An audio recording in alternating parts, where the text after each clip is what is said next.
이길 수 있고 누구한테도 질 수 있는 팀이라는 평가를 받았었거든요. This year, no one was even paying attention to DRX. It's a roster of defying expectations. 그만큼 고점과 저점이 차이가 많이 난다는 건데 특정 궤도에 올라갔을 때는 그 고점이 터진다고 생각을 해요. 사실 지금 24년도 T+ 기아도 저는 결이 비슷하다고 생각을 해요. 정말 그 누구도 이길 수 있을 거라 생각합니다. 저희 팀을 얕봐주셨으면 좋겠고 얕봐주신 만큼 저희가 톡톡히 그 대가를 치러드리겠습니다. 就在我刚打职业的时候，就是其实我的想法就很简单，因为我就想在舞台上展示自己嘛，我就想让自己就玩得比较帅。然后到现在的话，现在就更想赢比赛了，觉得就是队伍的胜利是更重要的。 사실 걱정이 안 된다면 그거는 거짓말이겠죠. 하지만 정말 저희가 높은 자리까지 갈 수 있는 자격을 가진 팀이라면 그런 걱정을 용기로 변환시키는 능력도 저희의 재량이라고 생각을 해서 그 부분은 저희가 이겨내야 되는 부분인 것 같습니다. WeChat-ul sau mi se pare mie? Neața, voi salută, Robert salută, Alin, neața lor. 其实也没有更专注于个人发挥，只是，我觉得在团队里就给我更多指导方面的就是天和 Mako 吧。相比现在就对团队的专注就比以前高了很多吧。 2 secunde că fac care. 플러스 기아는 싸움을 정말 잘한다고 생각해요. 정말 싸움을 좋아하는 팀을 만나게 된다면 그 싸움에서 지지 않을 자신이. 我只有一句话想说，碰到我们算你们倒霉。 제 가족분들 그리고 제 친구들 그리고 한국에 남아있는 제 팬분들 모두 저한테 하나같이 가장 늦게 돌아와라라고 말해줬는데 그 약속 꼭 지켜드리겠습니다. 야, 그래도 한 번은 아쉽잖아. 한번 우승해 보자. 가보자. 그래. 화이팅. 화이팅. 화이팅.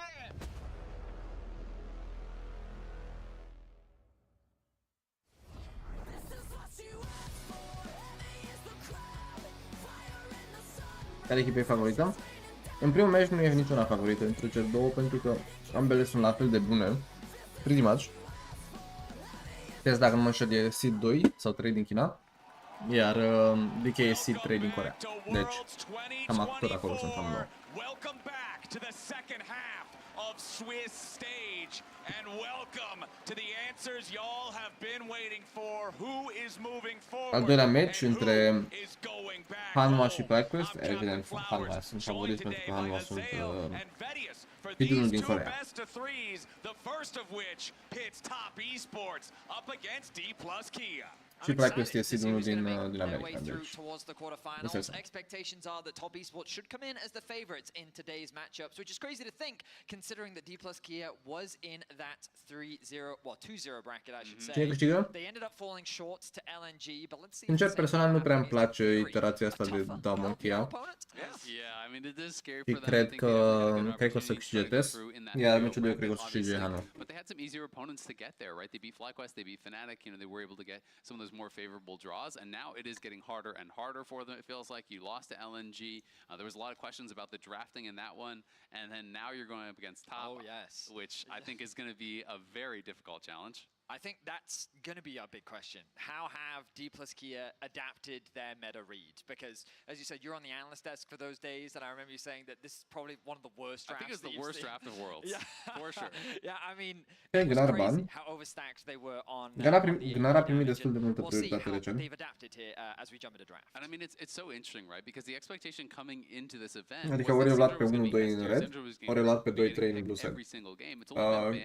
Și probabil cel mai bun blind pe care poți să le iei top în chiar și peste, mult peste Renekton în opinia mea. It just hasn't been the meta that we've really expected. And speaking of meta, Chat touched on it a little bit at the desk at the top of the day. We've seen this insane Yone presence and teams refusing to ban him a lot. Everybody's at this point kind of already had their chance to say, yeah, nobody else can deal with it, but we can. Everyone's learned better now. Yone is the first ban on the red side, and boys, I love to see it. This champion has proved to just be S++ tier so far at worlds. Renekton So ban. that's going to be your first Probabil ban for Renekton DK. ban ca și Neck răspuns la Gnarban, alongside pentru că Gnarban e bun Gnar, Renekton. Vi, and LeBlanc banned out by top. I like these bans from top esports because I think that they are kind of the foundation Jax e of foarte OP where acum, by the way. D plus Kia have found some Și success 369 și in the King Game past. joacă A lot of Jax comfort și for Jax King în general are poți să-l iei în getting orice, some mai so puțin far in this Renekton. tournament been Deci playing în much orice Renekton e more banat early sub game pretext că e facilitator, Gnar especially by playing for banat. Showmaker, and they've taken Probabil his să vedem, LeBlanc posibil să away. vedem Does this doar now de increase Jax. the priority on Ari?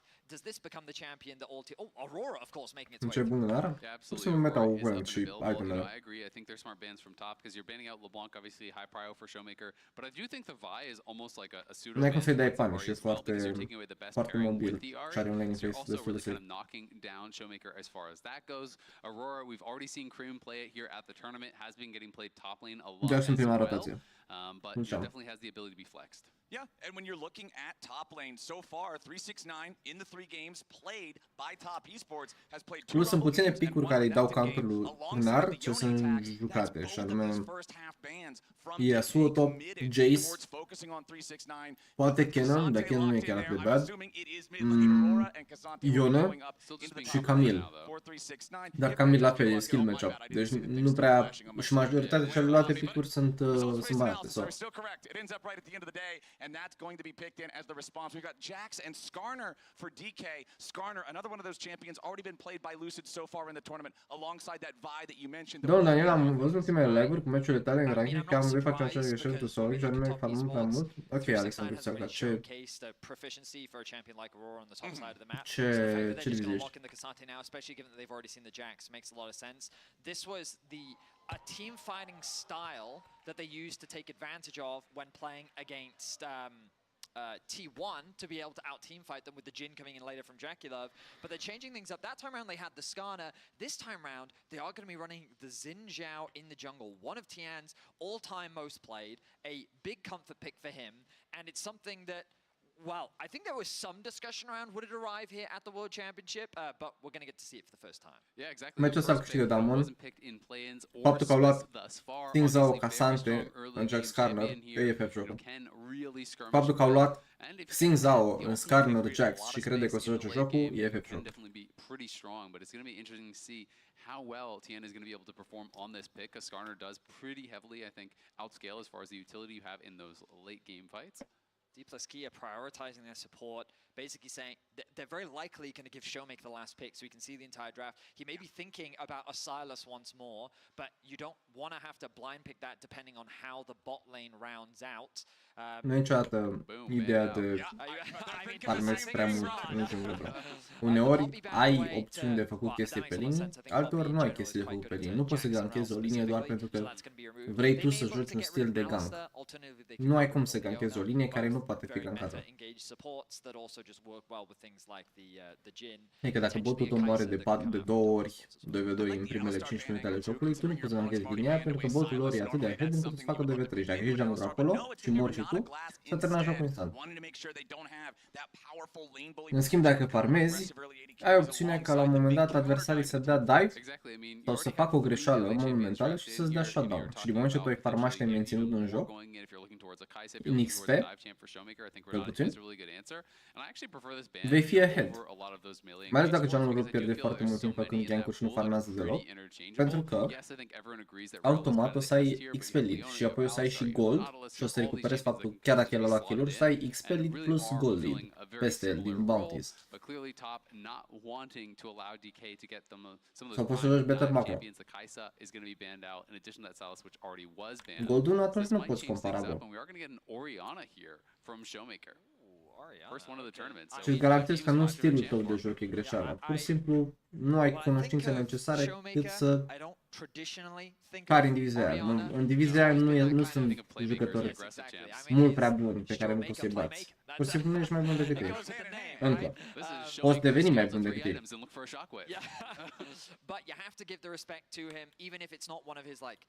Mersi frumos, Marius, te pup, bro. against Aurora, it's a great matchup. She is so good at Mai măcar nu e vorba de macro. În Gold 1 nu ai macro. În Gold 1 îți iei campurile, dai mute ca să nu te tilteze la echiperi și toată lumea greșește 24/7. O să faci kill-uri gratuite, literalmente vin kill-uri la tine. Evident, sunt unele meciuri în care n-ai ce să faci, pentru că pur și simplu așa e jocul, nu ai ce să faci în unele meciuri, dar nu trebuie să lași meciurile astea să te tilteze. Uite, cel mai bun exemplu pe care pot să-l dau.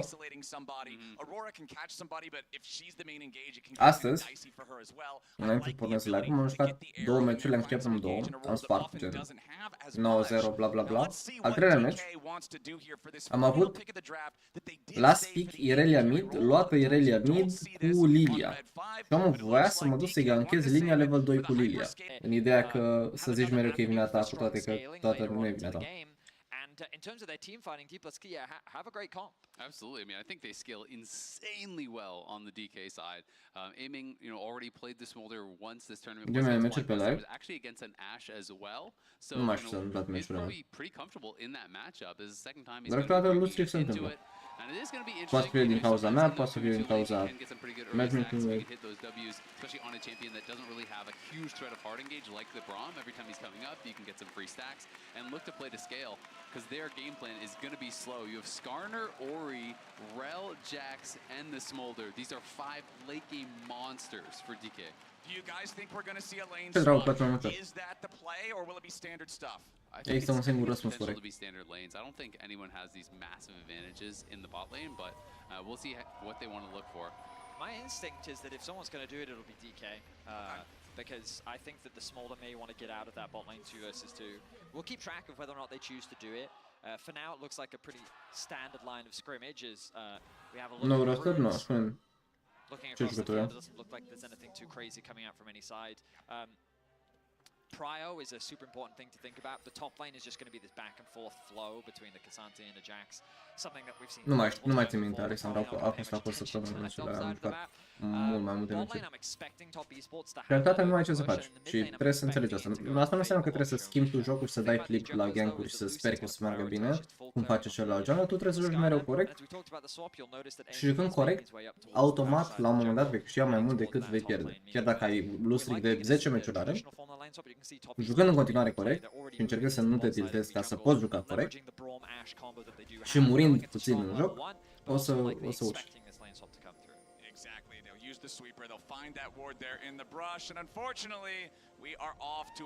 Mie îmi place Parus și irelevant din nostru rol, restul mi se pare bottom tier team. O să fie acolo la baraj pentru play-off. Yeah, it's also worth noting Lucid is playing Aftershock, which pretty much always means that you are going to be going towards those more supportive style items. Almost always you do see people going Grasp when they're going to go Heartsteel Sterix and that style of build. So it'll be interesting to see if he is just going to go towards Zeke's or Locket. But every once in a while you do still see people play Aftershock with Heartsteel. Now the viewers at home can't hear this. Plus că, ca să revin la punctul tău, Alex, Diego e un campion care poate să fie foarte OP, este foarte puternic, dar în același timp depinde în proporții foarte mari de echipă să-l ajute să-și ia reset, să lupte cu reseturile lui. Dacă echipa e complet paralelă, nu ai ce să faci cu Diego. Trebuie să fii foarte fan. Pe bine, dacă ai 8-0, poți să dai o așa, ți-ai reset singur, îi bați singur pe toți. Dar ce mai mult nu ești 8-0. Iar Jarvan, dacă iei kill-uri în early, poți să faci snowball și e foarte OP, campionul. Dar dacă ești even cu adversarul sau puțin behind și echipa nu e grozavă, nu o să faci nimic. Pentru că îți genul de picuri care nu mergi pe ideea ca Aurelion Sol, ajungi la nu știu câte stack-uri și faci un V9, că scalezi bine. Nu scalează chiar atât de grozav. I would say, in my opinion, that the current iteration of lane swap is the easiest compared to many of the other versions that we've seen in the past, mainly just because you run a duo lane mid. Par să show la Academie, dar așa la Heretics, la Academie. Nu se pare oribil de rostul la Heretics, sincer. Faptul că Celsius nu joacă în main team e absolut grav. Mi se pare Foarte de prost gust al numele când se răsășoară de mult timp mai. And it's still going. Yeah, you just hear the gat like that for the next 40 minutes. Poate Xerxes a primit o ofertă mai bună la Vitality sau ceva. Atunci ar avea sens. Amumu's taunt or laugh or something was global for a couple of patches. I do remember so that. even solo queue players, it wasn't just competitive pauses, it was everyone was just subject to an Amumu player's whims. The Nunu used to be like that as well, and you could do the like Robo Nunu or whatever and spam the laugh, and you could just hear it the entire game. Because you can't actually mute in game, you can't mute the actual like emote sounds. No. So it was an experience playing League of Legends back in those patches. Darker times in League of Legends, but it sounds like we'll hopefully be hopping back into the game here real soon. And then we can get this game one underway. Top versus DK. You guys already talked about it a little bit, but DK coming into the 2-0 spot in the bracket. They started off with what I think a lot of fans, a lot of viewers would consider like the ideal draw, right? You get Fnatic into FlyQuest. A lot of teams are going to look at that and say, hey, this is a great matchup. We're feeling good, 2-0. Then you go into the best of three against LNG to get that coveted 3-0 spot straight into the quarterfinals, straight to Paris.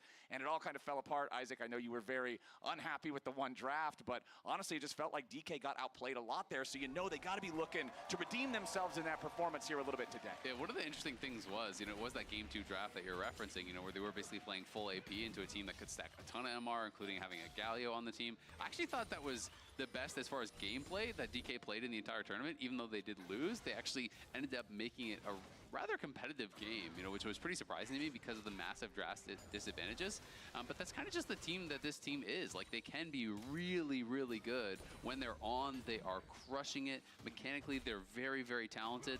But you just don't know what you're going to get from them. Practic a pierdut vreun jucător și mi s-a părut similar, mi s-a părut familiar numele. Și practic l-am bătut în meciul trecut și s-a jucat Lee Sin doar pentru că l-am bătut cu Lee Sin și s-a uitat în mea și serii. Pentru că sunt într-un win destul de mare cu Lee Sin în momentul de față. În caz că n-a jucat încă după buff, Lee Sin e foarte, foarte, foarte OP. 3AD face o diferență masivă în Artic din game. Absolut ireal de vreo Lee Sin acum. Deci dacă vreți un pic să-l jucați, ce mănânci pe turnul, mănânc o pâine cu usturoi, Gartic bread, mai am zis.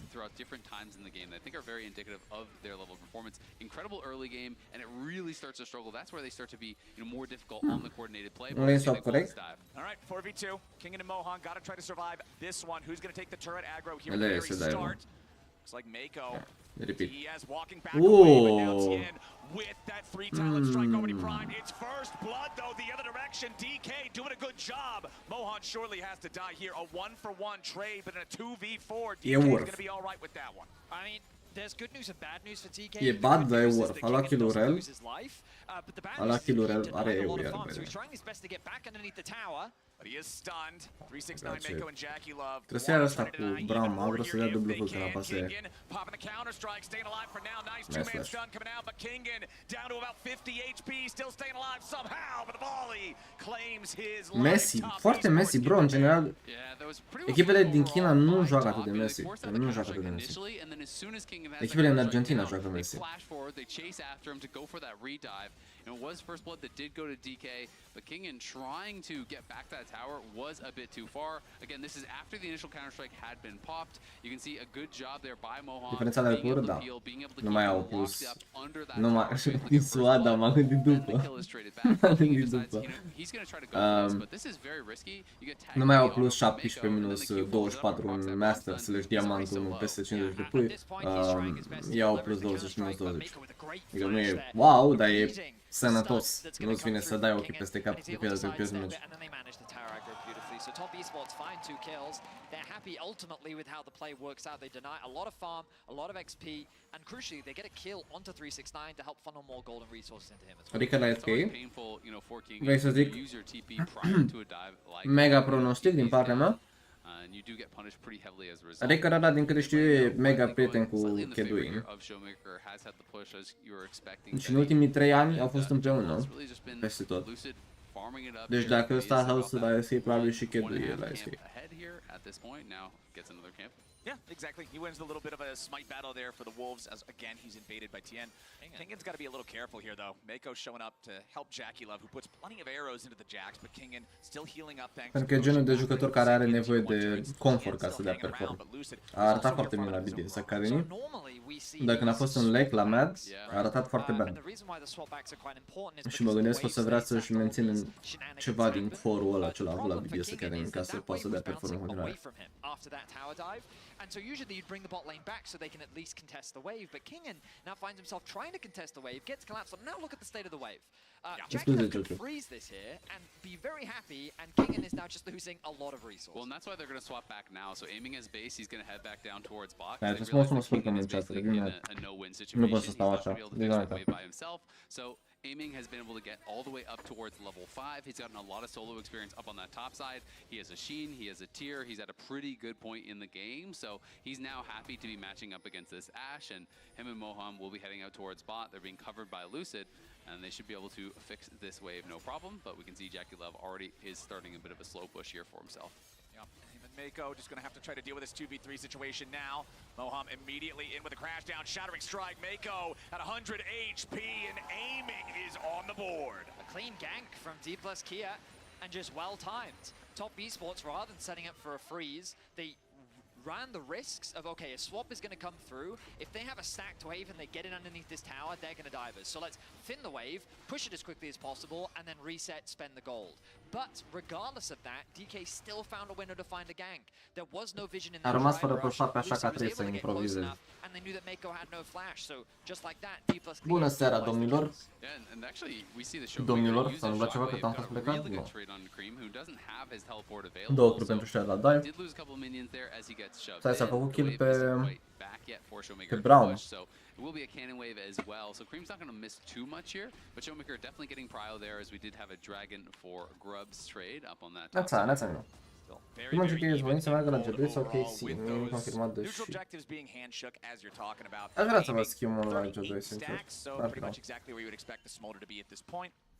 And you've also got to say, JackeyLove now has to be careful for the next Amintipul nu e, cu This siguranță was nu e Flash, slab. obviously got Cu out. It siguranță was nu e Mako slab. that gave his life, but now you're looking over. Moham has Flash. Nu e Lucid slab has ca Flash, acest and this Don, is ca acest very, individ very foarte dangerous for slab. that Ashe. Even if you have Are cleanse available, it's două not kile, necessarily literalmente e going to schelet. Nu mai văd. So scary for a champion with no defenses, no utility for escaping. Other than just kiting a guy so he never reaches you in the first place. Bit of a problem though with all of that engagement, all of that gap closing potential there. 3 minutes until their next set of grubs, 4 minutes until the next Drake, so not entirely synced up, but still pretty close. Moham flashing away. Flash. The arrow from JackeyLove immediately flies out. Pentru DK, meciul e super ok în momentul de față, bă, de scalează for free. Scalează for free, tot compul lor scalează extraordinar de bine. TES nu scalează chiar atât de bine și au mid-game power, trebuie să stacheze Drake, s-au pierdut deja primul. 2 kill are numai capul. Sincer chiar ceva vreau zic. 2 secunde să beau shop-ul. Go for those aggressive trades, and they recognize their strength. They know you're still a smolder. How are you going to fight back against an Ashe Braum? And they just walk up, leverage the level 6 that JackeyLove has. They force Moham out, and then they get a really nice trade onto aiming, forcing him back. So even though he loses his flash, JackeyLove still actually not playing afraid, and with good vision control, they're getting advantages in the 2v2. Yeah, exactly. I mean, they've already taken 3 plates. They're very close to taking that 4th. They just denied an entire wave to aiming off the back of that trade that they did push him back from. So it was a trade, of course, of that cleanse for heal. Mako used his heal to be able to catch up to aiming. Xenul ăsta trebuie să înceapă să facă ceva, chat. Dacă Xenul ăsta nu face nimic până în minutul 15, e game over. Literalmente, game over. We'll have a chance to respond here as Mako is going to get spotted, and now TN seen there as well. Exactly. TN wanted to make sure that he was ready in case Lucid. Legea nu mai funcționează? Nu, pentru că i-au scos damage-ul extra de pe campul. Și practic dă foarte puțin damage comparat cu cât de înainte. Înainte era broken pentru că dădea one-shot la camps. Broken. Era viabilă pentru că broken nu a fost niciodată din moment ce... Adică broken era în competitive, în solo niciodată pentru că era evident support doar CC. Well, the compositions. Both teams kind of waiting for those first item spikes to come through. Ash arrow. Okay, nice flash. Nice shot there from JackeyLove, forcing a flash out of Showmaker. And now they're going for the swap up to top side, knowing that the grubs are spawning in about a minute. Și ultimata a fost dată din bază, by the way. Ceea ce înseamnă că nu își dă seama dacă se inițiază swap, adică nu a făcut, n-a mers top puțin și apoi îți dă arrow, pentru că ar fi văzut traiectoria și ar fi dat seama că inițiază swap-ul și ar fi dat match la swap mai rapid. We'll see if DK are going to look to try to challenge here. 6 grubs can be very problematic, especially when it has been top. That's largely been the ones on the push. Yeah, and you can look, you still don't have the cleanse cooldown for aiming, you don't have the real flash for Moham, and then over on the other side, it's only Jackie Love's flash that is down, but it'll honestly be coming right back up around. I mean, de dat dive nu poți dai dive, deci nu înțeleg sau poți sta cu Jack să merge bot lane. Cum îi dai dive cu 3 oameni, Lucas Santa? Bine, cei drept Brown nu și-a dat request-ul la ajută pe ăsta, nu? Okay. This is signifying I don't think they're actually going to contest here at the grubs, and we'll see if it's going to be an immediate start for top. They're already going to be able to take the tier 1 top. They will win the race on this. And Top just playing the map really, really well. Overall, I think Top Esports have just been playing the better macro game than DK have in the laning phase. And you'll see the little pink bars underneath the champion icons. Look at 369, a half a level up from Kingen. And that's just come from him moving around the map, being at the right waves at the right time. And Kingen has kind of been playing catch up a little bit, as Top Esports have been the pro. Dacă dă 3 de turn pe turn, e ok. Dar știu exact cât de mult a pierdut Jackson ăsta, sincer. În trade-ul ăsta. Sensei putea să tacă Sante sub turn și turn. Exact, la asta mă refer și eu. Ca 3 oameni, dar ideea e că el nu vedea că sunt doar 3. Dacă era și Skarner, murea din extra man. Dar 3 oameni nu puteau să-i dea dive.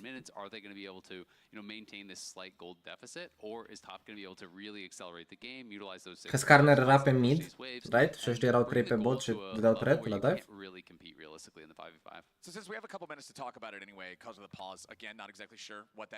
Ce skin-ul pe că se zice că vine la botez? Bro, nu are foarte multe skin-uri, cred că e cel de la release. Does the golden advantage need to be then for Top Esports when the clock strikes 20 for them to feel confident against this powerful scaling capability of DK, do you think? That's a very specific question. I know, we gotta pause. I gotta ask you guys some specific questions. I mean, if you have an answer, well, it's mainly so that, like, I think that while I think DK have a scaling advantage, I don't think it's egregious enough that Top Esports need to have like accelerated the game to a certain point that that's the only way that they can win, because in my opinion Top Esports' composition has great pick potential, right? In particular with Cream and Jackie-Love on Aurora and Ashe, you have that great assassination potential. You pick out a target, especially low mobility targets like Orianna. With all this potential collapse that you have, there's a lot of threat. So I feel like the Top Esports will always have options in the team fights. It just will get to a certain point in the game where the stacks on Smolder become so egregious, and I think the Jax on a side lane is going to be your other potential problem that DK can look to leverage. The next question then becomes, do you trust DK enough to execute upon their composition? Because I think in this tournament they've showcased that their setups around objectives aren't always optimal, the decisions that they make on side lanes are a bit questionable. But that's a little bit more intangible. I mean, execution is always more important than scaling. You know, at the end of the day, you have to pilot your champions correctly. But to me, like, I do think there's a very significant scaling advantage for DK. You know, I would kind of look at a 3-item breakpoint here. You know, if DK are able to get their carries to 3 items and they're within a couple thousand gold, I feel like they have outscaled. As long as you are having, you know, those well-executed fights. Oh my god! Oh my god! The question is, you know, can you execute as well as Top? Because as Betty's saying, there is always going to be those opportunities for picks and for outplays, you know, for a failed execution. But I think against Orianna, Jax, Rel, Skarner, Jesus, when you're at 3 items, if the game is close, like it just becomes so difficult. There's so many threats that the counter engage, I think, is going to be ridiculously tough for them to deal with. All right, so as we go forward, then we'll keep in mind those big item breakpoints alongside the fact that DK's got to keep things a little cleaner than they have so far in the tournament from what we've seen up until this point. Still just only a little over a 1,000 gold lead for Top Esports, 12.5 minutes in. There is that full second set of grubs that went the way of Top as well as soon as we unpause the game. The second Drake is live. The first one, remember, was claimed by DK, but now it's Top Esports jumping in after the second. So the big advantage that Top Esports practic e vorba de tipul ăla cu Lee Sin care a făcut o schemă. Și m-a întrebat Helen dacă l-am învățat el să joace așa listing. Dar oricum e cel mai satisfăcător lucru să bați pe cineva atât de tare cu un erou, încât să dea Q imediat după să joace eroul care l-ai bătut tu și să inteze. Gen, e mult prea fain. A lot off the back of what is happening thanks to the bot lane from Top Esports. And when you're thinking about the graphic that we showed earlier, it is concerning, as a nice sidestep there from aiming. They're going to look to dive anyway. Ooh, Glacial Fissure knocks aiming up into the air, but he and Moham honestly still feeling pretty safe underneath the tier 1 turret here. Even though TN is around, that would be the proposition of diving a rel with ultimate underneath the turret. Very scary stuff, so Top Esports call it off. So DK, has been one of the best early game teams at the tournament. They have really struggled in those later stages, as Lucid going to have to run away here. And did in fact go Heartsteel, by the way, with the Aftershock. Definitely the less common. When you do go Aftershock, almost always people are going more of those supportive styles and largely playing towards Grasp when they do play Heartsteel. But is going to go for that scaling build, so even kind of more indexing towards what they do see as, I think, their win condition, which is going to be scaling 5v5. I mean, I can understand taking the Aftershock sometimes with the big health stacking build as well, since you're just building these items that give you such insane health pools but no resistances, having that extra tankiness from the Aftershock proc, as long as you don't miss your E and your R. I mean, if you miss those, then I guess... Dar atunci în late game vă comporta contractul de la TES draft UK? Nu acum. Bro, în opinia mea, TES o să pierdă meciul ăsta 90%. Chiar dacă DK va rămâne în spate. Ok, fight-ul ăsta... Never mind. I take it back. I take it back, bro. I take it back. I take it back. Îmi retrag cuvintele, chat. My bad. My bad, chat. My bad. My bad. Nu mai analizez, nu mai, gata. My bad. Top Esports again just wisely play through their bot lane. They know that they're the strongest. Aia am văzut cu Oscarin în meme, dar nu știu ce să zic, nu mi s-a părut prea greu, sau mai ales la Words-ul ăsta nu mi s-a părut bun deloc.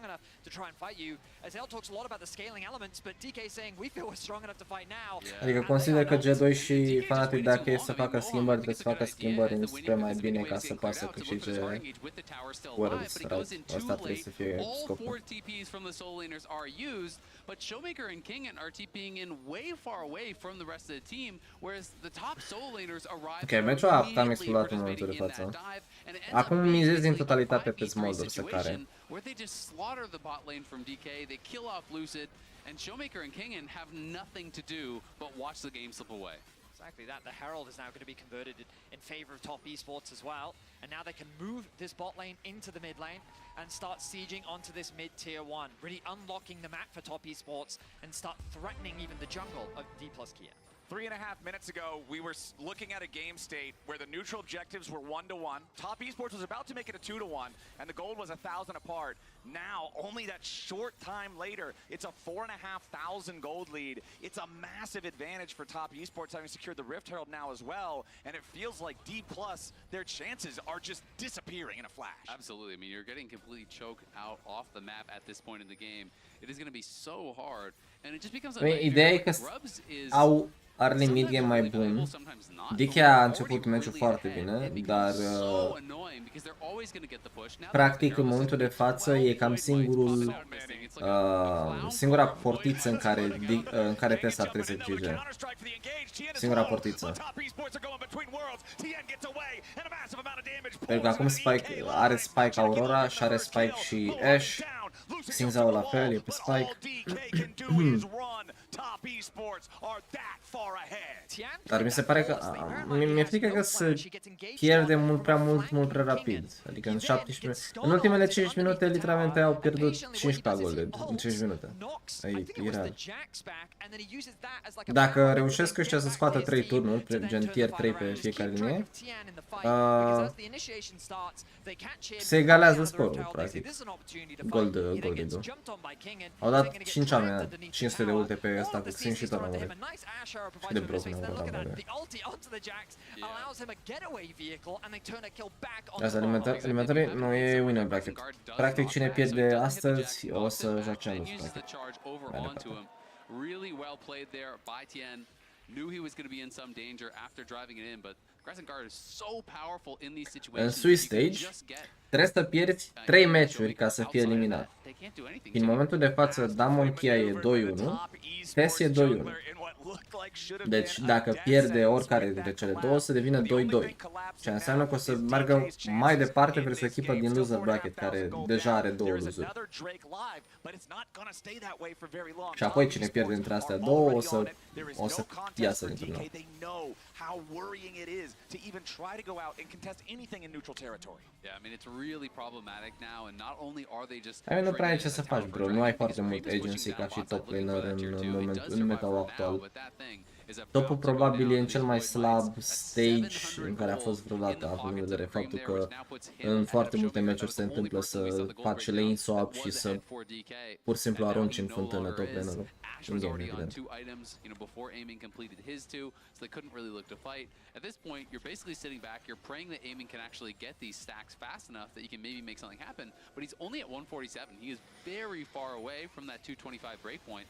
By the time it comes in, it could be too little too late. TN over the wall, again, maybe looking for a fight. King jumps in for the counter strike. Okay, nice. Could be in a little bit of trouble here. Gets away for now. They're locking up the Jags. Dacă moare și Aurora, nu e rău. Moham's about to die here too. Finally they get Da, one trebuie să back iasă on acum. DK's side as Cream gets One for one când ești în spate nu e rău, dar cred că moare Luciu. Mamă, ce choke. Oi, choke-uri Maximus. Aruncă cu bolovanul invers, bro. Fratele aruncă cu bolovanul invers, bro. Oare, mersi frumos pentru... Ia la toate eu codul că și mersi frumos pentru Spirit Sal pentru tine.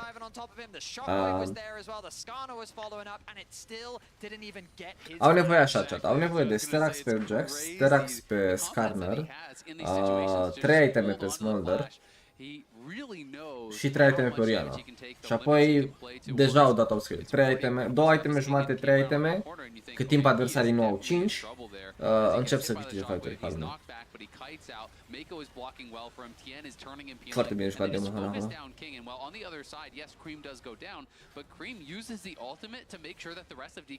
Îmi place că arată replay la bolovanul ăsta, arunca după el. Ceva de genul, bă, dar de ce mă lași aici să mor?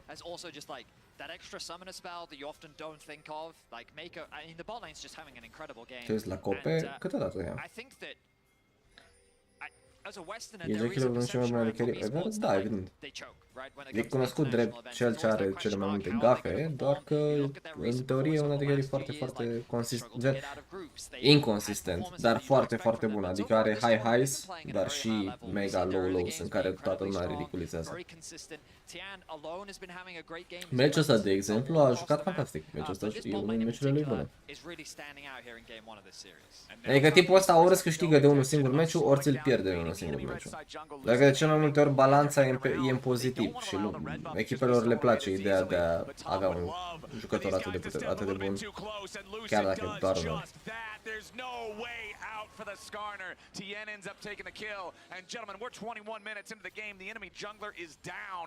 Top Esports have it take it straight to the Baron. Yeah, it's so tough to lose. Nu e plin așa. Au foarte mult away. Oriana, Smolder, Rel, ar putea să caute contest. În teorie scalează mai bine, deci ar putea să-l dropeze Nash-ul și să încerce să spargă turnul. Ok, tier 2 bot cu tier 1 mid. Pardon, tier 3 mid. Nearly the end of the game, you have to think. And you can even see the early TP from 369. Once top Trebuie Esports was construit confident they were neapărat. going to be challenged at the Baron. 369 won't even allow the tier 2 turret in the bottom lane to Nu au fall. râd de Aurora. The tier 1 in mid is Trebuie să played iasă, by trebuie TK, doar să but now iasă. they gotta be careful King 'cause Gang King's aici e in doar trouble. Cream and Jack distraction. Love in hot pursuit as Kingin wants to try to get away N-are from this wards one. să dea urgent. They are sending 3 Da, e dudes mort. after him. Jax. Cred că o să scoată un wave aici, dacă scoate wave-ul ăsta nu e chiar atât de rău. Finds over to the mid. I mean, he has the okay, yeah. Mako flashes over. Baddie, like foarte slab eu. De Jax. Eu a fost foarte slab. Pe asta eu într-un mod în care îi dădea stun lui Braum, fugea în sus mai mult și apoi dădea Q pe următorul wave. Multe gafe cât Noah. Noah nu cred. You know what else is an injection of gold? Baron. Gives you a lot. There's going to be a lot more gold being injected here soon from top esports. Ok, cu nașul ăsta o să scoate Dragonul, o scoate T2 pe mid. Sincer, ar putea să ia T2 top, T2 mid, Dragon, base și apoi joacă pentru next Nash. Dragonul e puțin relevant în punctul ăsta. Vrei să accelerezi cât mai rapid. I think this game is just an excellent demonstration of how to play not only the lane swap incredibly well, Scanul ăsta nu gândește lucid în momentul de față. Așa, mersi că ai rectificat, domnule. Mersi frumos, bro. We talked about how they were moving Jackilov into the right lane at the right time, and just these very small things in the early game ended up building small enough advantages, but those advantages were enough. Și semnul aici o să spargă T2-ul ăsta, apoi Aurora o să dea TP pe bot să facă death. Ok, nevermind, nu vor să riște. E greu să faci siege chiar și cu Baron versus Oriana Smolder. Pentru că, ok, Baron te ajută cu magic damage, right? Împotriva wave clear magic, dar Smolder are AOE physical. So... really where you do create a world-class team where you can bring both of that together, where you're playing the macro well and you're playing the micro, the team fights, the individual outplays, and that has been the entire package here for top. They have been looking very, very dominant in this game number one. And it's nice to see because in the playoffs, the upset that happened against Weibo was definitely unexpected, and I think that this was the level of play that people were expecting from Top Esports, especially after their incredibly strong performance from the regular season. And he's hoping that they can continue this as they continue through the World Championship. Of course, this is only game one, and right now they're looking like the favorites, but we've always got to come back to that scaling element, right? And if DK can find a miracle pick, if DK can slow the game down in any way, then there are opportunities and ways. And I love that you bring that up right now, Vedius, because we just hit the Scara își face Tormail și aș vrea să știu de ce.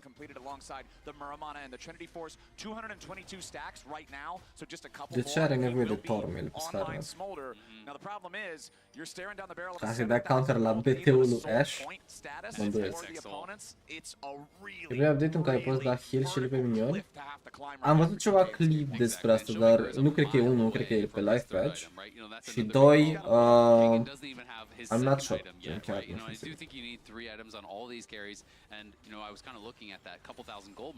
Nu cred că ar fi foarte balansat, by the way. Ar maxim să poți să dai heal și astea pe cannon, știi? De exemplu, dacă ai Soraka, îi acorzi extra utilitate dacă poți să healeze cannon-ul. Pentru că poți să faci siege mai mult cu cannon, right? Ar avea sens, dar să poți dai pe orice minion heal, ăsta heal și shield e cam nonsens, pare mai mult a bug.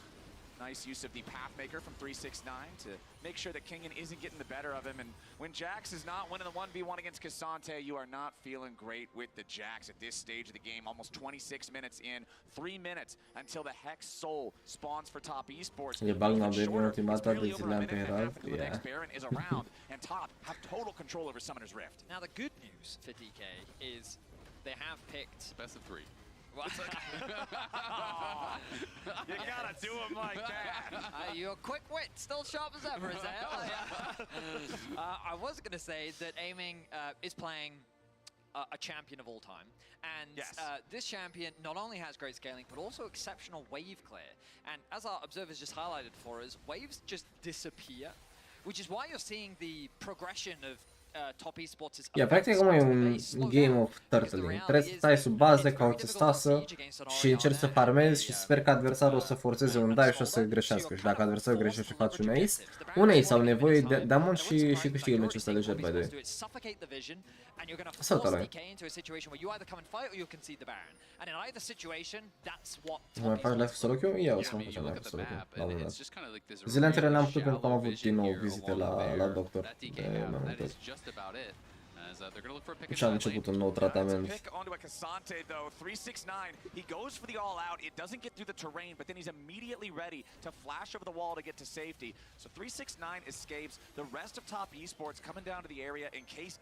Problema pentru Damon e faptul că apare Soul în 2 minute și acolo chiar trebuie să bată pe acolo, dar Hextech Soul e cam cel mai OP Soul în joc.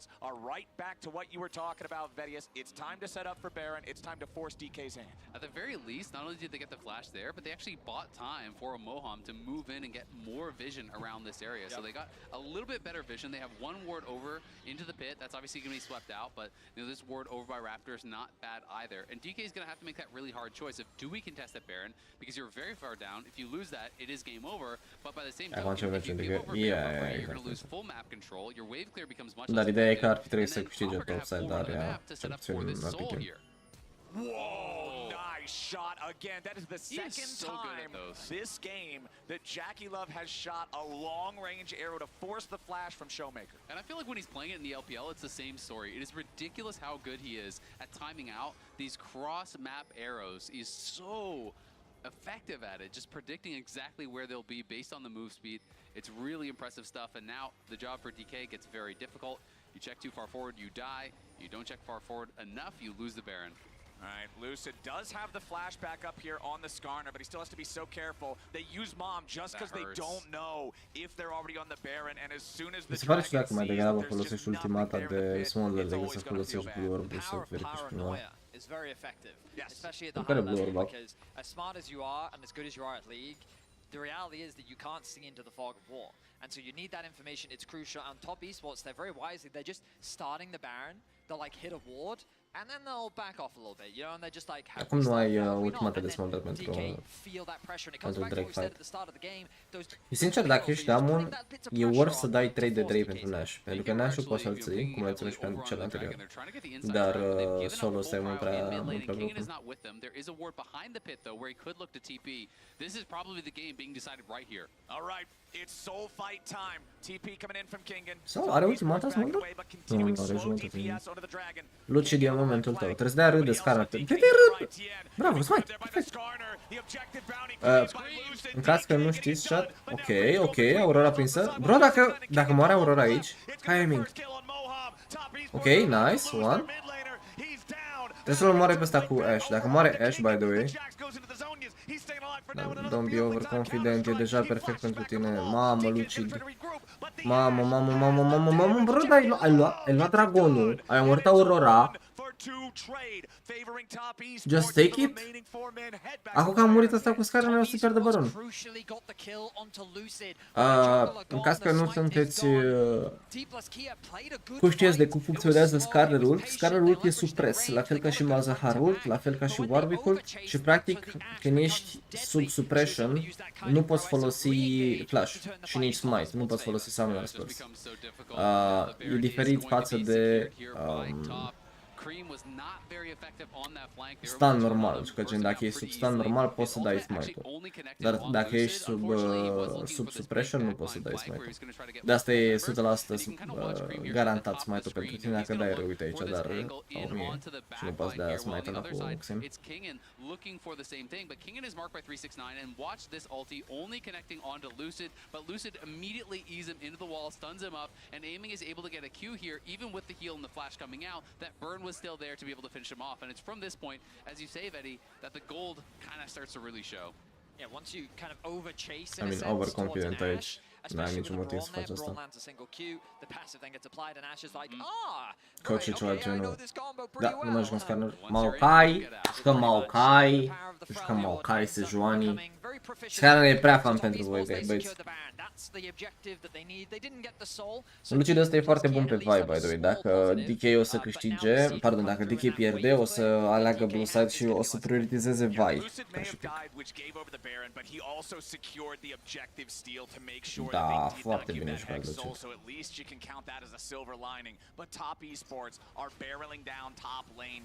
În continuare, ăsta cu Smolder câte stack-uri are? 319. Are 10 stack-uri pe minut.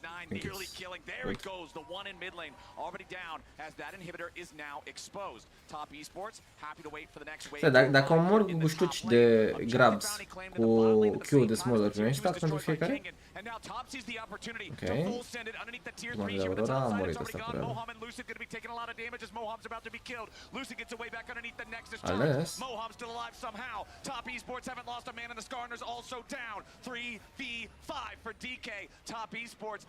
N-are flash, n-are ce să facă.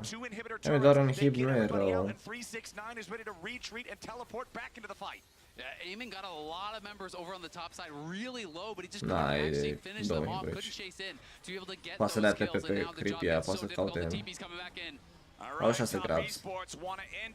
Doamne cât de broken este. Bro, e atât de no fun Smolder, e ireal. E atât de boring să te joci în Smolder și cu Smolder. Literalmente, mult prea boring. Erau ăsta are nevoie de un...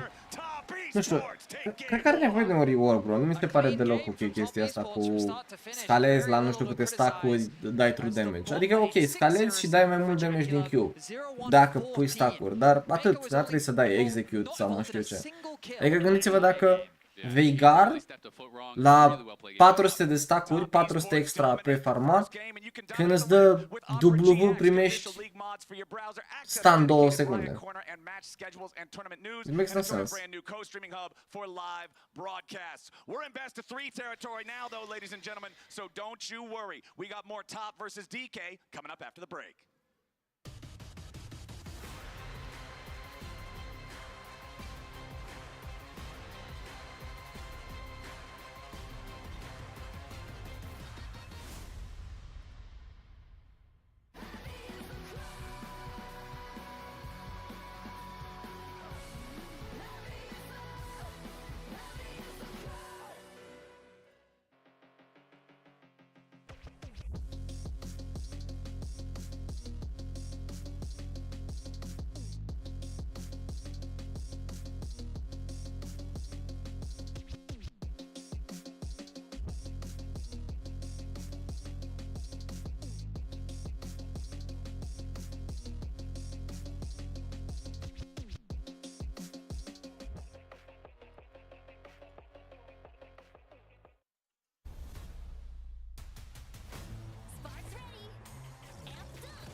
Foarte GG, crezi că echipul care pasă poate opri LPL-ele la motivul lor?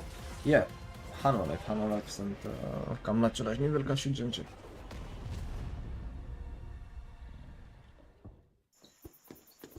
Era instalat joc? Yeah, și eu sincer. Adică n-are sens să ai un campion ce scalează infinit și să-i dai și bonusuri în funcție de scaling-ul ăla. Deci, no sens.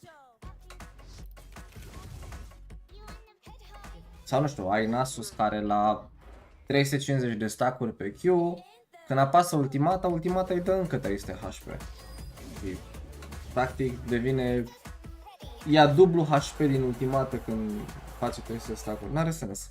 E suficient faptul că poate să scaleze infinit.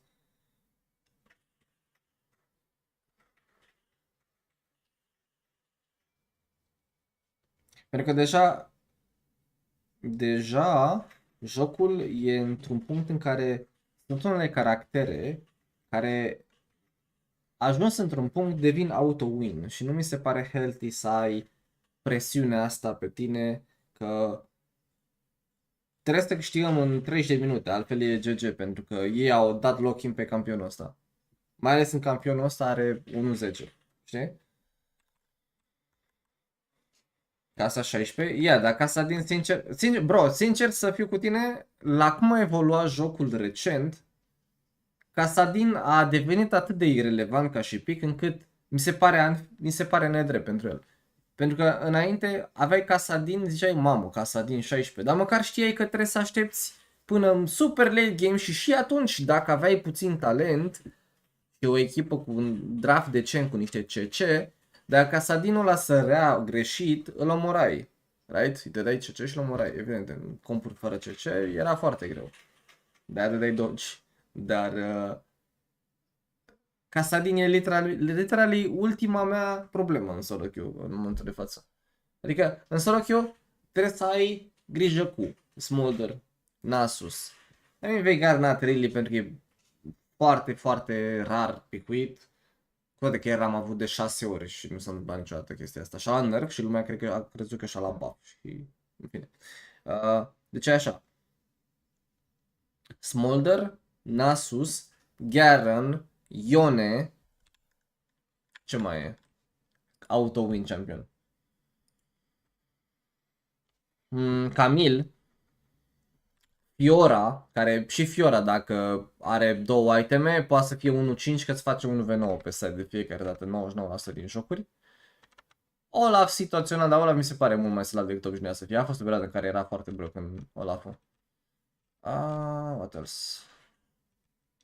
În junglă, evident, nimic din toate picurile astea, nimic. Poate Belvet în junglă, maybe, dar nu cred că e comparabil cu abominațiile astea alte.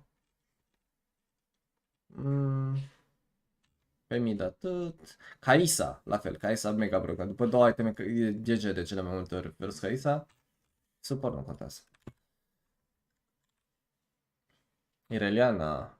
Irelia are foarte mult counterplay. Jax. Na. Practic campionii pe care am listat, mai zic o dată. Ione, Smolder, Fiora. Ione, Smolder, Fiora, Garen.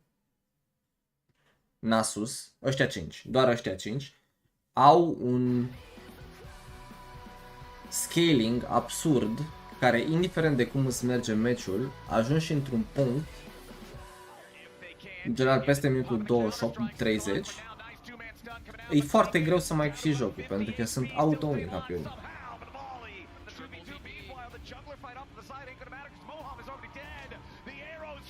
Diego?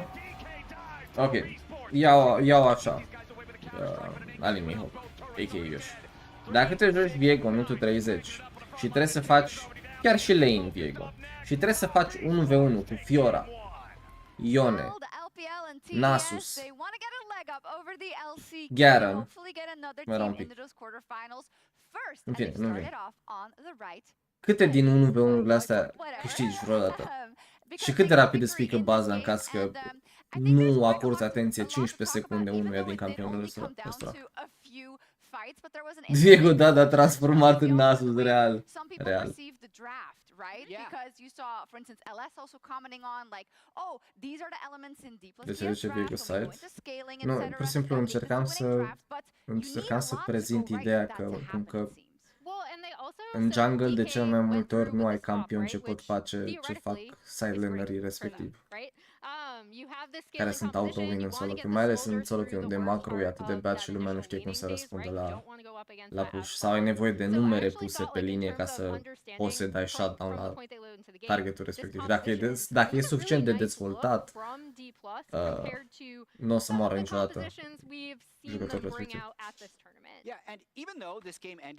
Smolder moare instant. I disagree. Asol are counterplay. Asol are cooldown foarte mare pe ultimata aia, foarte broken și poți să dai shutdown. Evident, când e foarte în față, n-ai ce să-i faci și annoying când are relay terminat, dar poți să-și ia bătaia în linie și poți să-i dai delay foarte mult. Evident, sunt mulți alți campioni care scalează foarte bine, dar totuși.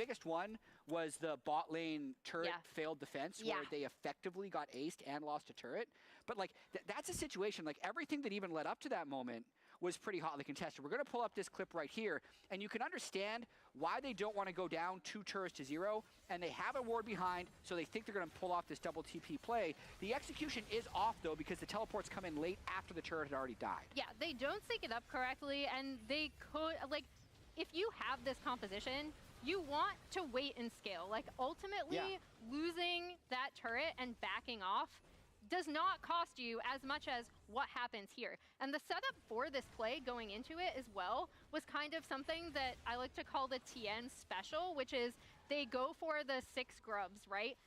He immediately recognizes off of the bot prio or pressure that they've been able to put, goes down, takes that second Drake in the fight, which cuts DK's Drake stacking because they got și Mundu e un campion auto-win, dar Mundu e auto-win mai mult situațional, adică atunci când ai enemy comp care pur și simplu nu are suficient damage over time ca să te omoare. De exemplu, uite, o să-ți dau primul exemplu care ce vine în minte dacă mă joc Elise ca jungler sau Nico sau orice campion cu burst, dar fără DPS overtime, și adversarul are Mundo și Mundo ăsta e la egalitate cu topul meu, meciul e auto-win pentru ei, atâta timp cât eu nu am ceva super fed în echipă foarte broken tip ca Isa sau mă știu ce. Meciul e auto-lose pentru că nu avem cum să-l omorâm pe Mundo. Eu nu am cum să-l omor pe Mundo, practic, cu Nico sau cu Elise. Și atunci devine insta-win pentru adversari. The knee-jerk reaction would be, oh, more of the same, but that's actually not reality. Well, yeah, exactly, because DK, I just don't know how they're going to respond. But you hate this. Well, no, you hate Jax. No, I like this. Oh. I like this from DK because I think that game was really close, and I think if they defend the swap better, I think if they don't make that double TP Cum a fost close meciul if anterior? they execute even like okay, we had the last fight too, right? Yeah. Where they stole the Drake. So this is what almost worked, in my opinion, for DK. And this is, I know it's a little bit weird because nu știu, vreau să-l văd pe Lucid ăsta pe Maokai sau pe Vi, nu vreau să-l văd pe Scar. Nu mi pare confortabil cu erou. Remember, this team is down like 7k. They peel cream off the back end of the fight. They buy a bunch of time in the back with the Cassante canceling out the Jacks. And if Aiming and Showmaker are actually, you know, a little bit. De asemenea, nu este counterplay pentru Skarner E-Flash, ceea ce mi se pare foarte stupid. Woulda, coulda, shoulda. Exactly. That's exactly the point. Yeah, and I mean, I think that is why I'm super curious to see what draft comes through for DK, especially now that they're going to be going into it on that blue side, right? I want to see what their blue side draft is. Iau la blue side. Because, again, to your point, Jat, so much, deci so iau many Mundo în little things mini-compuri. ended up accelerating, and you could even see the windows Nu of e where nevoie DK's neapărat, composition frică could dați, frică de By the end of that kiting, game, dar the reason why I Mundo said e that atunci about când draft adversarii Jax, au the comp Jax pick, fără right? DPS. Specifically Jax.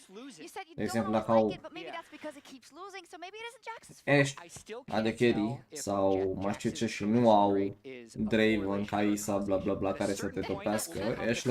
Ashe e un campion ce spike-uiește foarte tare în early lane slash mid, right? Dar în late nu dă chiar atât de mult damage în tine. Și dacă te joci Mundo cu Swifty, SID era random în Ashe. I don't know if our casters are ready. Ready. They are, and I love when Captain Flowers să-mi iau says pe Jackie love. So Nu uita să beți apă, Twitter. We'll see if I get the Sau opportunity. Jin. Foarte bine punctat și sau Jin. Jin nu are DPS-ul necesar să omoară Mundo. Top Esports had a hell of a performance to start off this best of 3. They are now one game away from qualifying for the quarterfinals, from booking their tickets to Paris, from making top 8 here in Worlds 2024. And man, they were looking good in that first. And it will be the last time they did that was back in 2020. Right, when they end that awesome quarterfinals against Fnatic at the World Championship. So yeah, Top Esports very eager to get back to the quarterfinals at Worlds and to regain some hope for the LPL. LNG is already up there, but we're not going to hesitate. We're going to jump straight back into draft. Yeah, I mean, I think there's a lot of additional pressure on the LPL teams because both BLG and Weibo are 1-2, right? Oh, yeah. The expectation is not just to do well at Worlds for the LPL, it is to dominate. The fans are not happy that they have two teams in the 1-2 mark, so Top has to do their part and look to advance. All right, let's hop back into Champion Select, powered by Omen and HyperX, as the sides have swapped. Top on the red side this time, DK on the blue. The Renekton and the Rumble going to continue to be banned away from 369 with Gnar and Vi banned out by Top. Does Yone get through here? Please. Let's see if Top are going to be banning it out or not. Oh, you're a Yone hater. Yes, absolutely. Ever since the champion spotlight. Yes. The thing is, I don't think Showmaker really plays Yone. That's kind of what I was thinking. Is they might actually try to leave it up and force them to ban it on blue side or give it away. Well, they're going to ban away the Ashe. Now, we know that Kingen plays it. We've already seen Kingen play it, right? But assuming that Jax is open, if they do first pick it, you just have to respond with the Jax for 369. Exactly. And I do think it's a lot weaker in top lane simply because it's actually a long lane. You can punish this champion with counter picks. In mid lane, it's so hard to punish champions because the lane is very short and because the brushes got moved back this year to the sides. So it's so hard to actually gank mid lane. Top lane is way more abusable. They are just going to go for it here, though, and we'll see if they do regret it or not. I'm kind of in the same boat as you, Vedi, where I'm thinking this might be a Kingen Yone and not going to Showmaker. But we'll see if Showmaker does bring it out. But they gave up the Jax. I'm actually very surprised. I guess from their perspective, they could argue, assuming that this is a Yone top, then we don't need to give over the Jax because we're going to be able to lock it in on 3. Yeah. And if the Jax is locked in, I think, like, for what it's worth, Aurora into Yone, very abusable matchup for the Aurora. You can be hyper-aggressive, and Cream already demonstrated his proficiency on the champion. So we'll see. Sejuani going to round out, and there's the Jax hover. it's going to be locked in. So we are going to get to see Showmaker on the Yone. This will be his first time at this World Championship. He has played it before, for sure. But now Top Esports have the opportunity to counter. Will they just go for the Cassante again? Yeah, it's going to be interesting. You know, the Cassante, that is very much kind of like 369 bread and butter here. You know, he usually is the tank guy. But the top side for DK is nasty this game. You have Sejuani, Yone, Jax. Like, that is really, really strong. And when you look over at the top 3v3, it's like, there's just no way. There's no 2v2 you win. There's no 3v3 you win up on the top side. So that is going to be a real point of power here for DK. And we'll see if they can get their early game going. Because, again, that has been the point of strength for them in this tournament. It's been later when they've suffered. I'm genuinely surprised that they didn't prioritize the Jax. I think that by locking it in, it would have given you an answer in the side lane. Because now, like, it's another intangible because on paper, I would argue that DK had just have winning side lanes across the board, right? They will get to a point, I would argue even at like one item, where they just have pressure on sides, and there's not much that Top Esports can do about it. But DK do have a tendency to fight. They do have a tendency to play the 5v5s, which means that Top Esports could just be relying on that. And I was going to say, Kaiserban should follow up from the Ziggs to limit the AP options so that you funnel them into a largely full AD comp. Well, and I think the Ziggs ban especially is so intelligent because when you look at DK, it's screaming 1-3-1, right? It's playing the side lanes. And what do you need to actually enable that? Well, you need wave clear. You need someone that can park themselves mid, clear out these waves, not allow your towers to just get grouped and sieged on. So Ziggs definitely makes that a lot more difficult. I'm going to be curious. Oh, ce să vezi? Lucid se joacă Sejuani? Nu te cred.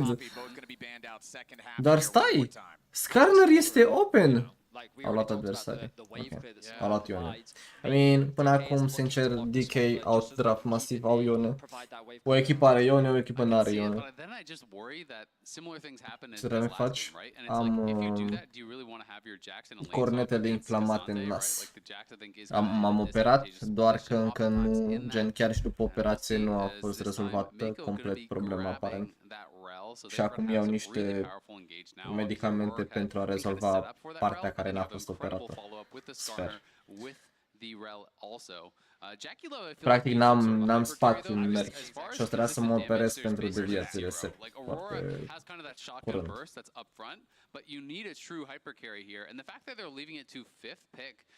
Salut, Andrei.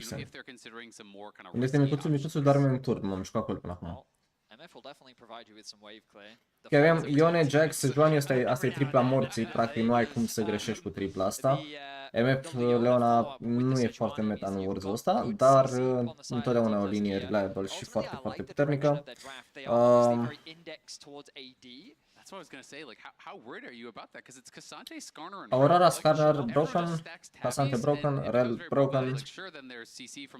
Îmi plac ambele compuri, sincer. Vreau să văd ultimul pic.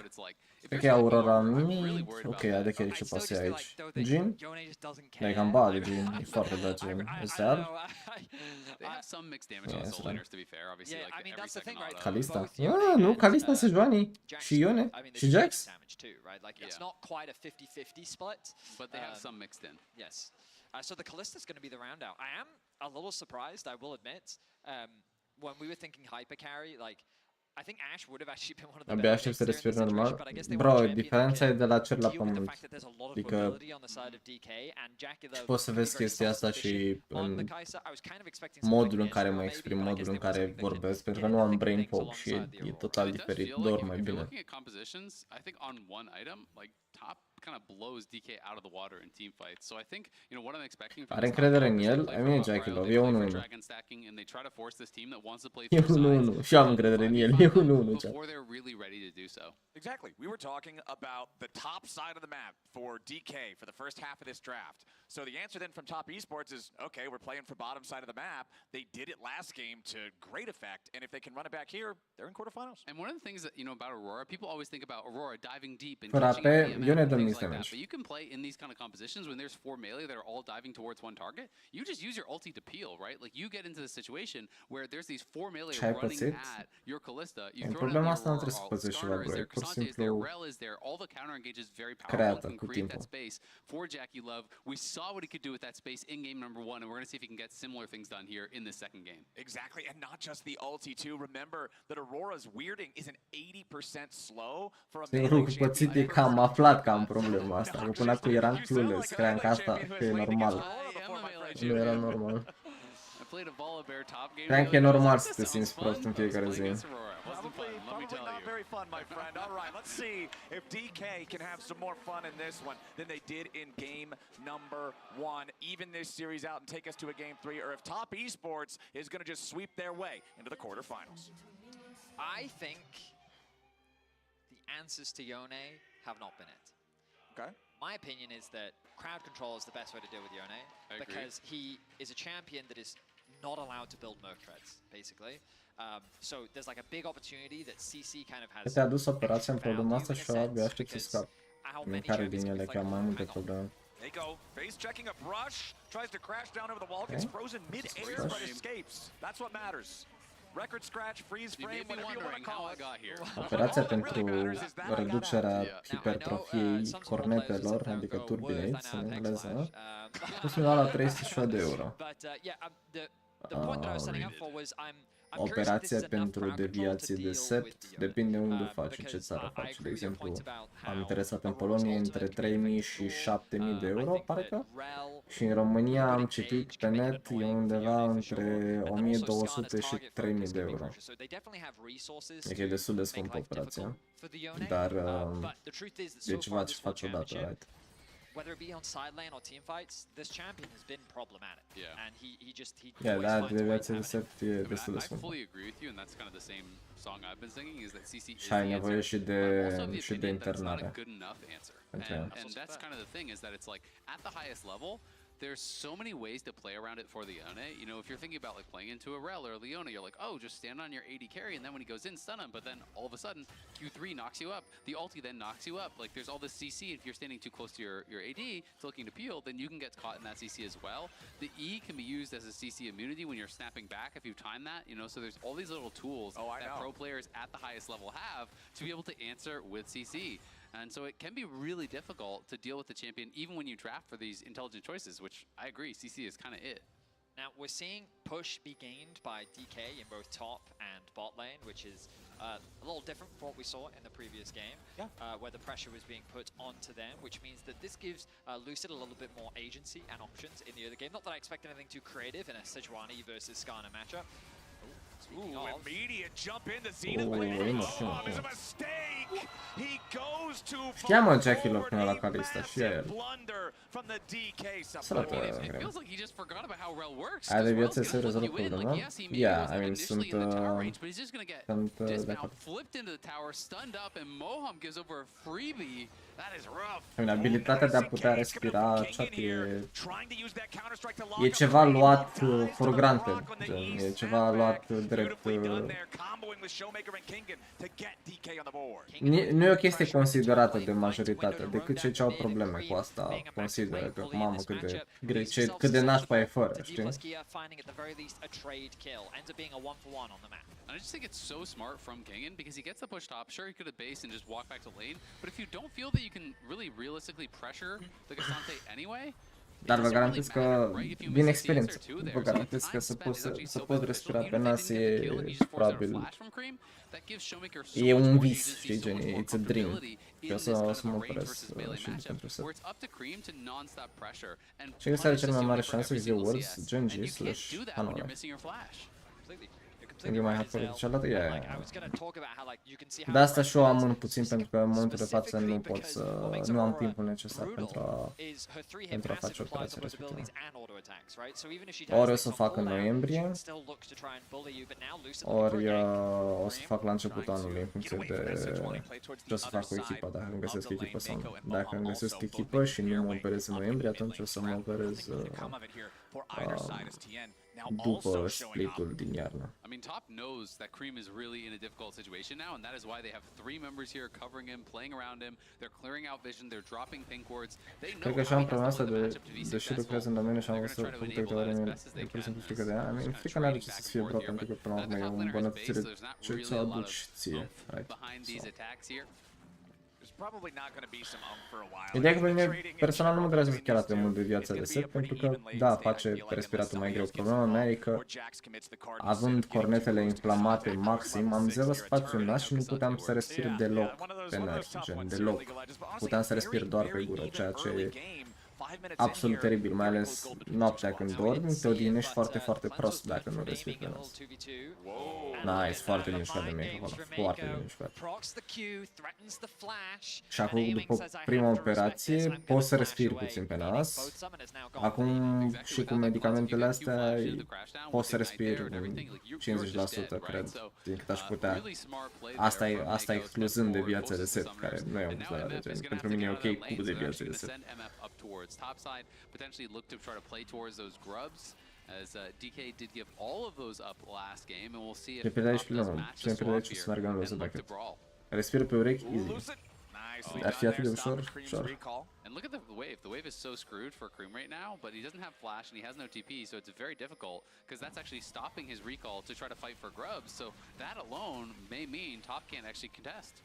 It's funny because if you were to just look at the bottom of your screen, the gold would be very similar to what we saw in Game 1, where the only advantage that D plus Gear have in terms of gold was from that mid lane, and DK have done a great job of playing around Showmaker to help him get through this laning phase, but now there's a brawl around the grubs.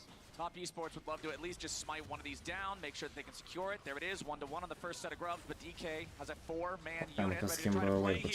Nice engage coming out. They go for the slam into the wall between worlds, finds multiple targets as Showmaker now snaps back. A lot of pressure and damage into Jackie Love, and he drops first in the fight. TN finally gets a return kill here on a Showmaker, and now he's in a little bit of trouble himself. Mohammed with just 100 HP as Mako is slowed down by the Sejuani, and Cream continues trying to find a little bit more damage. The Weirding has some, but is it enough? They finally end up getting another 1-for-1 trade with a 2v2 here at the very end. Cream has no health, but he has no mana. Lucid trying to get away, and he has to flash. Dacă avea aurora mai multă mana, era Cream coming up massive there. Dar și una putem ce mai sperită, am venit să ne facem ca so much done as Jackie Love was focused down. Dar m-am făcut problema între asta în trecut, adică very early, and you're starting to think maybe this could be a DK1 cum să știu, instead Cream sfoream, dar nu mai am acum. I was thinking that aiming was going to be the one really vulnerable in this fight without the summoners, but it's actually Jackie Love that they land this targeting on here. They flash forward, look for this engage, and Lucid on the other side just finds him. Moham is there with the follow-up. Showmaker comes in as well, and DK are able to burst down the Callista. And now the fight becomes even more extended, so Tian's able to finally shut down Showmaker. Sincer că era mai ori pentru ei dacă pur și simplu încheiau play-ul aici. The top esports realize they need to disengage, and this is the slight overforce from DK, because they sit there and think, oh, we can re-engage onto Tian, and they're able to get that kill, but then the re-engage comes back down onto aiming as well. I think the saving grace here for Lucid is that Cream literally runs out of mana. He is forced to flash away regardless, though. Nu mai am nicio problemă de gen. Cel puțin ce mi-a spus Olivian nu mai este. He had no mana items whatsoever, so in that extended fight, yeah, you do have that ramping damage, but at the same time, he goes fully that is the cost of this type of build. Miko clearing out the ward in the Pixel Brush as Tian makes his approach. There is the ultimate available for the Skarner. You always have the extra ability to tunnel through these walls, get some creative gank angles. But Lucid is hanging around here too. Could be a full-on 3v3. Tian. L-a văzut. Dacă rămânea în baș, era better counter gank. Checking out, seeing what's happening on the top side of the map, realizes poate dădea comic pe play, șloc de Leona, ultă de Sejuani, ultă de MF rămâne acolo. Makes a quick base.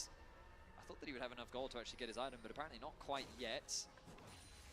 We are, of course, only 9 minutes into the game. Dragon's still up. E dureroasă recuperarea. Bro, nu m-am operat pentru deviație de set. M-am operat pentru reducerea mărimii cornetelor turbiniți. Și operația ce am avut-o eu e destul de simplă și nu e dureroasă, adică e puțin, dar nu e foarte dureroasă. Iar dacă te referi la aia de set, o să o fac, n-am făcut-o încă, doar că aia ar trebui să fie dureroasă, doar că o să fii sub anestezie. And that's what we were talking about back in game one. That's what we were talking about in the champ select for this game. They need to take advantage of how good they are in the early game, how they can build these advantages with their mechanics, with their individual skill, and set themselves up for a better spot. Nice engage there. The lockup on Jackie Love. Moham needs a little bit more damage to secure the kill. Jackie's still kiting. He gets away with sub 100 HP back underneath the safety of the turret. Arată mai bine DK fără Smolder. Chiar dacă Smolder e cel mai bun pick al lui aiming, așa mi se pare foarte slow în nebun pe mid.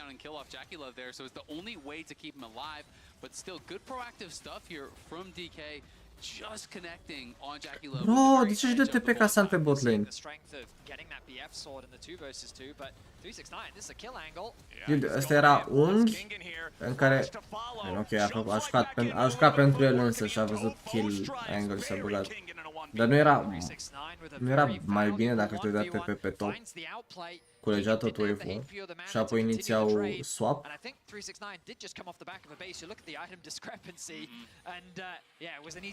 Adică dacă Casan te dădea TP pe top și ăștia mergeau bot, nu pierdea nimeni nimic și luau dragonul.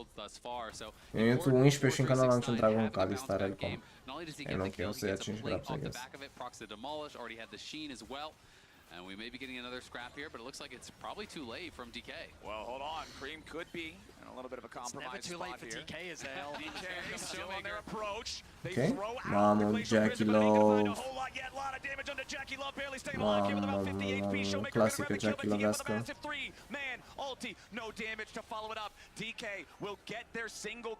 Jackie Love, bro. Ți-am zis 1v9 într-un match, nu avem unul în celălalt. Yeah, and it's been a tough game for Jackie Love. He is just getting picked out time and time again. There is so much CC in this Formula squad. If anyone gets in on to Jackie Love, then all of a sudden the follow-up is always there. Showmaker came down from the top side. De asta nu mi-a plăcut picul de Kalista deloc.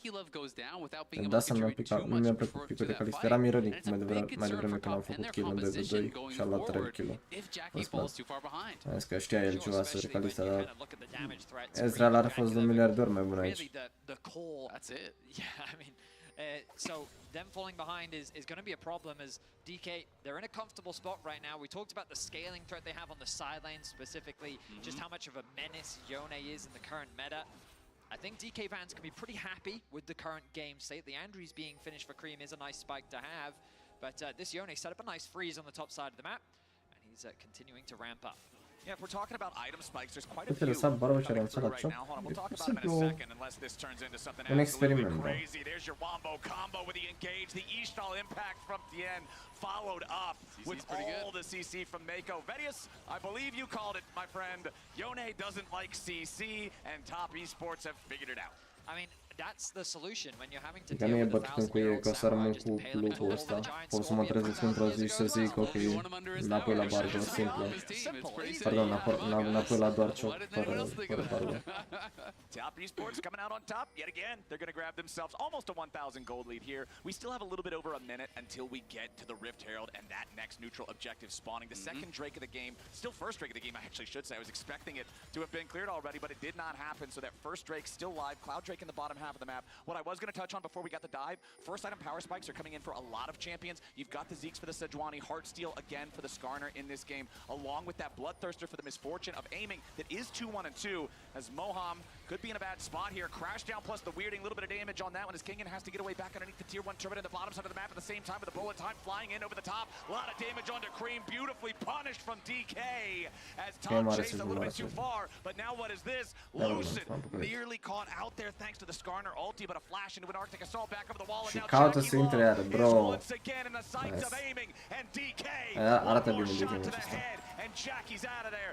Aiming still fighting as Tien tries to get the last little bit of damage onto Lucid to make this one 1-for-1 tradable. Showmaker chases after Mako up in the top lane. It is a chaotic game too. The skirmishes are just going in the favor of DK across the map. I mean, Leona is annoying because even if she face checks, W gives you all these resistances, but then she holds onto the aftershock until after her W wears off, and then she stuns you, and then the aftershock procs, and it's just like, oh, this champ is way too unkillable. And then even though they thought they put Lucid out, they also didn't have enough damage. Jackie Love is very far behind right now. And top esports going for these skirmishes when they're just not strong enough. Yeah, I mean, this is just a bit of an overchase, right? They do catch out Moham, but at the end of the day, as you say, you know, he has so much resistances here. And Showmaker's able to come in from the top side. They turn immediately as Showmaker and aiming to arrive. And then over on the other side, Jackie, not enough damage to actually finish off Lucid. And he just lays a trap with this ward. This is really nice play around that ward. Just utilizing the vision as soon as he comes around there. He didn't even have cleanse available. It was up in about 5 more seconds. So great timing. They find the pick. And it's been really good play in this game too from DK. I think even though the goal is actually in the favor of top, I think they are very far ahead. Just looking at the goal difference between these two AD carries, it's a 2-threat team and you only have 1 threat. Yeah, not a great sign for top esports with the current state of Jackie Love. As you can see, the Rift Herald is now on the map. MasterCard Lane Economy snapshot showing you, yeah, it's a huge advantage for aiming, but also a massive advantage for 369 in that top lane 1v1 that we haven't really seen a whole lot from after the solo kill. Now the Rift Herald is the target for top esports. Mohamed Lucid walking up. Lucid wants to be able to challenge here for the flip, but he steals it away. Beautifully done with a bullet time in over the top. It's not going to find a whole lot of damage. As Showmaker tries to jump in, he resets his position and gets back away, but Lucid's going to be killed off first as Cream tries to disengage. Kingen in the middle of everybody with a counter strike, but he ain't going to find a lot. 369 is on the hunt as Moham and Kingen try to get out. TN still chasing. Moham's about to drop. DK lose 2 men. Yes, they might have stolen away the Herald. They do end up being able to pick it up thanks to Showmaker. Yeah, and this time Showmaker actually going to TP back. Jackie Love. He's ready to keep going. On the front line, though, with Kingen, they aren't going to find the target they're looking for. DK, though, they summon up the Rift Herald here in the mid lane. They claim the tier 1 turret, and now Showmaker is just going to take an Uber home. Or does he drive it up into the top lane instead? He might be able to swerve this one. Let's see if he can connect. Yeah, we'll see if he can actually make it all the way there. It also might just expire. Cream, all right. Unlucky. Hit the curb, unfortunately, and it will walk in and just die, but good TP back from Showmaker. He barely survives and is able to TP back and make something from nothing there. They get the tier 1, and not only that, he forces out the flash from Jackie Love, because this is one of the first fights where they really couldn't reach the top AD carry. Yeah, I mean, it was surprising to me that top esports turned this fight around, and I think crucially, I'm going to keep my eyes on 369 because there's this front line that kind of carry a nice ulti from MF, but it doesn't actually connect as much as I thought it would. The ulti came through onto Cream from Showmaker onto the back line, but you kind of look at who's actually in the fight. And it's really only Showmaker and Lucid, so good target selection from top esports is now Cream. Oh, Cream, they popped the tier 1 turret in time, and now with the TP coming in to reinforce him, it's Cream at 369 against Kingen and Showmaker. 369. Long enough. Still on the chase here, has the third in Tofo strike, looking for the knockback. Hits Kingen. Not really a whole lot more to get out of this one, though. They had Mako and TN coming up around the side. In case the fight kept going. Top esports not going to disengage it after having kept their mid laner alive. Hold on, Moham. Now the target. TN ready to tunnel through the wall here to back up Mako. Remember, this Leona is very, very, very tanky. Still at about half HP. Impale to drag him right on back. They are throwing everything in the kitchen sink. Aurora e cam singurul campion ce poate care. Plăcea focalista până acum, sincer, de asta. It's just like, we will hold you here until all of your resistances wear off. They eventually find the kill. Bear in mind that the dragon dropped eventually in all of that. The first dragon of the game going in favor of DK. Nu prea cred că și dacă dea ultă mai târziu de se schimba ceva, bro. Nu are chiar atât de mult DPS precum crezi. Acum și-a terminat de iar un fetor al pretty much the gold was in the right places for DK, right? Your Showmaker's in a good spot, aiming is really far ahead, and you think coming into these mid-game fights, as long as these carries are strong, then it doesn't really matter. But 369's presence is very much there in the team fights. This unmovable wall that is just being obnoxious and buying peel and time for Jackie Love, I think is crucial. And that TP into top lane, keeping Cream alive, is just another example of that. And the itemization is exactly what we were expecting from 369 as well. You can see the Thornmail just now being completed alongside the Iceborne Gauntlet and the plated steel caps. Yes, you have the mixed damage from Jax and Yone, but it's still massively favoring physical damage overall, and this guy is just built to endure that. Yeah, and it's so many auto attacks, you know, between these champions, right? And Tabby's are just going to be able to straight reduce that. You can see the armor is starting to get stacked up here by Tien. Did have to give some respect over to the amount of CC, obviously, that there is. Sejuani, Leona, Jax, there's a ton of CC there. So yes, Merc Treads are still obviously, you know, pretty strong, but I wouldn't be surprised to see him go into something like a Frozen Heart next or a Randuin's, and is going to be really difficult to actually punch through. I like that you mentioned that because as the targets that are likely to face check, sometimes that extra tenacity is just more valuable than having the armor reduction from Tavis. Showmaker has already used his Soul Unbound, and 369 is still chasing. As Mako and Tien are ready to intercept Lucid, Showmaker needed to use the Fate Seal to get away from 369. As soon as he saw Showmaker use that E, that massive amount of Yone's power budget, he was ready to full send it. It's reminding me watching Cassante versus Yone, just like, I was you before you were you, okay? Cassante still doing Cassante things, of course. 369 with the lead that he does have is going to make it difficult for Showmaker without any way to shred through that armor. Yeah, I mean, it's so difficult. And honestly, you know, from the position that 369 is in, if you can just trade ults with him, it's honestly really, really good. Because Yone, without that ultimate, I think it's going to have a really hard time, you know, showing up to these team fights and threatening backline. As long as Cream and Jackie Love are not threatened, they are going to be looking really good in these 5v5s. It's the Hallway Baron that's going to be spawning up, which you can play a lot of interesting vision games around this one because there's those extra walls, which can make it, you know, pretty difficult to have kind of full ward coverage. Yone ulti also completely goes down that whole hallway. So, getting rid of the Yone. I said the Yone ulti also completely covers the whole hallway, so you've got to be careful about that hallway. Yeah, and, well, and like Betty said, Cassante is also really difficult. Ideea e că fiind de rețele, poate să înceapă baronul în 247. Se caută un fight bun. Aurel, ce se poate ascunde, Aurora, care e mega spike, în care 2 iteme terminate. Și adversarii au opțiuni foarte limitate. La acolo n-ar trebui lăsat să ia ping-pong. Wave și poate să înceapă Nash. Au Cassante TP. Cred că are mult gold scar, că stă pe itemele astea de ceva timp, cred că are Randuin sau Giants Belt plus ping și ea are ratul de terminat. E mega spike by the way. Numai că n-au extra pings. O să trebuie să înceapă baronul să dea bait. Poate să joace jocul ăsta după Dragon. Era strong în Mordekaiser în Damon? Nu era. You have 2 item power spike for Jackie Love now as well. We've already talked about how this game has been pretty rough for him. 3 deaths already on the Callista. Was focused pretty heavily in some of those early fights, but seems to be recovering rather well. I mean, crucially, he's about to be 2 levels down as well. I think Morde nu oferă ceea ce oferă Cassante în meciul ăsta, și anume security și practic picuri tip Mordekaiser sunt extraordinar de slabe în metau curent competitiv, unde se fac foarte multe swap-uri la urmă. Morde 1v3 sub turn, moare. Cassante 1v3 sub turn, scoate 2. You could make the argument that if you leave Yone on the side lane longer, it's only going to get worse, so maybe now is the best time for you to fight. However, they don't have... Oh, I say that. They now have great position thanks to the push. Ok, au literalmente cel mai mare spike pe care să le avem în tot jocul PES. 2 iteme Skarner, good items, așa adăuga. Kalista Rage Blade Borg și Aurora pe Liandry cu... Bro, mereu uit cum se numește itemul ăsta roșu. Pentru că nu-l buildez niciodată. Ok? Ah, dacă am jucat așa, mă cred. Ok, dacă moare Sergiu, o să ia baronul. Nice flank, King. Ok, am murit unul. Super bine jucat Jackie Love. Kill him, s-o sunat pe mereu. Ok. Mamă, cât de close e fight-ul ăsta. Cred că moare Tian. I mean, e worth pentru TES, I guess. 3-4. Gaming o să aibă Infinity Sun, da. Malignance, așa, exact. Am mereu impresia că se numește ceva cu bull, gen Blood something, că e roșu.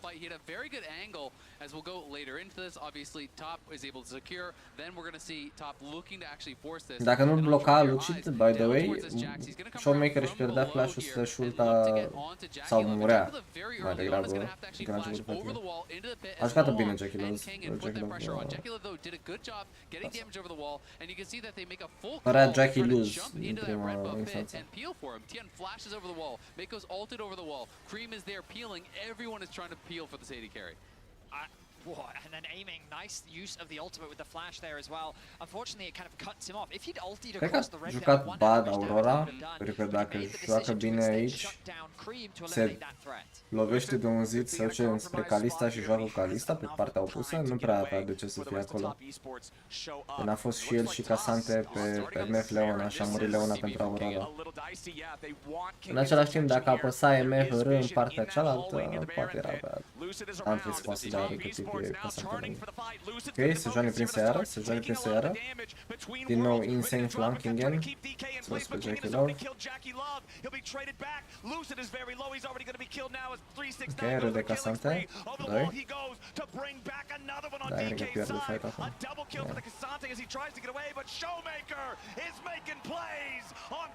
Bro, modul în care Kingen a reușit să ajungă la Kalista în fiecare fight e îngrijorător. Adică n-ai cum să faci un fight de genul să lași pe ăsta cu Jess să ajungă la Kalista așa. N-au jungler, by the way. Dar ăsta spănează înaintea lui Sejo. Good flash. N-avea... Top esports draft hubris is being punished. Showmaker is showing them this Yone and why you do not let it through. They are focusing Jackie Love so well. Kingen on the Jax, always looking to isolate him, always looking to beat him down. And DK have earned themselves a Baron. And you talk about CC, and one of the answers to Yone, well, he is a QSS now. Și dat ok, Kingen să joacă Jax. Bro, dar what? Jax ăsta face diferența în meciul ăsta, I thought they were going to look to turn on the TP. Instead, they try to engage down, but you're abandoning Jackie Love. That's horrible team fighting from top. And top esports, they really nu știu ce vorbește casterul ăsta, pentru că n-aveau cooldown-uri pe niciun campion, n-aveau cooldown pe Ren, n-aveau cooldown pe Scar, nu avea nimeni cum să-i facă pil lui Kalista. Deci n-avea cu ce să-l ajute, pur și simplu e bad fight, pentru că nu au curățat oarele. Să zicem se banează Yone, I mean, e best of 3, lumea încearcă să experimenteze sau pur și simplu se crede. Merg pe premiza, lăsăm Yone open, dar dăm trade la Yone pentru Aurora, vrem să ne jucăm Aurora, că ne place să ne jucăm Aurora și practic se joacă Aurora în Yone, dar evident orice te juca în Yone nu ai cum să bați ăla. E mult prea blocam, e permaban, nu să rog eu. Pentru că în solo queue dacă lași Yone open sunt două opțiuni. 1. Adversarul are 5 meciuri pe Yone și știe să buildeze berserker în borg și face un nou. Sau opțiunea 2, pe echipirul tău ia first time Yone, își rupe degetele și dai FL. Pentru că e și el conștient de faptul că e broken Yone și vrea să-l joace.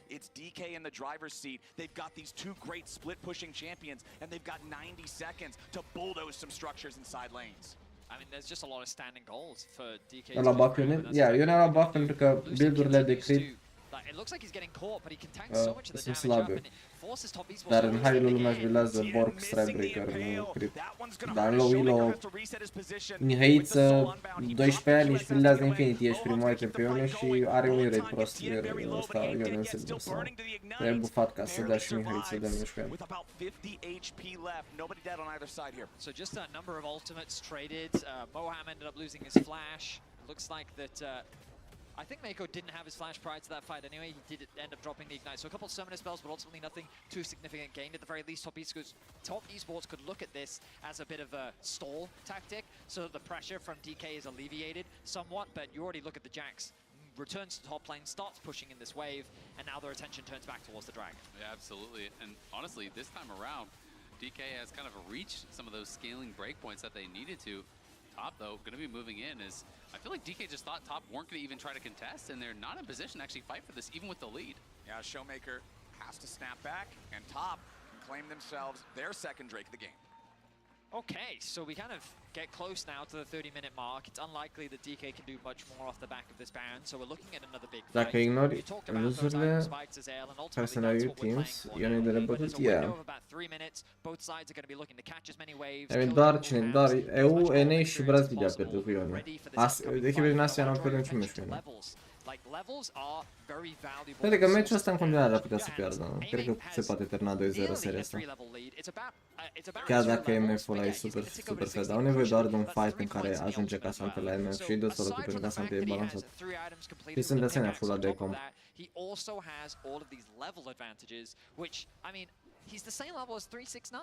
Ce am uitat să apăsați butonul de like dacă n-ați făcut încă. The levels Ajută alone, I foarte think, mult already make canalul. things difficult for top esports, but there are certain breakpoints as well in the sense that Showmaker now becomes a lot harder to kill. As El's already highlighted, the things like the QSS.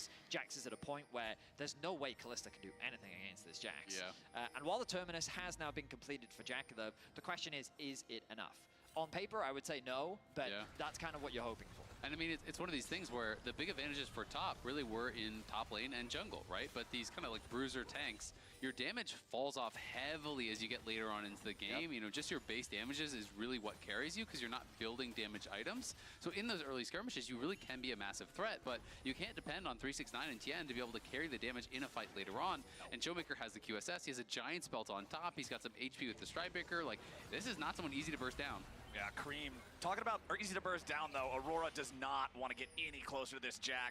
Lucid coming into back kinging up, throws out the glacial prison, but Cream just a hop, skip, and a jump away from death. He'll survive for now. Top are looking to collapse potentially here. We'll see if they can chase it. Cred că dacă i-ar adăuga mai mult damage Aurorei pe base abilities și ar scade din damage-ul de pe ultimată, ar fi un campion chiar balansat și fun.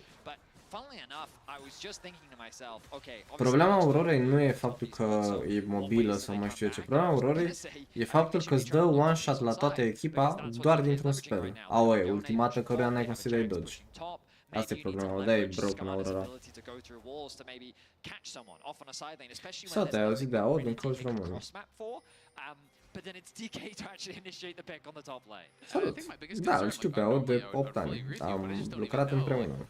Do you have enough damage with Skarner plus Cream or Skarner plus 369 to actually kill off Showmaker or Kingham before they kind of just run away, right? Like, at this point in the game, it is really tough. Aurora is so front-loaded in your damage, and now there's MR on both these soul laners, there's a lot of HP on both these soul laners, and it's gonna be really tough. Dar chiar și câteva mii de meciuri jucate de tine nu o să schimbe cu nimic, pentru că sunt mult prea multe meciuri și mult prea multe jucători.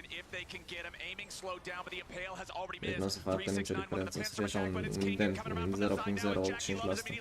Ok, dacă moare Jax aici e huge, vedem. Ok, la Aurora, să nu moară Jackie, dacă moare Jackie e GG.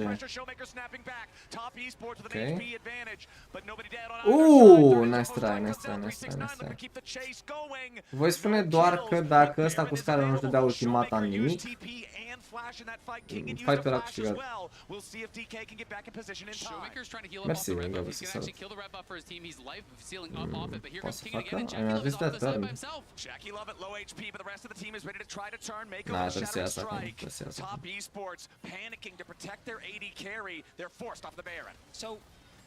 You could argue that that was a one team fight for top esports in the sense that they got position over the Baron, but the health bars are now going back up for DK. The mid tower is going to drop. Top esports need an opportunity for reset, but they're not going to be given one, as DK is just going to put the pressure immediately back onto top as they start the Baron. Beautifully done from DK. Now they're the ones forcing top esports to respond. 369 against Kingan is not feeling good for the Casante. 32 minutes into the game, not against the 3-item Jax. TN wants to try to dive through the wall, but instead he has to flash away from the solar flare. Cine a fost bun flash? Că dacă nu dă flash-ul, își ia tornado de Ione și rămâne acolo. O să-și ia ce loc, o să mai sară 5-6 ori pe el. Nice ult. Două flash-uri. Not bad. Trebuie doar să iasă cumva acum. Nice.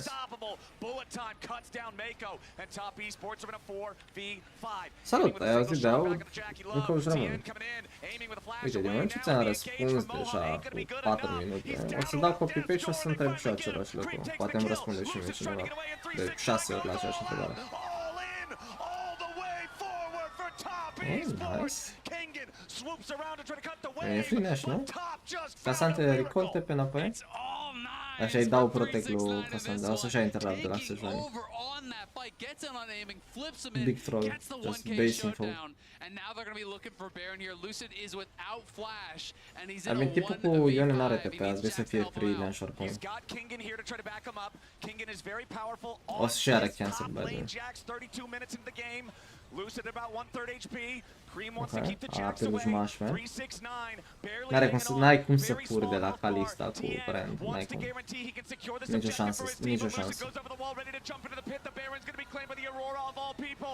Cream's living the dream. Kingen has to try to Nu get are away. mana, Cream Aurora. still in hot pursuit.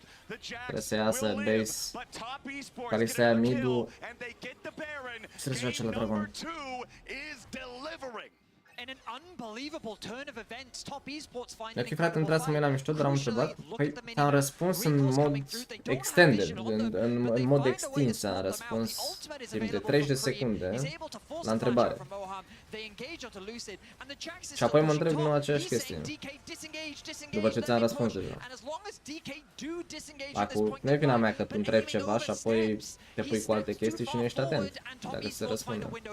Yeah, the early run there, from Jackie, slowing him down, forcing out the flash, and then 369 gets in with the Pathmaker. The third in Topo strikes, knocks him up, knocks him down.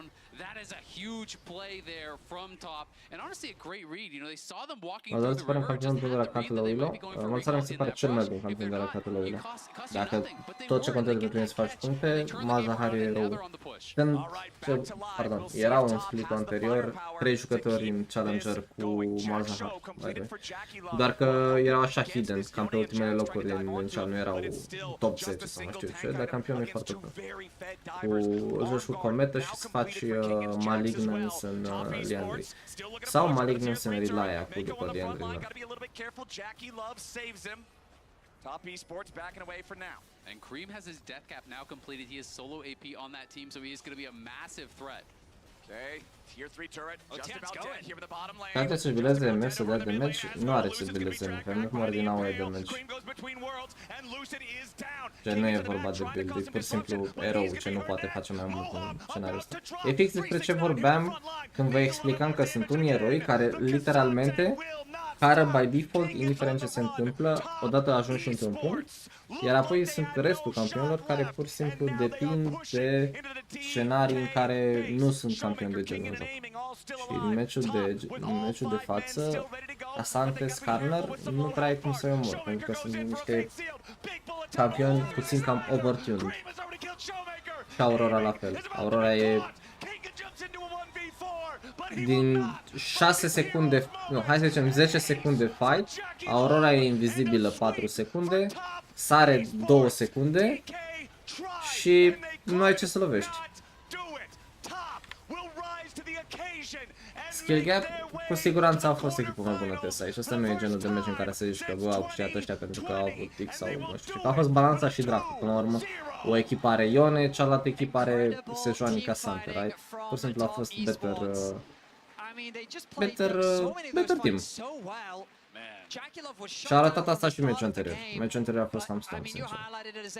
Dar DK nu sunt genul de echipă care să califice din winner bracket și să spargă tot și să zici mamă, hype ăsta DK. DK n-a mai fost așa de când aveau Canyon Showmaker.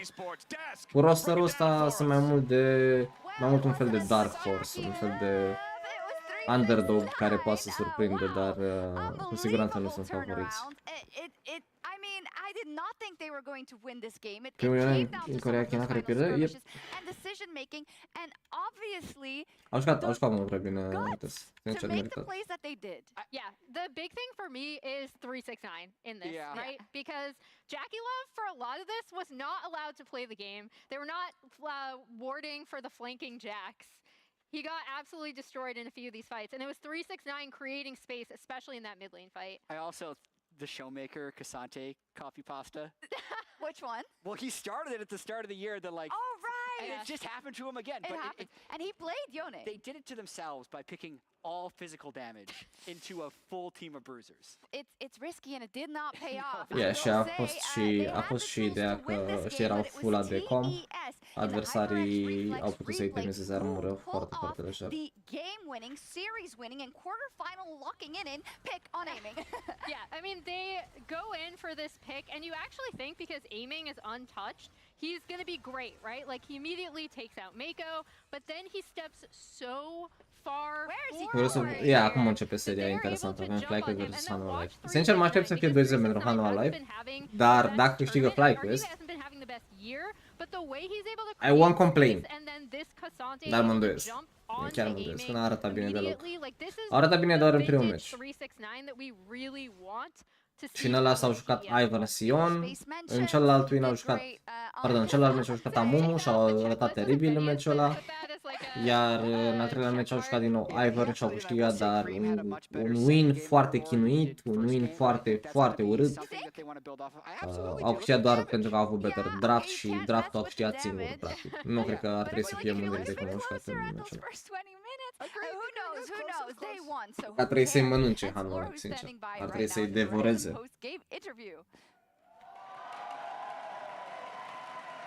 TES advance to the next stage, and I have Tian with me to talk about this amazing series, and Christina, of course. Thank you so much for joining me.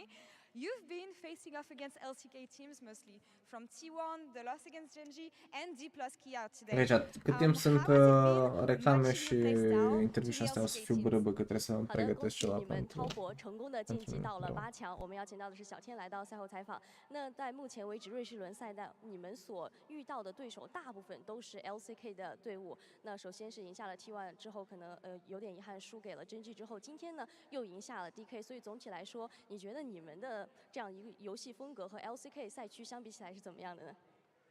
我们队伍的话，就是比较偏向于打架吧，然后我们也不是不擅长运营的队伍，所以我觉得我们还是有在某种方面来说还是比较全面的。相比于 LCK 的话，我觉得我们的选角可能会更进攻一点。 So first off, I think we tend to take team fights, and I don't think we are a team kind of who excelled at playing around macros, and also in terms of the bumping strategies and the champions we pick. I think actually we are kind of all-round teams, like that. And you've all been playing super well, and you especially, Tian, not only during this series, but during Worlds and throughout the entire season. And when people talk about you, they say this might be your best season yet for your entire career. I know that consistency is something that you've struggled with in the past. What has been different for you this year? And do you feel like it has been your best season? 那小千选手一直以来都是一个发挥比较出色的选手，但是这个赛季，特别是人们对你的期望是很高的，大家都会说，现在这个赛季会不会有可能是你最好的一次的？包括今年的表现以及整个世界赛的发挥，那你现在觉得今年以及世界赛上会不会是你将有可能是最好表现的一年？无论大家怎么看吧，就是我一定会拿出我们最好的表现来，在这个赛场上留下这个回忆。 So no matter the other people's how they, what's their opinions on us, and this year I would like to try my best and try our best in terms of my playstyle and also the whole team. We are going to prove it and show it. Absolutely. Here. And moving forward, you're going to come back to the place you found the most success, Paris 2019. What are you anticipating for quarterfinals? 那接下来你们将要进到巴黎去打8强的比赛了。那巴黎这个地方也是小千选手曾经留下过在世界赛上最成功的记忆之一的地方。你捧起了世界赛的冠军，那对于下一个赛段去到巴黎有什么期待吗？大家巴黎见。See you at Paris. See you in Paris, indeed. Sheshe, thank you so much, Tian, for the interview. Christina, thank you so much as well. Top Esports advanced to quarterfinals. We'll be right back in a few minutes for Hanwha Life Esports versus FlyQuest. Stay tuned.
Red Bull gives you wings. And if you're wondering why I move the way I do, I just feel so good, good, good. I just feel so good, good. I just feel so good.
Next, we have a clash of two very different jungle styles between Inspired and Peanut.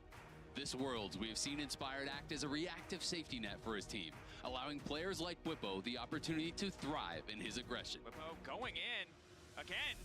Sterix is a very good item, and Ivern backing him up means he's gonna live. He should be dead. I can't believe that he lived that, but you're really seeing the value. Okay, boys, we're back. Am făcut așa un calcul matematic și mi-a reieșit că pentru a vedea FlyQuest izbutind victorioși în această serie, puțin probabil. Hai să nu ne amăgim, chat. Puțin probabil. Ar trebui să-l vedem pe Buipo, că își deschide, își ia coiful din cap și se uită în el și nu o să scoată un iepuraș sau un int. Aș vrea să scoată ceva pic team-oriented, versus care adversarii să nu aibă experiență în a juca versus. Pentru că singurul mod în care câștigi versus coreeni sau echipe din China e să îi surprins cu picuri off-meta la care o să așteaptă. De exemplu, G2 când a câștigat MSI și astea, a câștigat cu Ike top lane în stuff. Un sec. Deci mă aștept, aș vrea să vedem FlyQuest jucând ceva tip Swain top, Shen top,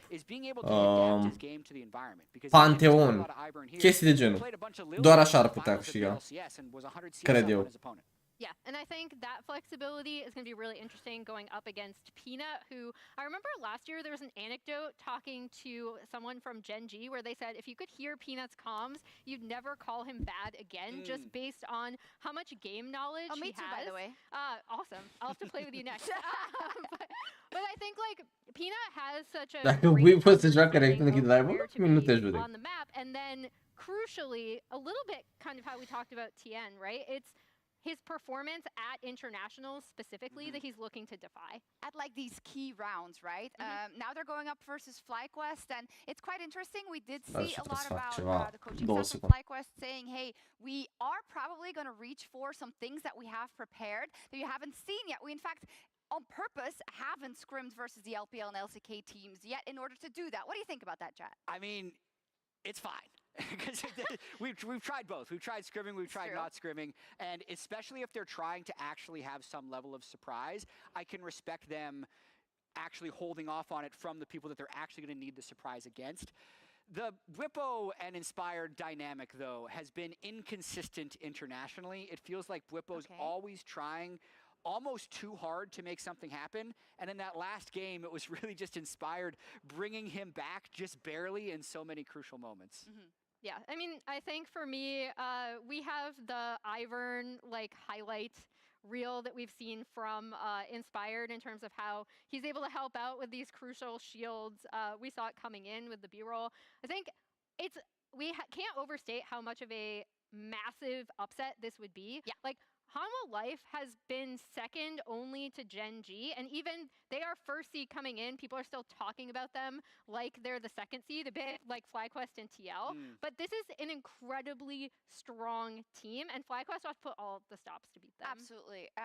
I don't know if there's a correlation, but whenever I open LoL Esports, on my phone, it goes to the page of FlyQuest every single time, and I haven't put anything in to get there. Is that a sign that magic is in the air? I would definitely like to believe it.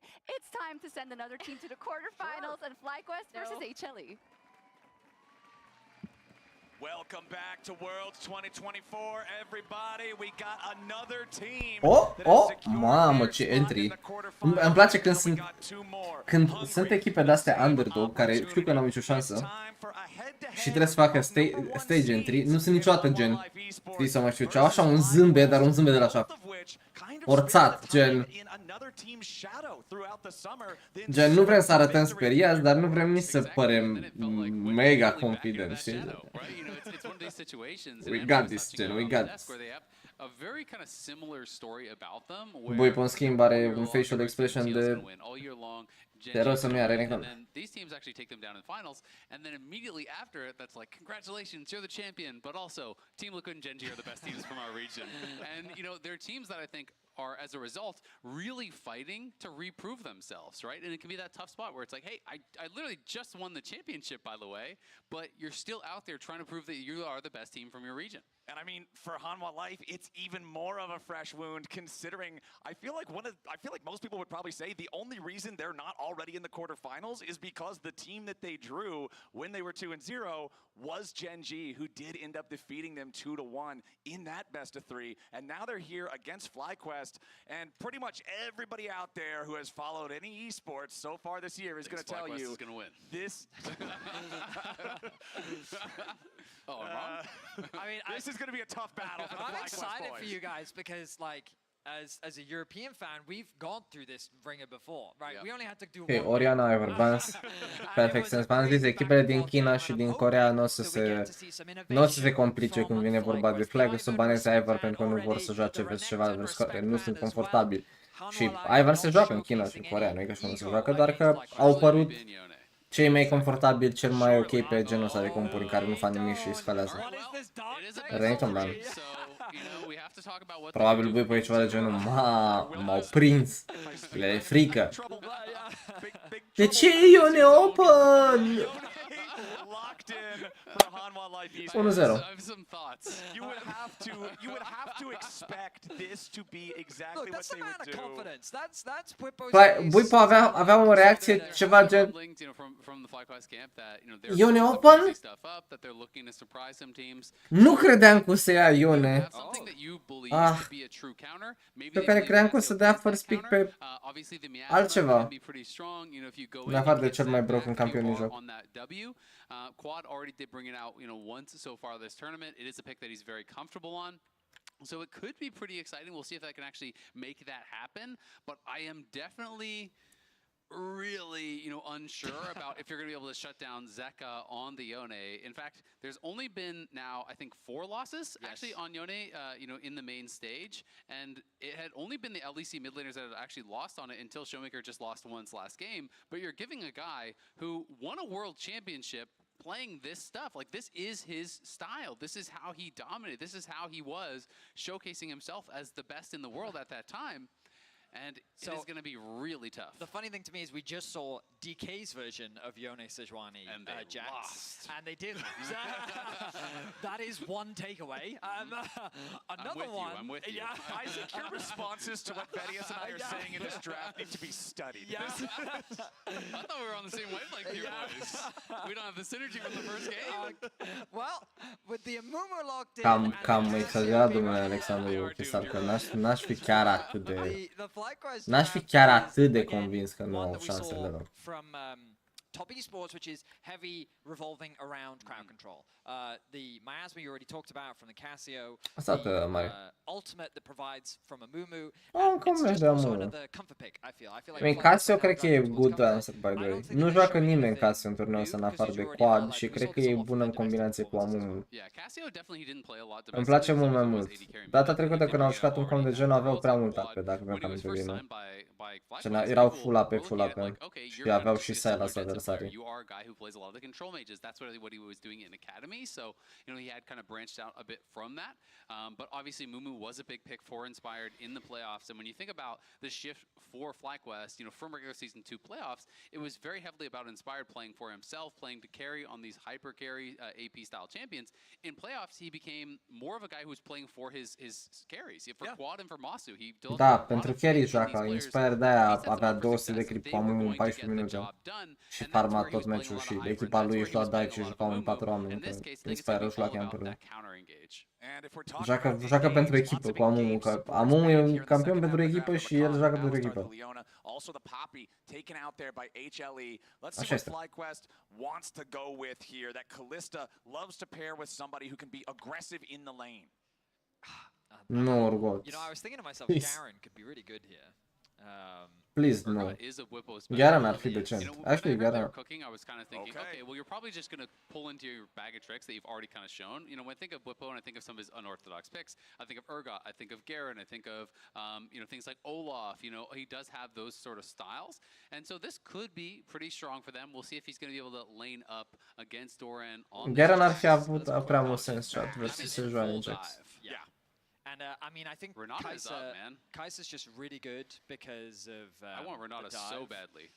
I mean, Kalista Renata also a very strong bot lane 2 versus 2. And just look at it, it's 4 melee champs and it's full dive. Like, Renata is the best pick here, and so I am glad that they're going to lock this in. I do think the draft is strong from FlyQuest, but at the same time, if things start to go bad, îmi displace atât de tare Urgot pick-ul. Îmi displace atât de... E singurul din pick-urile pocket al lui Buipo care a trebuit să rămână acolo în buzunar, n-a trebuit scoasă. Așa este curios, o să verific să văd ce mai e tare Buipo în competitiv cu Urgot. Buipo, toate sezoanele. Urgot, 20 de meciuri, 50% win rate, KDA de 2. Bine. KDA-ul lui în general e teribil. So there are ways to take advantage of that. Yeah, yes, right. When you're playing 3 melee range champions and you're playing a Kai'Sa that inherently has a relatively short range, but also uses her ultimate to close the gap between you and a dive opportunity. I think things like Amumu, Urgot, and Cassio welcome you engaging onto them, especially when you boot with a Renato. So I think the idea from FlyQuest is promising, where you're trying to dive, we have a lot of counter dive measures, and then we'll leverage that to try and outplay you in the team fights.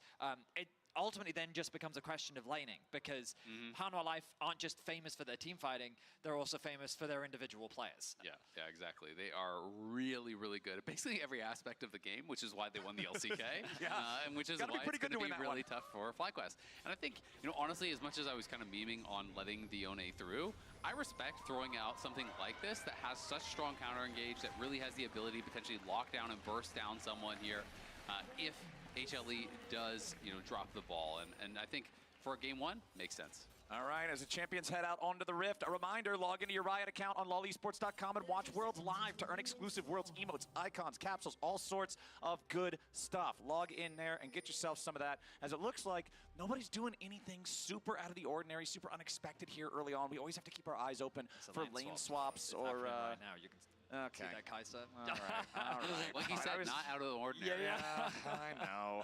At least Emily's having fun. I loved your enthusiasm and optimism though. She's like, yeah, we're going to get a standard. It's 2v2, 1v1. Give me some skill expression and a head-to-head. Yeah, no, Hanwha Live's going to be like, best I can do is 2 people laning against a tower. Yeah. Well, and then it'll be 4 guys laning against 2 guys in a tower. It's so funny though, because I remember, shout out to Kadro, but someone asked him like, well, what could they do to nerf lane swaps? And he's like, it doesn't matter how much you nerf it, they'll just find a way around it, because it's what pro players do. Soon they'll start sending their bot lane mid, for example, or they'll do other stuff. And it's pros, man. They always try to find the most optimal way to break your game. I mean, the reality is, like, there's ways they could do it, but you have to do it, it kind of have to be very, very extreme, right? Yeah. And then it's things that then can bleed over into solo queue, which can make it really a difficult problem to solve, because, I mean, you could just make it that the bot lane tower takes... Bro, i-am verificat win rate-ul din competitive, adică nu din solo queue, din meciurile jucate în competiție. Și avea 50% win rate din vreo 22 de meciuri. Idei de 2. Nu are mai multe contri în competitive, el e Buipo. Are un singur nume.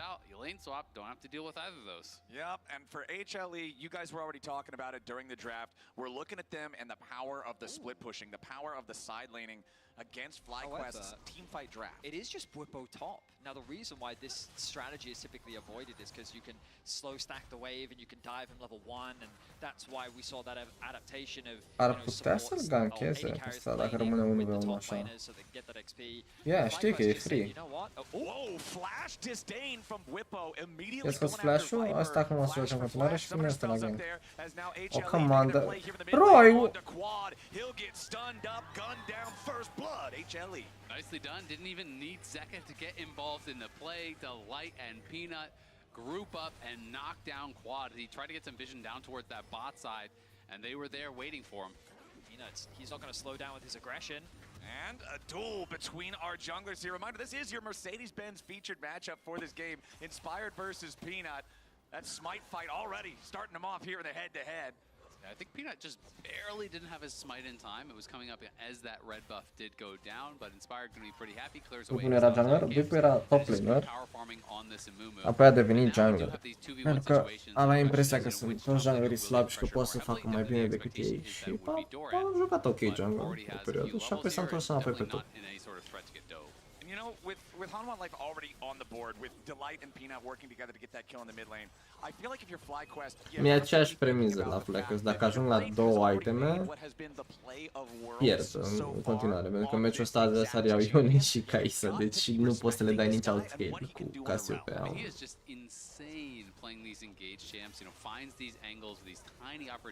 Acum o să-și ia crabul și mai după crab o să se respawneze lupi, apoi raptori, apoi crab și o să aibă... Nu o să aibă clear de 6 campuri plus crab, 7, o să aibă clear de 10 în base. Ăsta cu Sergi face invade, ok. Destul de slow omul. O să-și piardă raptorul. Slow. Că nu e, gen tempo-ul lui e Quad still Mega doing slow, whatever nada he să can mai to pe try to crowd. run up against this Yone. There are a couple more minions for him to farm, but Zeka enjoying that early little bit of a CS lead thanks to the kill that they got on Quad. Exactly, and not only Toți did cam prea he bun died and Peanut. lost flash, and Zeka didn't even have to participate, so he still has his summoners available. Prea So bun now Peanut. again, when you're playing range versus melee, the way you create advantages is you push and you poke and you harass, but you can't do that without flash because you're exposing yourself to ganks into these setups so easily. So, you know, getting that early kill, not only is it just good to have that gold over for HLE, but it really shuts down Quad even in the 1v1. Now, I will say that when I kind of look at the minimap, I'm keeping track of. That is a loud dragon. Remember that Viper doesn't have flash, so I was actually expecting Inspired to maybe consider hovering around bot lane, maybe looking for a play, a potential gank. They've also got good vision coverage around the bot side river, but his pathing is taken up towards the top side. Now that does allow him to cover for Bwipo to push out that stacked wave and go back to base safely, but keep your eyes on Peanut. I feel like that the great thing about Peanut and why he's so regarded for his jungle pathing is that he's always in a good position to play around his laners. And again, he's in a position to make sure that bot lane has that good coverage. Also, his camps are now re-clearable on the bot side of the map, so he can start pathing his way to top. And as he's pathing now, this gives the opportunity for Viper to go back to base as well, even though his flash is down. Inspired now making his way back out. If they can keep Viper here, this could be an opportunity for Inspired for a nice game. Yeah, we'll see if he can find that opportunity. Inspired, though, is going to be working towards an AP build here. It should be that Leandry's first item for the Amumu, and is going to be starting up the Dragon as they do have Prio on that bot side. You touched on the missing flash. Obviously, Renata Callista really strong in that 2v2, but Doran just wants this fight. Yeah, Doran hitting level 6 first. Ce bine arată counter-pick-ul ăsta, nu știu dacă vă place.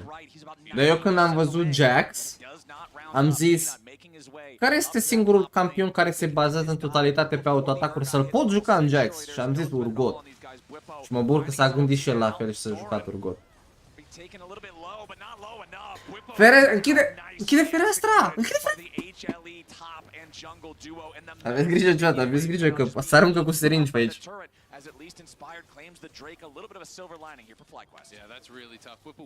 Că Europa mai are o șansă. G2.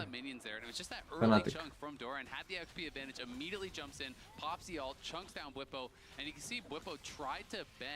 That ulti around to not hit Peanut and hit Doran, but couldn't actually find the right angle. I mean, voia doar unul Peanut. Pentru pet, XP-ul bonus și pentru a da din aia la 6. Dar n-ai voie, bro, n-ai voie să-ți iei 3 de așa, să-ți iei dive, nu ai voie. Când junglerul tău face dragonul pe partea opusă și ai free objective, n-ai voie să-ți iei 3 să pierzi 80% din HP 1v1 versus Jax. Cu counter pick-ul luat de tine. Like, come on. Like, come on, bro. Even with those early 2 kills there for HLE. So FlyQuest are going to have their opportunities and we'll just see. Oh, Team Liquid dau șanse, G2 nu prea mai au. Bro, get lost. Team Liquid e 0-2 și în loser bracket, dacă pierd sunt eliminați. G2 sunt 2-0 și dacă câștigă, pardon, nu contează dacă câștigă sau pierd, ei vor merge mai departe oricum, în loser bracket. Deci doar pentru că joacă cu T1, asta nu înseamnă că pierde 100% G2 dacă, ok, bate T1, so what? O să meargă mai departe din loser bracket. Cu soartă echipa.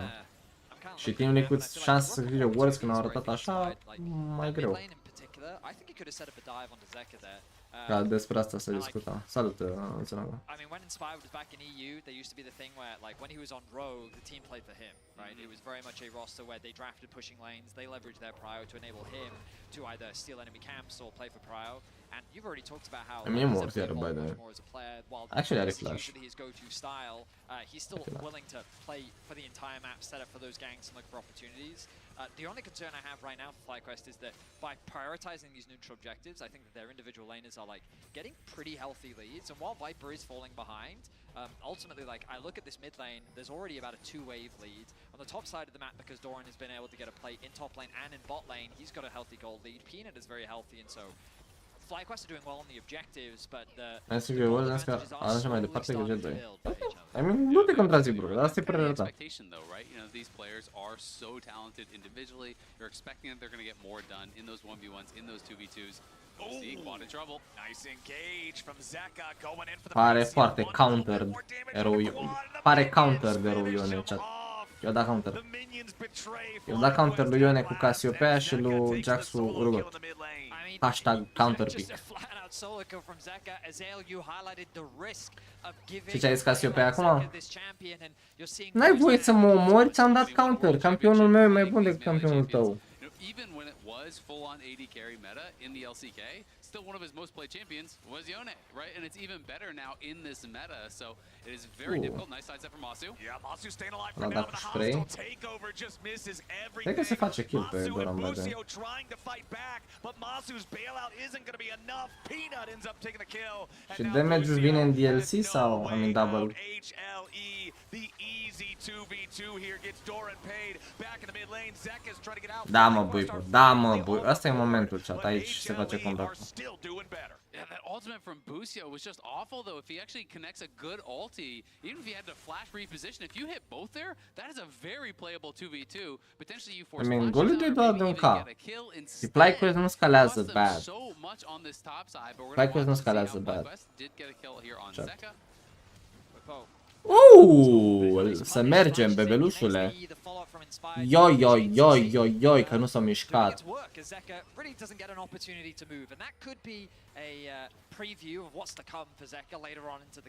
N-a să joacă și mai bine la Fly?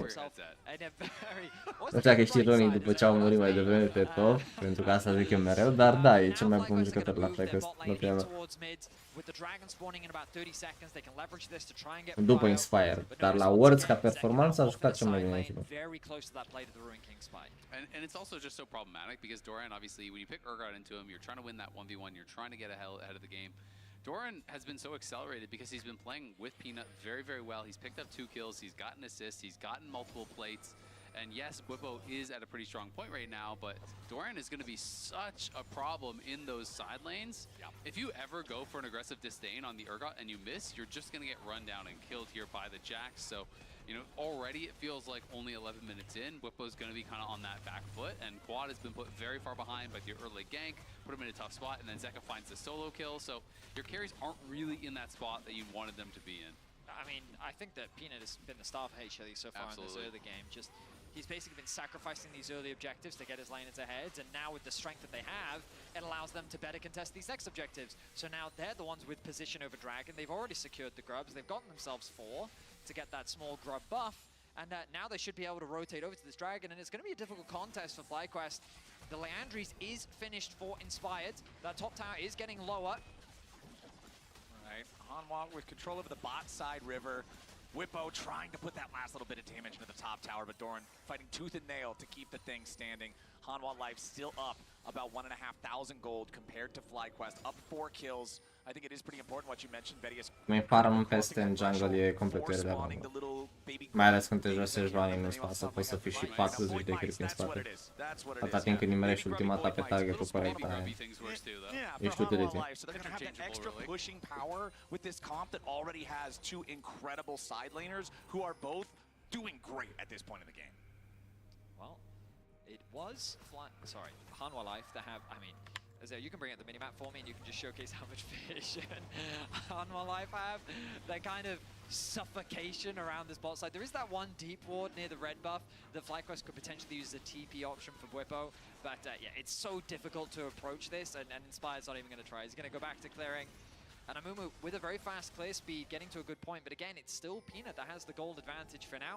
They set their sights on a potential play on top side, but again, like, God, this vision from Hanwha from start to finish has just been so good at keeping track of exactly where Inspired is and what options Peanut has. And I think it's just Peanut kind of picking up where he left off in the LCK. This guy has been so good for HLE. Dar ăsta n-a trebuit să meargă, by the way, pentru că au Renata aici. First hour of the game?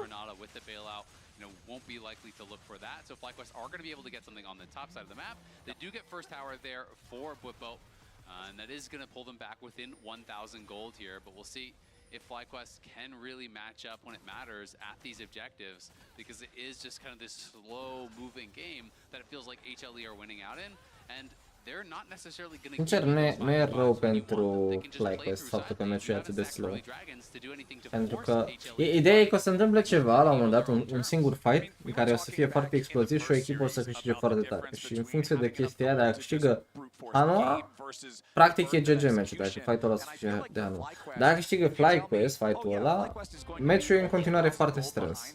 Atunci nu, meciul devine contested dacă câștigă FlyQuest. Dar nu o să fie nici pe aproape XP. FlyQuest trebuie să câștige vreo 3 fight-uri ca să fie GG.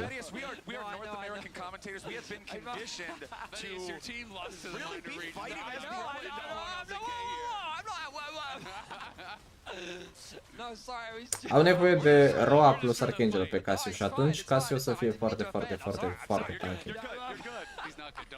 The Herald is not good either. It is claimed now by HLE. Peanut gonna pick that one up. Și amul ăsta trebuie să stea foarte lipicios pe Ione. Dacă Ione sare în față, trebuie să-i dea Q instant și să-l țină acolo, să-și iau așa. Cu W de Cassiopeia și să-l omoare. Că nu e neapărat cel mai prost răspuns, pentru că până acum nimeni nu are niciun răspuns la Ione. Și dacă funcționează răspunsul ăsta, aș fi fericit, sincer, pentru că am vedea mai multe persoane jucând Cassiopeia mult. Toate că nu toți midlanerii pot juca Cassiopeia. Campion destul de unic, aș putea spune. Îmi place ideea asta, by the way. Iei primul tur și apoi pur și simplu faci rotație în side. Și asta da capul în perete. That corner is wider than it looks. There's like a little bit of invisible wall next to it. But not as wide as this man. Yep, Whippo is wide enough to stop the Herald from walking slowly towards the turret. A dominating 1v1 there by Whippo. All right. Deci până acum au pierdut FlyQuest al doilea dragon și au pierdut și Heraldul. Faptul că au pierdut Mitaur e destul de big. I cannot remember the origins of wide Whippo. I just know that it is now. Maybe even been earlier. He was back on Fnatic. I feel like it was even earlier. No, it may have been Worlds 2020 actually. He was on Fnatic when it started. And it was because every time when he went over to shake the player's hands after a game, exactly. Yeah, walking over. Yeah, the absolute aura.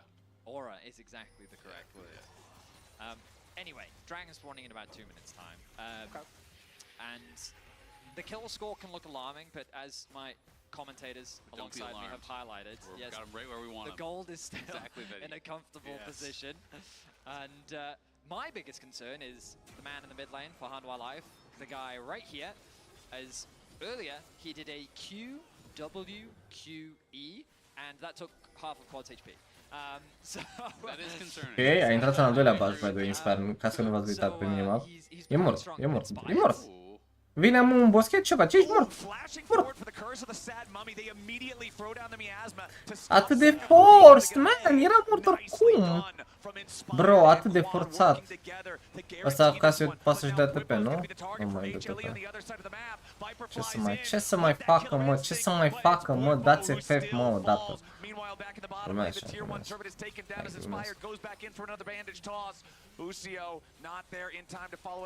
Sincer că era mega counterable.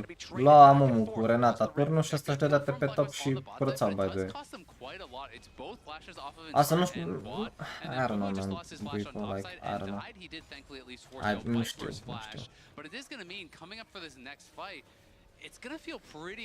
Adică ai investit 2 flash-uri plus am un ult pentru a-l omorî pe Ione. Puteai să-l omori fără să investești atât de mult.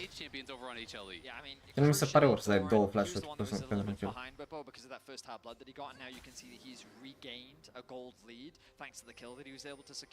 And you're completely right, Azale, that it feels like that even though FlyQuest found a good pick, Hanwha Life is just getting more, and speaking of more... Auri, ăsta e kill-ul ce l-au făcut. Gen, ăsta este literalmente kill-ul pe care l-au primit adineauri. TP Cassiopeia. Ok, R Cassiopeia. Trebuie să supraviețuiască Casio, dacă Casio moare e GG. W Renata, please W Renata. Kill one, please. Is out fighting FlyQuest. Whippo still trying to escape, and Doran re-engages with the counter-strike, leap-strike combo. HLE don't lose. Au investit 4 minute plus 2 flash-uri ca să scoată un kill pe Ione, doar ca să moară după că nu și-a dat recall. thought that Hanwha had overextended. Asta cleanse la ultă de rol, nu? Nice ulti come through from quad. The chain CC onto the top side of Hanwha Life was going to come through, and there was a great opportunity for FlyQuest to turn this around, but they just don't quite have the damage. Yeah, exactly. They don't have the E bad focus. Aici trebuie să dea pur și simplu pe Jax tot ce au pe Jax. Când vine Cassiopeia aici, o să vedeți, dă W, R și în loc să rămână pe Jax, încearcă să-l omoare pe ăsta cu Sejuani. Poate a fost scroll-ul lor, în caz că nimerea R Buipo pe Sejuani de lângă el. Își lua reset și le dea fie și Cassiopeia curăța.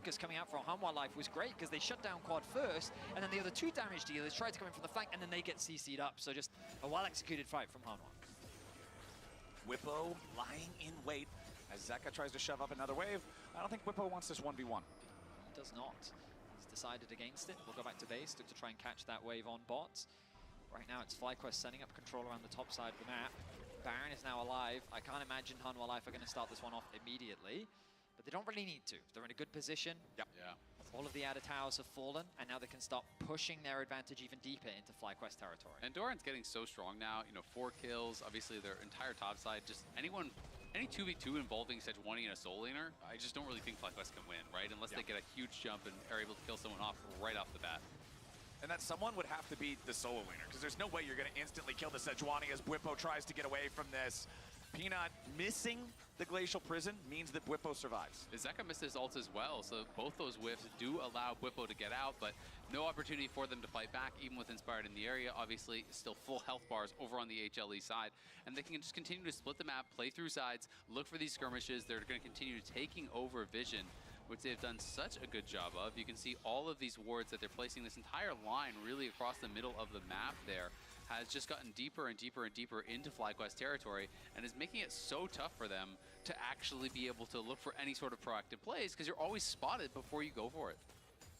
All right, Hanwha Life getting this wave shoved up. FlyQuest was positioning some troops nearby to maybe punish if they kept on pushing, but Hanwha's not interested in that in the slightest. Peanut just going to sit down a little bit of vision here, sweep out whatever FlyQuest might be using, and this is kind of the name of the game for HLE. They haven't felt any real pressure from FlyQuest. I feel like they can play it slow, choke the LCS #1 seed out of the map as they slowly creep forward and control more and more vision, and eventually they're just planning on FlyQuest making a mistake. Exactly, and I mean, bad goes to worse when you realize it's also a Hextech Soul, and they're going to TP in. They're just going to start up this Baron potentially here. I mean, it did look like that, didn't it? Yeah, just TPing in, I guess, going out towards top, just get the waves going. Yeah, I thought was maybe he didn't want to reveal they used TP, but he did it on a control ward. So trebuie să înceapă baronul după ce ia Ione wave-ul ăsta. Pentru că acum poate să dea și Ione TP în caz că rămâne la ăsta și trebuie să arate FlyQuest, trebuie să arate ca să ia wave-ul. Și ward-ul ăla le-a dat reveal deja de 2 ori până acum, ward-ul ăla.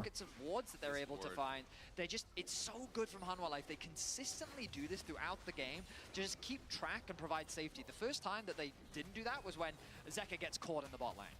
And now they actually are starting up this Baron here. FlyQuest has really been stymied by this ward. It caught them on that last play they were looking for, and they sweep out the brush, but they just don't realize it's there. No, poate să-l fure, lejer, poate să-l fure, bagă-te, just go, let's go, get him! Oh, stai că a venit bui, oh, nice R! Ok, dacă moare ca este war pentru FlyQuest. Let's go! Cine, mă? Absolut cine, mă?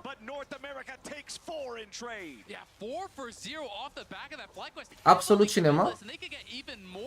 Foarte bine jucat de Inspired acolo cu ulta pe 4 oameni. Cred că erau doar 3, dar la cât de bine a dat a fost pe 4. Free push pe top, primul tur pe mid. Problema e că nu mai au flash-uri, multe flash-uri pentru următorul fight. Bună ulta de Seju, sincer. Ulta de Seju a fost super bună. Dar acum deja e split up, like n-ai cum să încerci să cauți și fight-ul imediat după.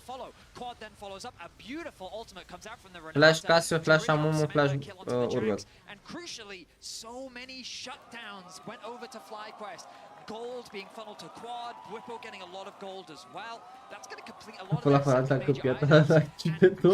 Nu mi-aduc aminte, bro, dar da, a fost la Fnatic. 1.9k the Baron power play. And the gold is really now within striking distance. But again, the question becomes, can you win the next fight? Au pierdut Nash pe 4 oameni sau oricum pe ei, dar nu mai au flash pe amul și omul a rămas aici. That is an execution for HLE. They catch Inspired right there near the Gromp. They pick him off, and it's 10 seconds to go until the Drake spawns. That'll move HLE to Soul Point. Exactly. Soul Point for that Hextech Soul. Very problematic. I don't think FlyQuest would have been able to fight for that Nu-ți one pierde de either. 2, nu Anyway, contează. without flash on Buppo, without flash Trebuie să on țină Quad, they won inhibitor that fight, but it cost them tower. a lot. There are no summoners on HLE's Viper. Ca să are TP, o să dea TP maybe pe can turnul look ăsta for an sau? opportunity Doar there, but just for now, test normal. FlyQuest have just got to try to hold the base. But look at how the pick has allowed them to siege. Ion are Baron, e singurul om Who cu still has Baron. the Baron pressuring in mid. He doesn't overstay his welcome though, because they're just trying to force FlyQuest back for that dragon that you were just talking about. Exactly, and how big of a gold swing it was. You know, it was a negative 1800 Baron power play, and that just went up to a negative 400. Now it's negative 600. Yeah, sure, that's not great, but that was just a swing of more than 1,000 gold off the kill on Inspired, the taking camps, the pushed waves. HLE again, you know, getting that edge and going right back into the driver's seat. What this should tell HLE is, first of all, taking a fight against this FlyQuest comp is dangerous, right? Especially in an enclosed space like that, where they're able to land the multi-man Amumu ultimate combined with the multi-man Renata ultimate. And I think that HLE is going to be a little bit more hesitant to take the full 5v5, but ultimately with their comp, they don't need to. They can continue to play the sides, and they can look for picks similarly to what they've done, and this will force FlyQuest to spread out, where they're not as strong in the skirmishes, the 2v2s, the 3v3s, where Jax, Yone, Sejuani really thrive. And that's where it's so hard for FlyQuest, right? Because as you say, they thrive so much in these 2v2s and 3v3s on HLE's side. So FlyQuest, they have to overload one side of the map, try to really force, and if they can't get that, Bine, Casio e pe 3 spike, by the way. Casio e mai pe decât Ione? Wait, really? Na, Ione doar n-are base, Ione are Infinity, e aproape terminat. După ce termină Ione Infinity, e cam... e cam GG. Asta motivul pentru care Ione nu are Strike Breaker, e că nu are nevoie. În composta. Composta e foarte low range și trebuie să stea pe loc ca să bată, deci nu are cum să le feteze. În general, ăsta Strike Breaker te joci versus picuri mobile slash multe picuri range ai nevoie de extra slow. yes, it is going to be very difficult for them to win the next fight. Yes, HLE is positioned to do, you know, enough damage to potentially. Și îmi place adaptarea lui Zeka. What if FlyQuest are to win a fight at this next fight, Baron, at this next Dragon? It could be anyone's game because they've shown that they can win 5v5. Let's take a look at some item power spikes as we are Cumva, anticipating this next big Inspired a farmat tot meciul și în spate în CS față de Sejuani și nu știu unde a farmat Sejuani ăsta, că uite, se bate 24/7. Nice, bro!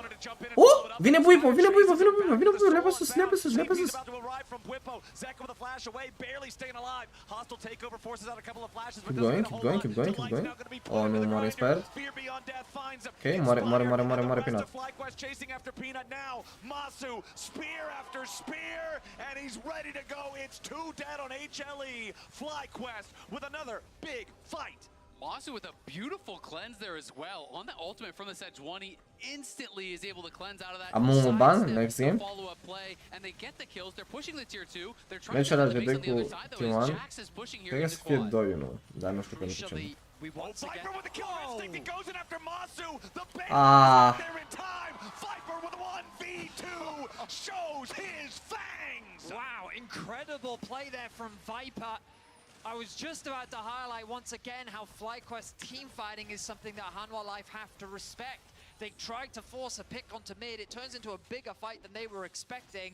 But in the individual skirmishes, if you can find those, Viper proves how Hanwha Life are able to find those opportunities. Yeah, I mean, that is just huge for HLE.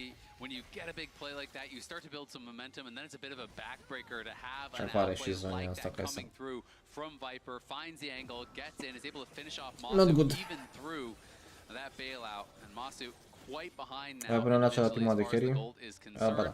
We can watch this fight one more time, though. Look at that cleanse. That was instantaneous there from Masu. Is able to sidestep the ultimate as that follow-up from Zeka. Really well played. And it allows FlyQuest to just pile in here, go for that first initial kill there, on to Delight, get the Fear Beyond Death and the Fear on a Peanut. Bro, că e Ione, bro. The Sejuani now though as we cut back to live. Oh, nu, băi, po.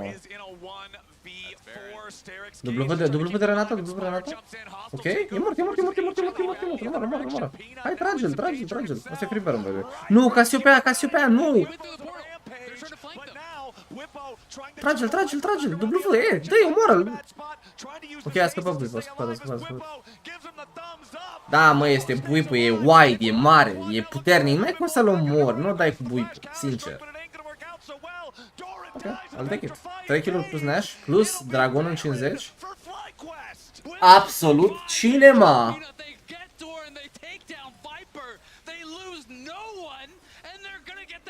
Folic mi Buipo, da, și-a activat steracul și era foarte wide. They think that they can get a quick and easy pick onto Bwipo, but the play turns on its head. With the Baron secured, FlyQuest can reset and look to contest the Dragon. And I really underestimated how tanky Bwipo actually is at this point. He has Jackshow and a Sterix. He is very, very tanky. Goes with his name. The E-shield is big. The Sterix barely keep him alive. And look at everyone coming in here. The Guardian shield from Busio. The ultimate, the bailout, everything is there. Viper tries to go for the hero play here. Has that plasma onto him, goes in, but everyone from FlyQuest immediately turns. The flash forward from Busio, the flash forward from Masu, they all pile in to bail out their top laner. Yeah, the shielding there was fantastic. Bwipo almost lost his life at the very end, but it was enough. Am mai murit o dată, n-are flash. Tilt! E tilt! Chat, s-au tiltat băieții din Coreea, s-au tiltat.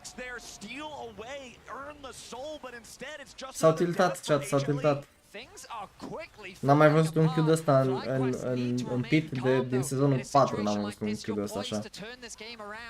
You don't want to be overzealous. Recognize your strengths on the map. They're sending 5 members to the top side. I think they need to catch mid-wave. They need to Acum doar să nu-și out macro, sincer. Să nu-și out macro. Adică să nu pună prea multe persoane pe o singură linie să piardă celălalt de două când ai baron. Adversarii sunt mai rapizi, dacă uitați la Jax, pushează mai rapid botul decât pushează ea top. Ceea ce înseamnă că trebuie să reacționeze la play-ul lor. Cam Proce Gaming NA, cred că...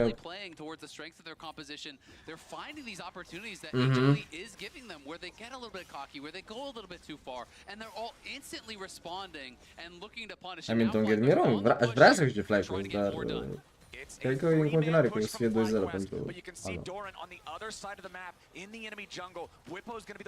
dacă reușesc să scoată meciul ăsta, cred că o să fie 2-1. Both top laners not here, both top laners with their teleports ready to go.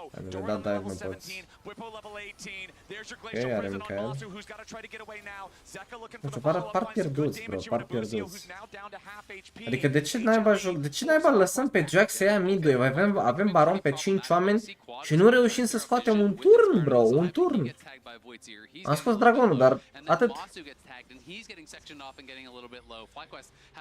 Au mâncat ăștia literalmente toate wave-urile și nu reușim să facem nimic. Acum, uite-te la wave-ul de pe top, am pierdut wave-ul de pe top, bro, suntem pierduți pe hartă! Și acum Jax ia wave-ul. Oh my god, zici că slow masters, bro, low master macro, low master macro. În mod ironic, low master macro.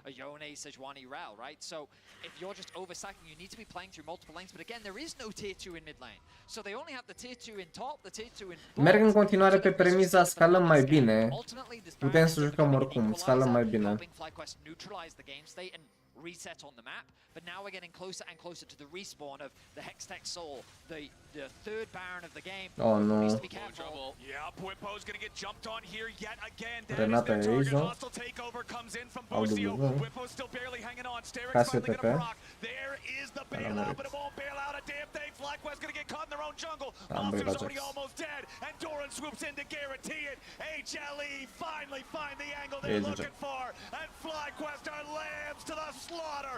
Viper's got a triple kill, and Quad's the last man standing. HLE beat him down into the dirt. It's a quadra kill for Viper. Probabil cel mai slab macro pe care l-am văzut cu Baron în tot turneul. Cel mai slab macro pe care l-am văzut în tot turneul. Adversarii furau wave-uri, stânga, dreapta, peste tot furau wave-uri. Și FlyQuest era ceva de genul. As hope was at its Huh? highest. Hanwha Live find a single Unde pușesc că n-am uit nicăieri? Am baron pe 5, dar nu pot să fac nimic. FlyQuest denied that opportunity to turn the game around, and they found some incredible team fights, at the very least raising promise for this series. Absolutely, but it's a disappointing end. At the end of the day, Bwipo gets caught out there, and they don't get that final 5v5. That game definitely provided us some entertainment, some flexing of muscles, a little bit Dacă o of să fie ego pur și there simplu from kill și HLE to give următorul meci o să fie FlyQuest an angle 24 de back minute. into the game, but still a victory for the LCK number 1 seed. Desk, tell us what you think. After the break.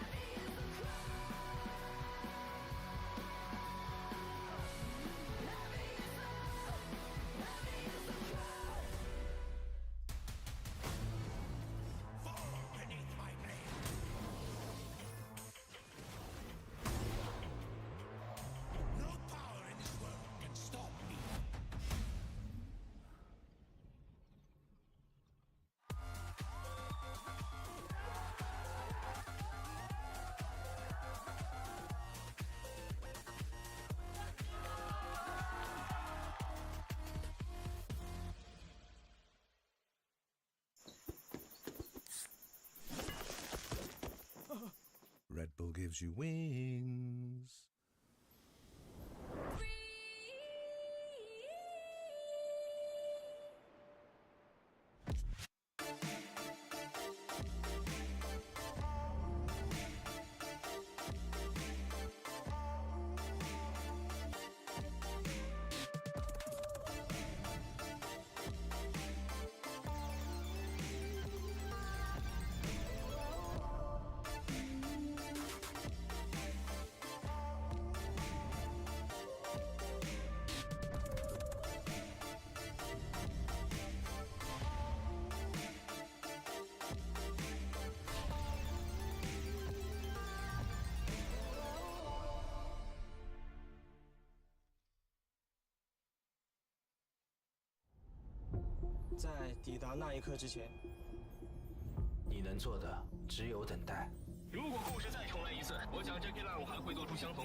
Așa că echipă din Europa azi, nu, asta e ultimul meci.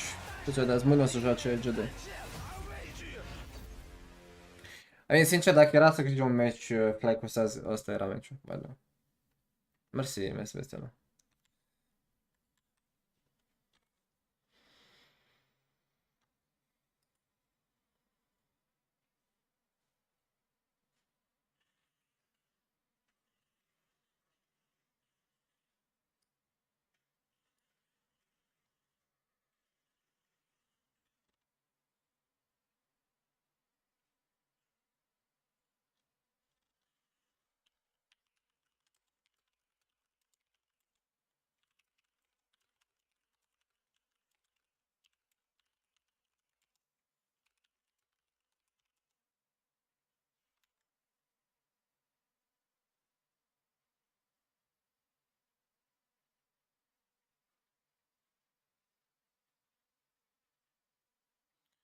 Classic GD mâine, 2-1.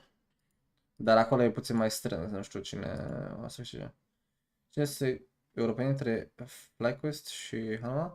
I mean, FlyQuest e echipă din NA, doar că au jucători europeni. Jungla lor e din Polonia, topul lor e din Belgia și atât. Au 2 jucători europeni și coaching staff-ul lor e european. Au pe Niski și nu pe Niski, pe Miti și pe Nugdak de la Origin. Dar eu niște drepturi ca să poți face live stream-ul lor? Ba da, am drepturi necesare, sunt co-streamer.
trouble. Nice engage from Zeka going in for the bait seal. One little bit more damage on the quad. The minions finish him off. I feel like if I ult flash him and caster has W's, he will die. Their ball lane is gonna be there. They're killing. Actually, wait, I think they're going top Bwipo. Bwipo, we didn't see them on this. I'm gonna clear the wave. I have stacks. Yeah, play for fight. I'm going on Kai'Sa. Yeah, he has no cleanse already. Nice. We want them.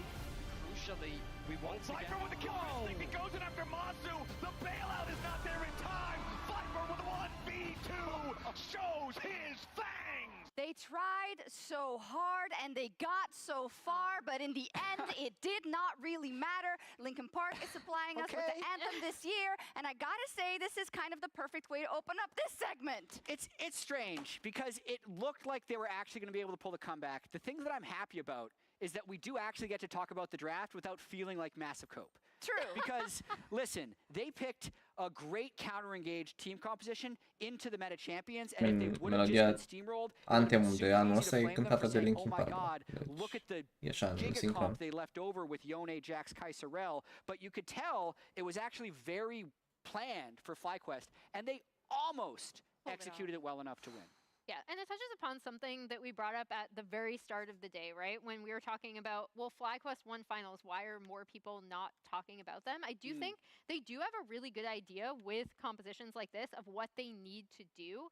And then it's a matter of, okay, execution, and you're going up against a team that's so mechanically strong. Absolutely, but I will say, even in some of those skirmishes then, like, I was really surprised that at some of the fights where FlyQuest seemed a step ahead. There was one in the mid where HLE thinks that they have the advantage, which they do. They are trying to push.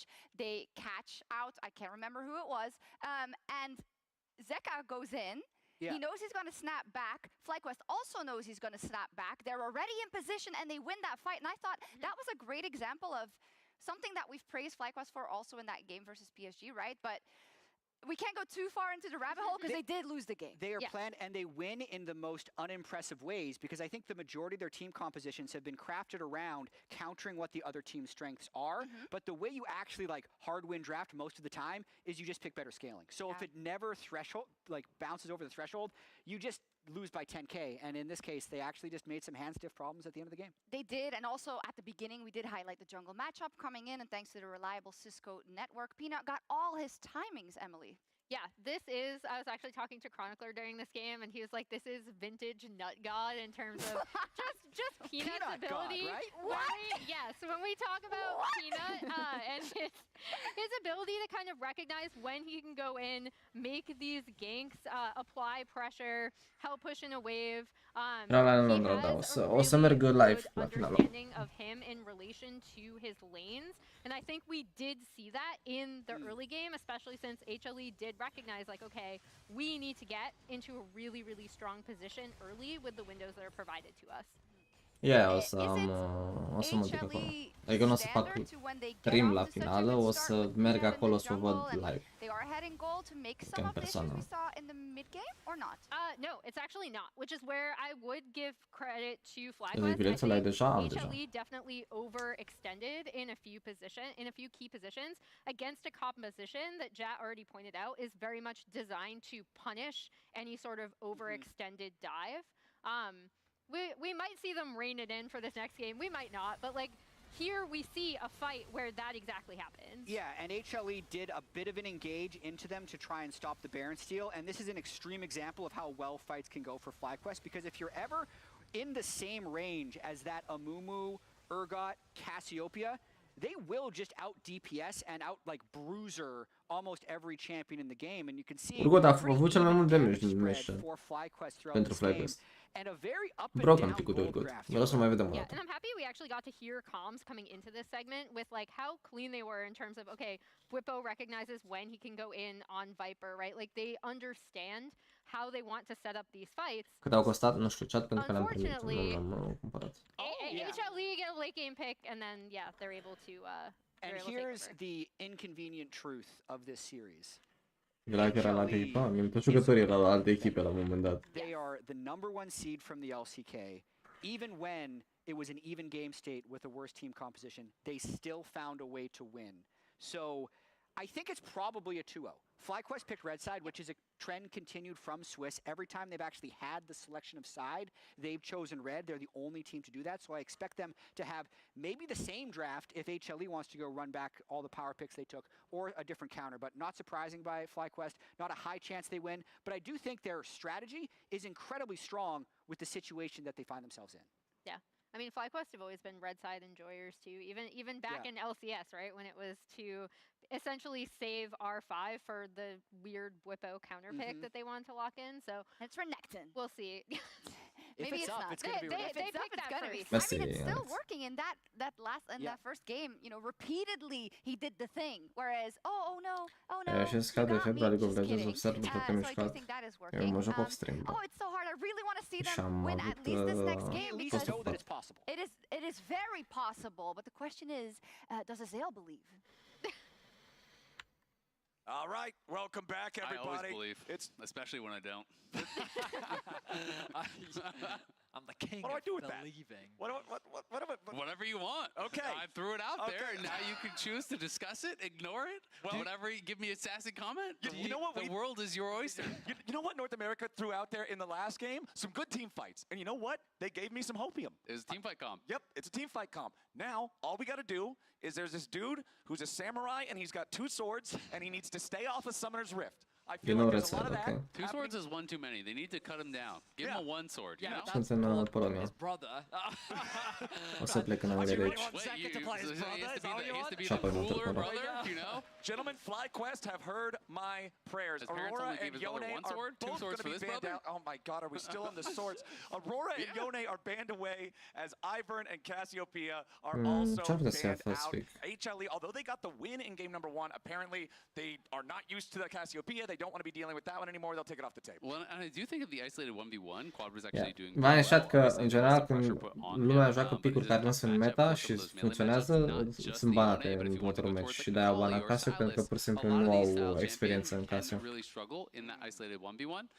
And it's just actually really frustrating playing into the miasma. Any sort of CC funcționează, poți să iei orice ad de bani pe gura. Mai puțin Samira. Samira e bad pentru că poți să te joci în picuri tip Alistar sau chestii genul care nu te lasă să ai utilitate în timpul jocului. And the Renekton's going to be taken away there from Whippo. Yeah, That was banned out last game, was dropped for that Cassio ban, and it's definitely kind of considered to be Whippo's best pick. I mean, he played it a lot in the LCS. He did. It was like 9 straight games, I think. Yeah. Da, nu dă cover de Kaisa că e prietena sa, Kaisa player. I mean, he values the pick. When we saw him playing it earlier in the Swiss stage, he had the Ivern at his back, Kalista. so when he was Kalista e diving 10-2. at first I thought, okay, he's in. Meciul trecut a fost unul din losurile alea. I also thought he was in. His teammate also may have found out, but he wasn't. But he wasn't. The great deception. Kalista going to be locked in for FlyQuest. Hang on. For some reason, I'm talking like Whippo locked in the Renekton. Of course, it's Doran that's locked it in. My apologies. For some reason, I thought the FlyQuest was on the blue side. Doran crucially taking that one Olaf away e cel mai de succes jungler pentru Inspire, by the way, și în opinia mea, Olaf junglă nu este bad, chiar dacă l-a luat așa să facă să pară că e bun în Renekton, în realitate este flex Olaf jungle până în last pick, funcționează pe același stil de joc și poți să stachezi dragonii foarte ușor și e bun în meta-ul ăsta unde toată lumea joacă Skarner și Sejuani sau mai știu ce. Ca fapt divers, split-ul anterior mă jucam Olaf pe un cont secundar, mă jucam doar Olaf junglă pentru că credeam că e foarte, foarte bun și încercam să-l jucăm și pentru Ecorp. De 100%, în ochii mei Olaful ar putea să meargă junglă. După level 6 o mănâncă pe Zyra, by the way. Nu e bad. Plus cu Leona câștigi foarte, foarte tare 3v3 și vii toți dragonii. Mersi, Mihai, te buc.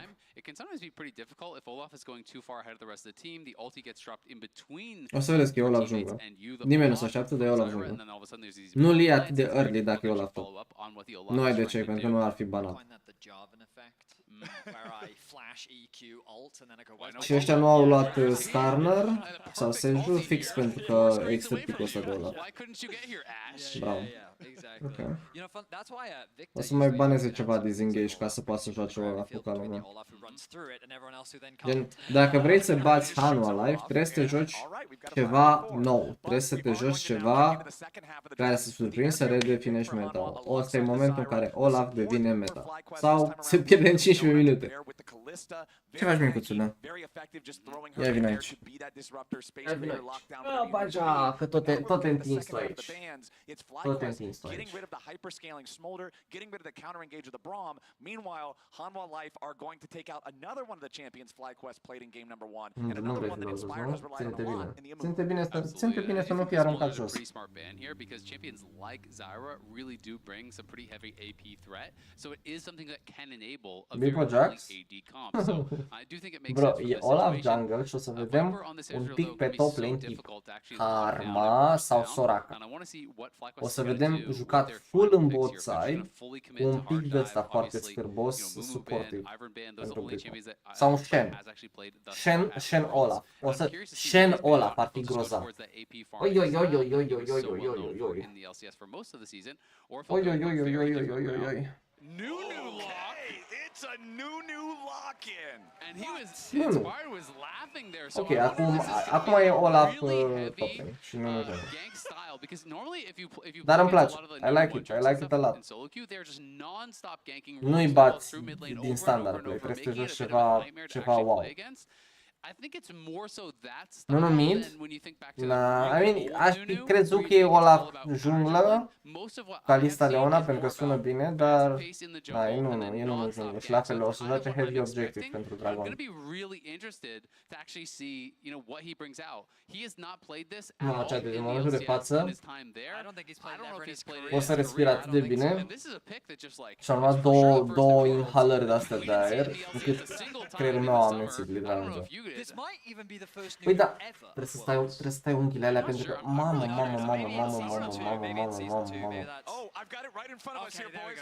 Mamă, ce-mi fac pe umărul ăla.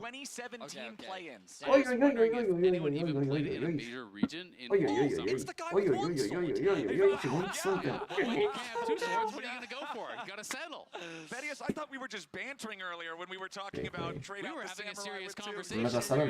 You were just interrupting us. I guess I'm the outside man here. Okay, so pairing it with the Poppy knockup, remember the snapcast of Keeper's Verdict can just knock the target up immediately. I mean, practic, ce face Nunu? Nu face nimic. I believe that E also works from Poppy if you insta ult off of it too. Any displace counts. Exactly. I don't know. L-am făcut să-mi dea drumul la umăr, dar acum m-am prins de îmbrat. A început marea lingere. Maybe I just don't fully Candy. understand it. It's just that when I look at it like at its surface, it's like okay, so you've got relatively short range Renekton, and Renekton Yasuo wants to go in. Zyra and Ezreal kind of want to play. Asta face toată ziua dacă so îl they las. kind of seem a little bit at odds with one another. Meanwhile, FlyQuest composition is very teamfight focused again, right? You've got a very solid front line in the form of Inspired and Busio. You've got long range poke with the Hui, and then you've got backline access, also with potential side lane threat coming from the Olaf, who I think, especially in the mid game when you're at about a single item, should definitely be able to outduel things like the Yasuo inside. I mean, honestly, for me, all eyes for FlyQuest now are on top jungle. I think so much of this game is going to be dictated by how the early game goes for Bwipo as well as for Inspired. I really am interested to see how they're going to be able to perform on this. They talked about some of these drafts that they might be cooking up. Ca să țină brațul. Them trying to prep these really sneaky plays, sneaky champions. They brought out some stuff. Asta e Anaconda-ul meu mic. It nearly worked, and in game 2 they are cooking once more to see if it works. Thank you, baby. Mulțumesc pentru curățare. Years. Mulțumesc. FlyQuest are locking it in a do or die game here for this series. When was the Nunu rework? Was that because in 2017? I wonder if it was old Nunu or new Nunu. I believe it is new Nunu. In 2017, it's the new Nunu. Doar că te la la pâinea cu stroi. E emotan. Because it would have been interesting if it was pre-rework and this would have been the first Nunu at Worlds, but Either way, very cool stuff here. I sat there and said I didn't think it După was jucând picuri convenționale, I mean, e inspire cel ce joacă picuri neconvenționale. De la trebuie să laghezi sens. I mean, vrei să ganchezi și vrei să-i surprinzi cu ceva. Și în general, Nunu ăsta are free... Nunu... Practic, Nunu după fiecare camp poate să facă un gank, by the way. Și în general, dacă wave-ul e bounce, de fiecare când vii cu B la aia, nu are cine să blocheze. Dacă uiți pe botlane, cine blochează? Poppy blochează și one shot. Blochează Zyra și one shot.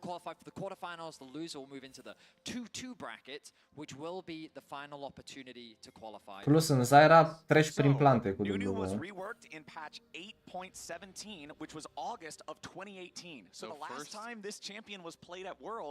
Was the old Nunu. First Nunu at at Worlds. That's okay. Let's see what Inspired's got cooking up here. I'm excited to see how FlyQuest want to play this, want to pilot this. Also, o să fie build-ul ăla de Leandrin full tank. Nu e bad, by the way, gen, nu e nici pe aproape bad.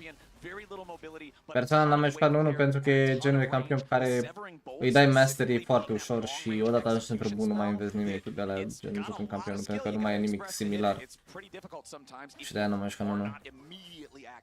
Yeah, it's absolutely true, but I think a lot of cases you're just be looking to try to follow up on what Busio is doing. You use that point and click CC, follow up with the Severing Bolt. Of course, there is a tremendous amount of damage that can come out from Hwei, but the wind wall can also be very problematic for you, right? So, you know, Yasuo only has one sword, but does have a wall to make up for it. We're never getting past this sword thing. Now, swords are pretty important. It's true. Dacă câștigă FlyQuest cu cheese pick-ul ăsta, o să vedem... Fiți atenți, vă dau de acum pronostic, ok?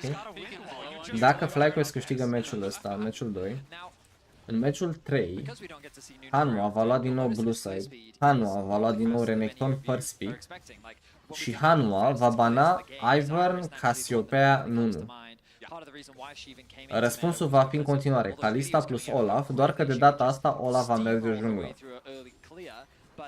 Și FlyQuest câștigă 2-1. Asta este pronosticul.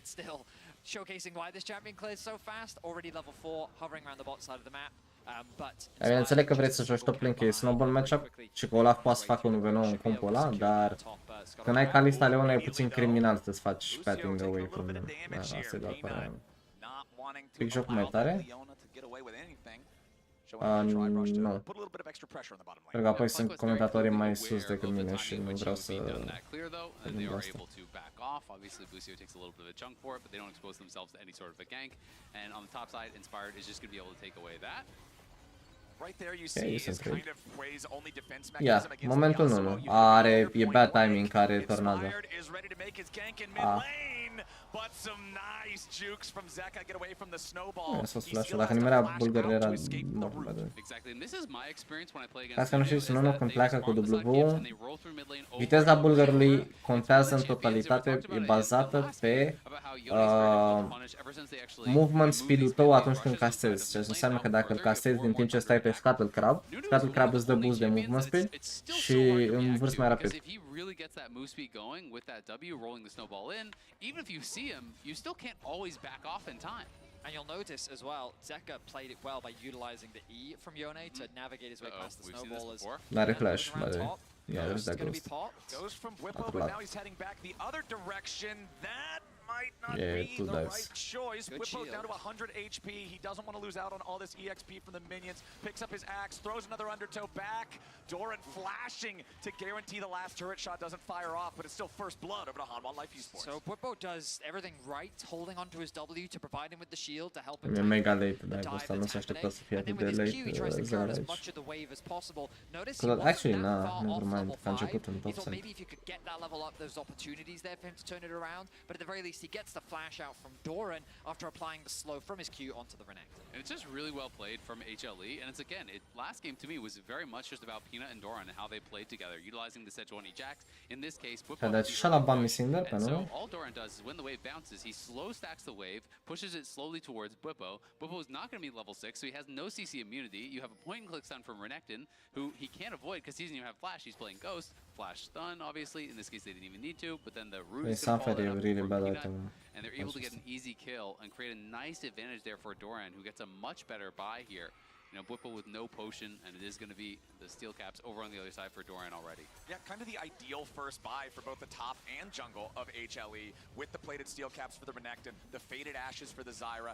Everything there is feeling exactly what you would want it to be. You can see the highest level in the game right now is Zeka hitting level 7 first, but Quad, or hitting level 6 first, excuse me, with Quad right behind him. N-are flash Renekton, bă. Bro, era mort Renekton! Inspired, again, just rolling that snowball around for some extra mobility. Going to make his way over into the Void Grub pit, but Peanut is showing up now to intercept him. Bwipo only at half HP, turns back onto Doran, who, remember, does not have the flash.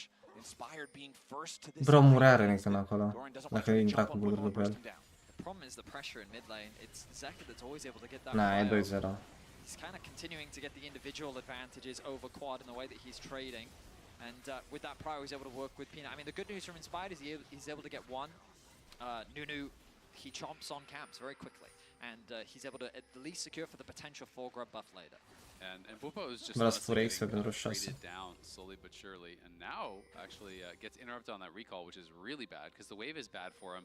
And he's down very low, so... N-a luat un grappa să înceapă să stacheze dragoni acum, I guess. Fall further and further behind, which is, of course, that massive concern when you are playing Olaf. You need to be ahead of the pace of the game. This is a champion with essentially 0 utility, or as close to 0 utility as you can get. Yeah, you have a slow on your Q, but that is about it. So you have to be strong, you have to be able to charge in there, survive, and punish people. And look where Peanut's positioning. Peanut's already there to actually zone him off when he walks back. So if Inspired is not covering Bwipo some more, Bwipo is going to be completely out of this game. And even if the rest of the map goes well, it's not going to matter because you're playing 4v5 for the rest of this game.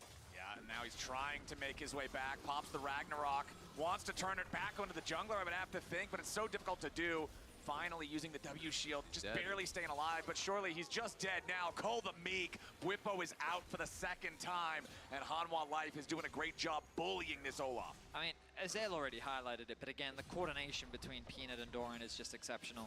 The timing is good, the wave setup is good, 2 stacked waves now, they've successfully dived Bwipo, and there's been 0 contest, no support there for coverage, no jungle there for coverage, and he's just left bleeding farm. You'll notice now that he is almost 30 CS down, and he is a full level behind his lane counterpart. I mean, he's completely out of the game, right? You know, from this spot, your only hope to be relevant is that you randomly get a bunch of cleanup kills in some fight later on that your teammates have set up for you. Right. But it's going to be so hard, and honestly, it's just a jungle gap from Peanut here. You know, Inspired playing this champion that is so well known for all this early jungle pressure. Cred că summonerele sunt bad pentru că nu trebuie să joci Ghost TP, mi se pare că Ghost TP e absolut teribil, e ca și cum ți-ai luat Ghost TP pe Darius. Trebuie Ghost Flash, dai Ghost să ajungi în linia dacă trebuie să dai un base sau nu știu ce. Dar ăsta trebuie Ghost Flash ca să poți să joci jocul. Și mi se pare că nu se sincronizează deloc, adică stachează wave-uri 24/7 și dive pe stack waves unde ar trebui să fie jungler-ul sau ar trebui să dea drop. Și dacă are Flash Ghost, poate să încerce să dea clutch 1v2 în scenarii. Adică dacă Zyra se apropie așa, poate să dea ignore la Renekton și încearcă să-i scoată tot lui Zyra, să o omoare pe Zyra, de la 3 de 1 pe 1. Dar n-a încercat să o omoare pe Zyra niciodată, chiar dacă Zyra are 100 HP. Realmente îi dai one shot. Olaf. Opa. Ăsta încă n-are flash, by the way, e mort, Renekton. Moare, asta e mort. Ăsta e primul gang, by the way. Putea să facă chestia asta încă de 100 de ori. Ăsta e primul gang, al doilea gang, în 10 minute. Previous gang a fost pe mid pe Yasuo și a scos flash-ul. Și apoi n-am mai gankat de la mid. O să rămână văd, da. Putea să facă mult mai mult până nu asta, sincer. And it does claw some semblance of quality back into this game here for Bwipo. I mean, it was, as you rightly said, crucial. Gives him a nice base, gets a little bit more gold, and he's actually making his way towards the bot side of the map right now. As a swap seems to have come through as Busio and Masu grab a clock, as you rightly said. But now the thing is, Bwipo does not have an ult, he does not have a ghost, and Doran has his flash and his ulti both ready for this grub spawn that's going to happen in about 15 seconds, making it a very difficult situation for FlyQuest to try to navigate. Yeah, it is going to be incredibly hard. Artic to take 2 of the grubs away to even deny a Void Might spawn. I think they're probably going to have to give it up. Zeka trying to get away from another snowball. Ooh, inspired, slams that one into the wall. These wall angles are tricky, man. Yeah, and I think honestly he just didn't want to chase. Cred că swap-ul ăsta e teribil pentru că nu poți să dai contest la grabs oricum.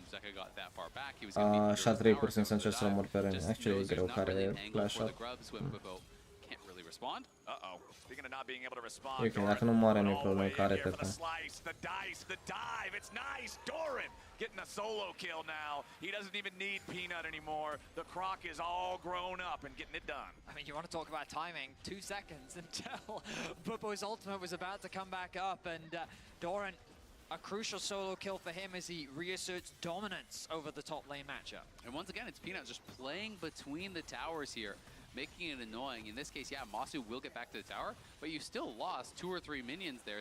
These little incremental advantages that he's helping for his team to grow.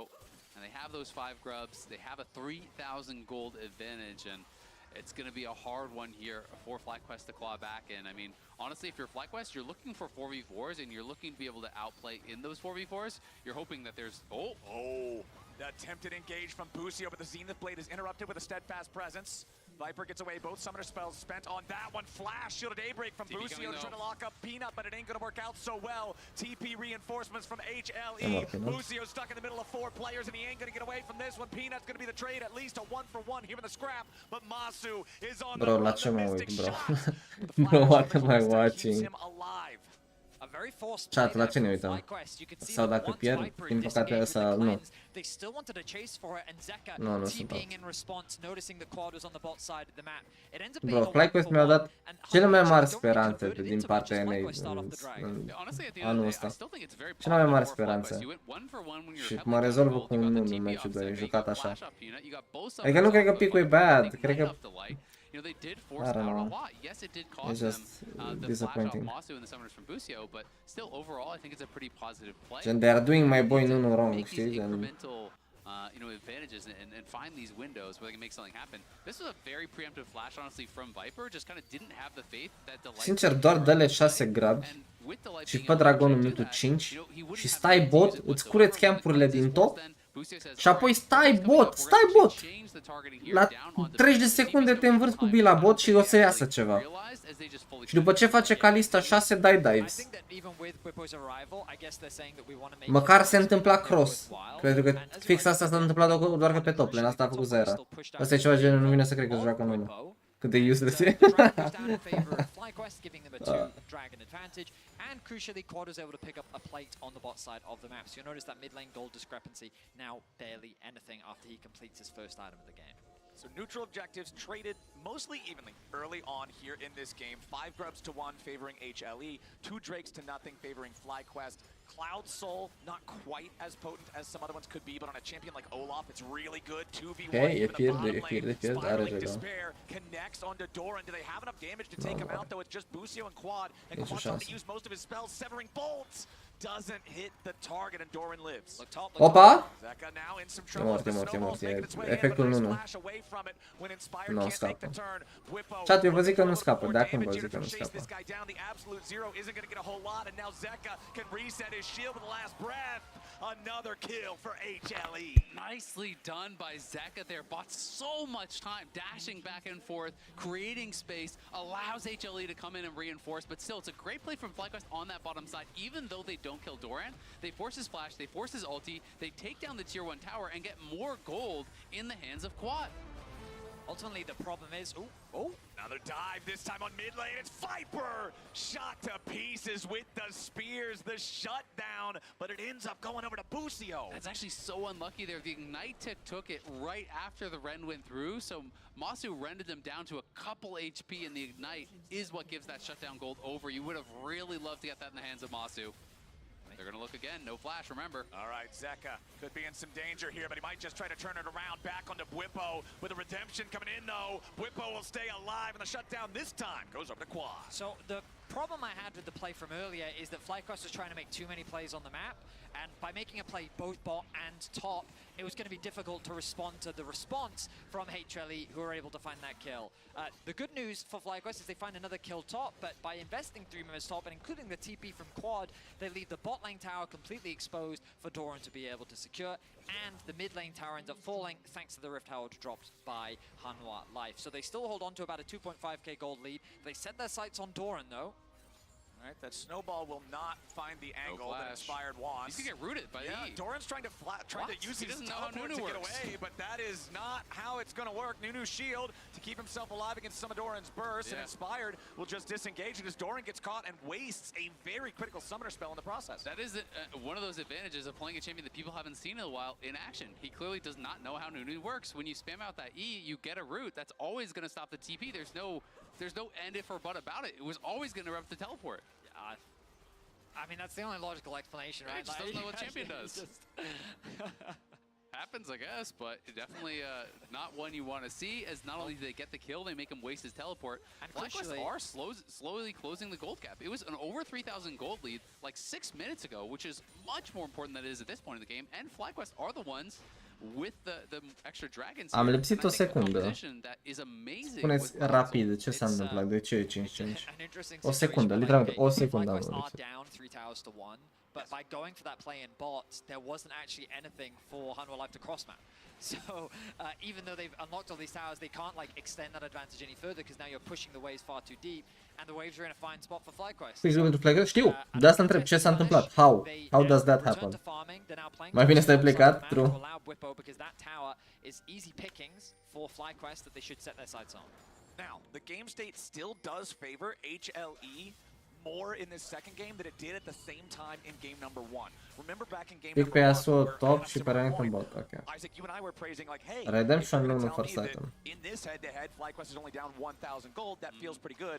This time around, even if they are clawing their way back, it's still too. I mean, au 2 dragoni și se apropie al 3-lea cu Kalista și mai când aveți Kalista, stacați dragoni. Fix asta se întâmplă. So that's nice.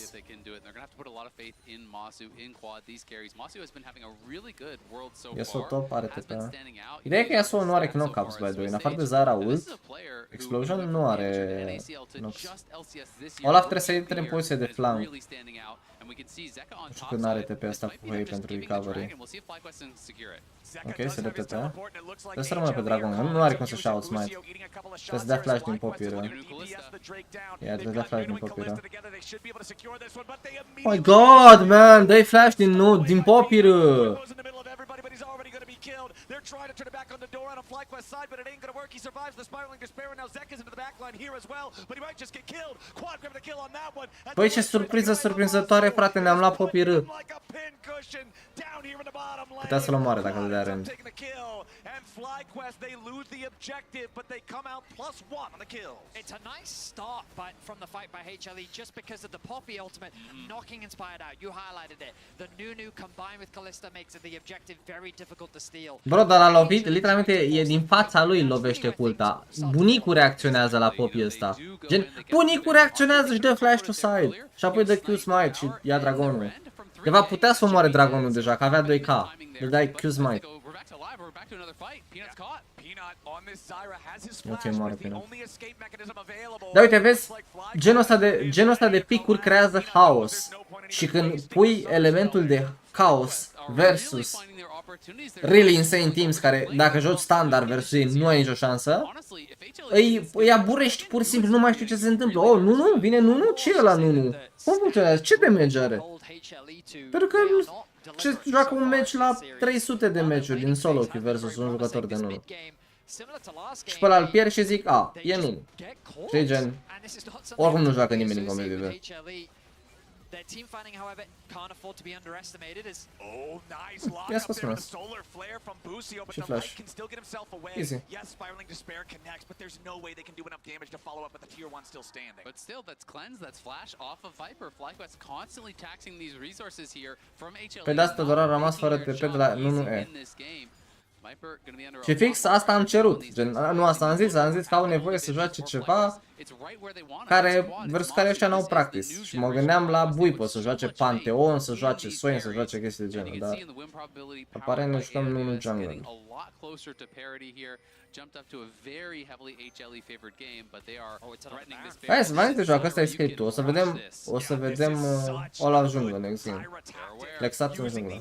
Îl fură în unul, by the way. Ok? Good job, Inspire. Take cover, îl termin Inspire, by the way. Îl termin Inspire, că îi dau smite. Nu, dar nu!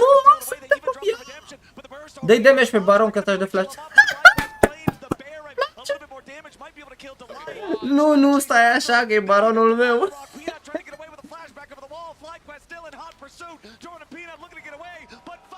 Ioi, ce mă pace, nu, chat. Și-a trollat ăsta, Masu, mega hard acolo. N-a trebuit niciodată să fie prins așa.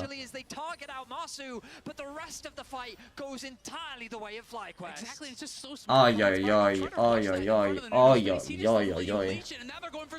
Busio wants in, they knock Zeka up into the air, but the wind wall is doing a ton of heavy lifting, keeping the Yasuo alive. Busio has gone in too far, spiraling despair. Literalmente, băieții, nu știu ce face Nunu. Hai, Nunu, învârte bulgările. Inspired needs to get the hell out of town as FlyQuest overplay their hand a little bit here in the mid lane. Let's take another look at the Baron. Pinge mașina la deal Nunu ăsta. E real. You don't get to leash it. I just need to get this thing down to about 3k and I can actually finish it off. So Bwipo helps focus it. Well, on the side, Zeka gets in onto that Kalista, bursts him down, but Quad over the wall is just shredding them with the AoE, gets so many members down low. Then Bwipo is just focusing on Peanut, who came over to try to steal that Baron, wasn't able to do it. We Windows! I mean, it was Așa zis Inspire. a response from FlyQuest because you could see the play from Inspired. Cum se spune Windows și de tirul ăla la vale? They were saying, get the Baron, get out. And Inspired paths towards the wall, but I swear it was a con from Bwipo that said, no, we can fight. He hesitates, and then they turn back and for the re-engage, and you can see why Bwipo had that confidence, because the damage on your screen showcases he was just tearing. Ia uite cum învârte. Ce se face genul? Stai, ce se întâmplă? Dau dodge, dau E, dau flash, dau cleanse. He has found ways to be effective, found ways to get gold, and found ways to give FlyQuest a chance in this game. He's also found a way behind enemy lines. Bwipo is Oi, ăsta n-are flash. Peanut is already down. Solar Flare sets it up for Bwipo to knock it down, and now it's a double kill, and Zeka is already dead here too. Doran running away. FlyQuest pushing again. They are out fighting.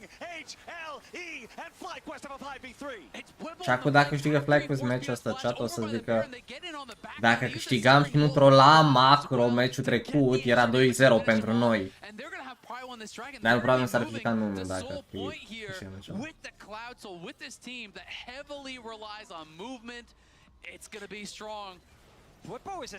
Chat, dacă se împlinește ce am zis eu, și anume că o să flexeze Olaf în junglă meciul viitor, sunt Nostradamus sau ce? That was Bwipo's stats in game number 1. Despite the fact that it ended in a FlyQuest loss, despite the fact that Bwipo getting caught at that Gromp at the end did end in tragedy, here in game number 2, Azael, I think you're putting it perfectly. The early game was the nightmare situation for a top laner. You're down 30 CS, you're down a level, they're constantly diving you, you've got no help, and Bwipo just widened his stance and walked into the mid game. And I think what's crucial is the differences between last game and this game. In the last game, I felt like that FlyQuest were punishing the decisions by HLE, but when it came to trying to take control themselves, it was hard for them. But this time around, I feel like that they have a lot more tools to take control of space. They have the ability to force their way in, and a lot of that comes off the back of this Nunu. Because you just start the snowball, you throw it down a lane, and immediately Hanwha Life always has to respect it.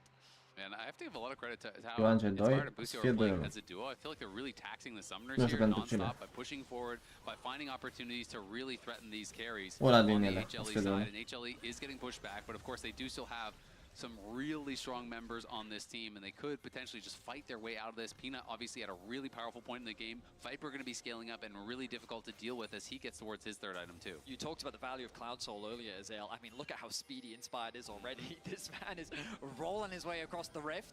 Doran will use the control ward, but they set the soul ball onto Viper. Oh, Viper does get knocked airborne, but they can't keep on chasing. A little bit disjointed there as Inspired walks back away, but they still get the cleanse thanks to the solar flare. Although Viper buffer was safe, he was still worried enough about this engage that he used the summoner. You'll notice though that FlyQuest, they're still overstacking on the top side of the map. HLE are doing a good job of catching waves at awkward times for FlyQuest, which means that they can't properly set up on 2 lanes. Mamă, cât de chilar e să văd nu la World Chat, să văd nu ăsta la World, chiar e, nu știu, e vis, dar e vis urât.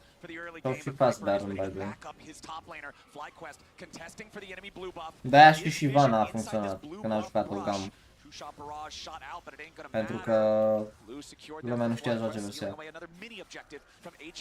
Now, we don't want to see FlyQuest make the same mistake that they did before, where they failed the siege and then they were just picking up camps on the map, because HLE, look, you can already see it. Peanut, in the window that you're recalling, moves out onto the map, getting vision control. He's using the window and timing that he has to get information and gather opportunities. And that was how FlyQuest got punished in the previous game, so now they need to focus and start pressuring through 2 lanes to gain more control. But one of the massive differences between last game and this game is that last game it was HLE that were threatening Seoul. This game it's FlyQuest that are, right? So they have the ability to show up to the objective, force their opponents to come into them. And you look at all this supportive itemization between Inspired and Busio. They have double locket, they have a redemption on the Nunu here, and they're building for this style to really just enable their carries to try to stop that initial burst of damage that's always going to be coming out from HLE's comp, and then to allow them to take over. And Quad, it feels like, I don't even know if I've seen him use his flash this game. He's been playing so carefully, positioning very well, pumping out damage, and if they can enable him in these team fights, he is going to be such a problem for HLE. Yeah, Quad 3, 0, and 5. 2 items fully completed with the Luden's Companion and the Horizon Focus. As the pieces of the next item, still just trying to combine that. We have got 90 seconds until the next Drake spawns. It is that very powerful Cloud Soul for this FlyQuest comp. When you have Olaf with Cloud Soul, he is just a ballistic missile in the fight. And Quad just finished his 3rd item here, so he is ahead of the curve. Strongest member, it feels like, of the team. And you look over at where Zeka is, he is just at 2 end pieces. Viper doesn't have his 3rd item yet either. If we're talking about items, we're talking about money. We should be talking about a 1.7 thousand gold lead for Bwipo. The recovery from the early game, we already touched on it, but it feels like it just keeps growing here for the Olaf. It might seem weird to you that he's got magic resistance. Oh, hang on now. Inspired. Nu, a little bit of damage here, but they're going to stun up Doran instead. Spiraling despair. The Sterix cage is not going to keep the Gator alive. Baron is up. They're going to start the Baron here. They're trying to force HLE into a 4v5 fight. Look at where Zeka is. He's got a TP. The rest of HLE still has all of their resources, so keep it in mind. Looks like they're not going to fight for it. Zeka just trying to take the tier 2 instead. They're going to try to play for the bot lane tier 2 and try to set up for this dragon because they know they can't give souls. So they're trying to play for the tier 2. Cum a ajuns baronul la 1 HP versus Ezrealul când ai Nunu ca lista are... Măi, pisoiule, nu mai zgâria. They are very close to losing the game. Big gold influx there with L-oprește. Să las e oprit. It's interrupted by Inspired. They found the Yasuo, but do they have the follow-up in time? HLE reinforcing their mid laner as FlyQuest cannot get the pick in time. Bwipo is still threatening. Someone's got to go and answer him, and it can only really be Doran now because he's the only one with the TP, but he's going to be late to the play. He can't use his TP, so the tier 2 tower is gone. Bwipo can base, buy another item, and look for Soul here. HLE, though, they're going to start up the Drake. They want to force this down before FlyQuest is able to respond. Busio and Inspired stepping up. Bwipo coming in right behind him here with the TP. HLE, they can try to teleport Brian in if they really want to try to contest this, but it looks like that's not the play. The Dragon Soul should be secured here, barring something completely wacky. And that's it. Soul secured for FlyQuest. The interrupt onto Zeka's back was so important. Because after getting those 2 towers, you typically have to spend your time pushing the waves back out, allowing HLE to reset, spend the gold, be in a position to contest, but they were forced to stay. And by being forced to stay, FlyQuest got to go back to base and was ready to contest. Now with the Baron buff, now with the Soul, they set their sights on the base of Hanwha Live. Exactly, they can put this pressure on, and even if you're looking towards a potential bailout of an Elder flip, well, it's not a flip. You're playing against Kalista, you're playing against Nunu, this comp that has such powerful secure on these objectives, so if they can continue to extend this advantage, HLE can't just win through sides, and they can't really just Now, we have to see if FlyQuest can keep this momentum up, if they can keep this late game feeling clean. Și acum vârte bulgăre până se plictisește. Și ăștia lovesc tot când nu stau cu bulgările. Pentru că n-au cum să facă defend. Oh god, this is not... Actually, Bwipo, I mean... Mama, dar mecanicile astea să mă bată, Să mă bată unchiul mecanicile astea pe Olaf, bro, a dat cancel la 8 autoatacuri. Jesus. Bro, 5 autoatacuri a ratat. În mod neironic. Cel puțin 5. Teribil, by the way, pentru ei. Era el de acolo. A bit of an overstep from FlyQuest, but they get the objective. They got what they wanted, Da, a fost which was the absolut inhibitor. teribil. I understand the idea because a few more kills could have meant the game. And when the game is right before you against HLE, you have to take those opportunities. And if it weren't for a couple of key plays here, the rejection on Masu, knocking him out of the fight, was absolutely massive from Delight. And also, Whippo just barely cannot actually finish off the Ezreal. Are ăla de Poppy a fost flash, by the way. If Viper dies, this could be the game-ending play here. Whippo decides fully commit to it. He thought he had the kill there, then tries to back off. Mis-executed on the play, overestimated his damage, thought Viper was dead on that last E, doesn't get him.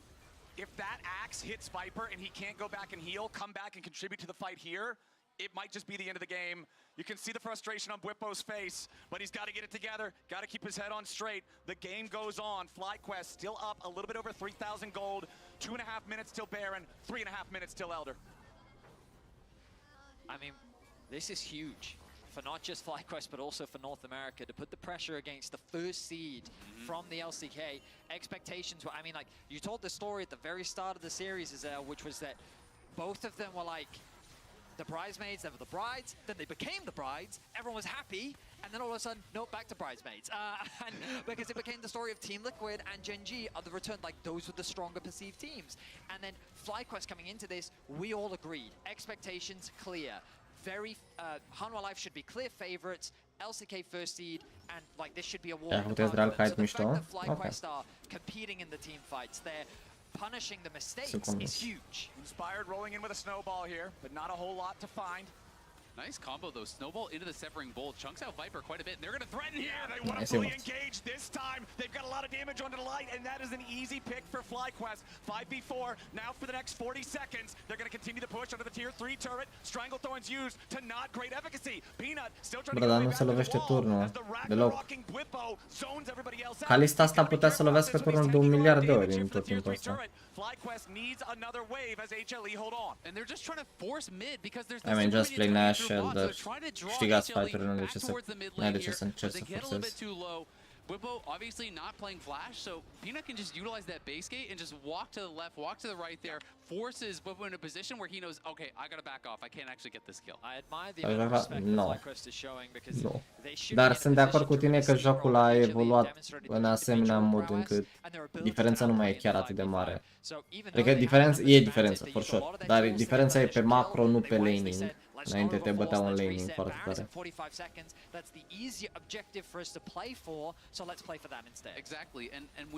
Zaira n-are zonia, by the way. Zaira n-are zonia, e foarte vulnerabilă la Olaf. De-aia Olaf, dacă avea Flash Ghost, putea să rămână pe ea, să o omoare și dacă dă flash peste perete. Dar așa, dacă dă flash, trebuie să o lasă să plece. Motivul care nu stă în poziția respectivă e că are terenul de Cloud și practic îi dă extra move speed pentru W. V-am explicat mai vreau, mulțumesc. 10 seconds on that timer. Elder about 60 seconds away. HLE moving up as a 4-man unit. Zeka pushing out the bottom lane wave. He'll be able to join the TP if that's the call HLE want to make. FlyQuest got the Baron down to about half. And the TP's coming in from Zeka. There's a lot of spears from Nu, n-are flash, nu, actually, nu are flash. Dacă și-a popiră, am arătat tot. Și-a expirat ulta? Sau în care ulta? Nu a expirat ulta.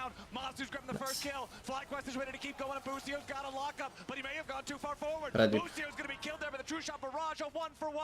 Trebuie de-a base să meargă la Edgar. Prea optimiști în legătură cu fight-urile astea. Se bagă ca și cum nu mai au all match de jucat. Cred că nu mai vor all match, așa se bagă. Trebuie să facă fight-ul ăsta 4v4 înainte să spawneze rank-ul, că altfel o să aibă number disadvantage. The supers are marching bottom lane, but HLE has found their way into the Elder Dragon pit. TP ready to join. N-ai cum să-i dai outsmite lui 1, by the way.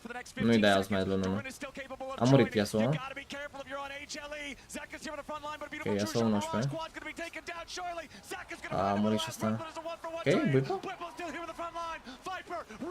Nu vă lăsați că ai... Mamă, îi bate... Da, când era Ezreal chestia, îi bătea pe amândoi. Cred că o să nu moare pe zi. Na, așa e. Nice. They're looking to see if they can actually catch Viper, but they're not going to be able to do it. So it is just the objective and a reset here for FlyQuest. The fights are absolutely crazy. Vreau să mai deschid un tab. Ca să mai văd o dată fight-ul ăla, să văd cum a jucat Buipo. Pentru că de obicei când cineva scrie o chestie de genul în chat și îmi zice n-ai dreptate și apoi mă uit și văd că am dreptate, mă enervez foarte tare. Da, o să verific. Poate n-am văzut bine. Voi o să vedeți în continuare live, nu o să vedeți ce văd. And look at Bwipo on the back line. He's able to take out Peanut, but he doesn't quite have any resources left. And you talked about the positioning of Viper. Elegantly dances around the fight, dishing out as much damage as he can. At the end of the day, though, the Elder secured. FlyQuest have all of the tools that they need to get a big win against Hanwha Life. It's a minute-and-a-half window here. They've got to get something done now. Only 45 seconds on the Baron, a minute and a half on the Elder. If the Baron expires, HLE can just go into wave clear mode and let the Elder expire. Ai dreptate. Dar parțial putea să dea încă un autoatac înainte de... Doar că probabil credea că e de execut bine. Avea atât de mult attack speed și dădea cu autoatacuri alea încât părea că a ratat autoatacuri, dar n-a ratat autoatacuri. You're right. You're right, my bad. For HLE. FlyQuest ahead by about 7,000 gold, but really it's all just about execution now if they want to try to force a fight. Și chiar vrei să te enervezi? Da, I mean, 99% din timp când cineva vine cu un argument de genul n-are dreptate, doar că... Și dacă n-avea dreptate, pur și simplu n-aș fi zis nimic. Dar dacă are dreptate, a luat mine, are dreptate. A jucat ok, doar că nu cred că trebuia să se întoarcă în subtur. Trebuia să regrupeze după ce a dat eu Ezreal. Yeah, da, so da eu prin el. Thumbs up. They've still got everybody. It's only Viper to try to defend here at just a barely hanging on second Nexus turret. That one's already down. Nexus turret number 2. It's on its way into the bubble pit as well. FlyQuest defying expectations, taking us to game 3. What a performance from FlyQuest, stepping up, making it competitive in Game 1 and taking over in Game 2, coming out with clear ideas of how they want to play the comp, of how they want to be able to make this happen, and being able to execute on it beautifully. FlyQuest injecting more hopium into North America than I have seen in years, man. We're going to break, but we'll be That's am zis că ai dreptate, nu s-a supărat nimeni. E ok.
Ce genul de coach care dastează așa?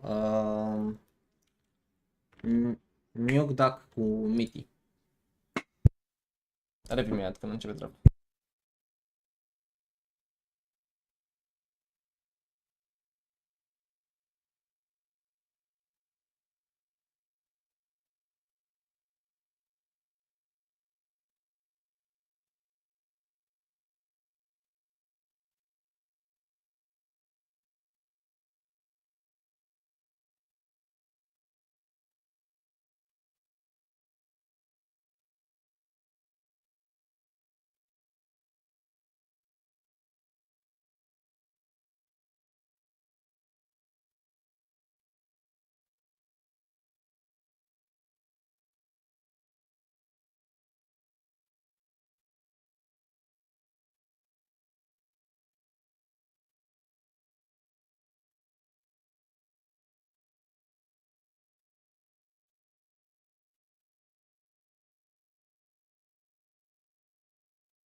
FlyQuest are one game away from qualifying to the quarterfinals of Worlds 2024 in their 2-1 matchup against the first seed of the LCK, and they beat them with Nunu.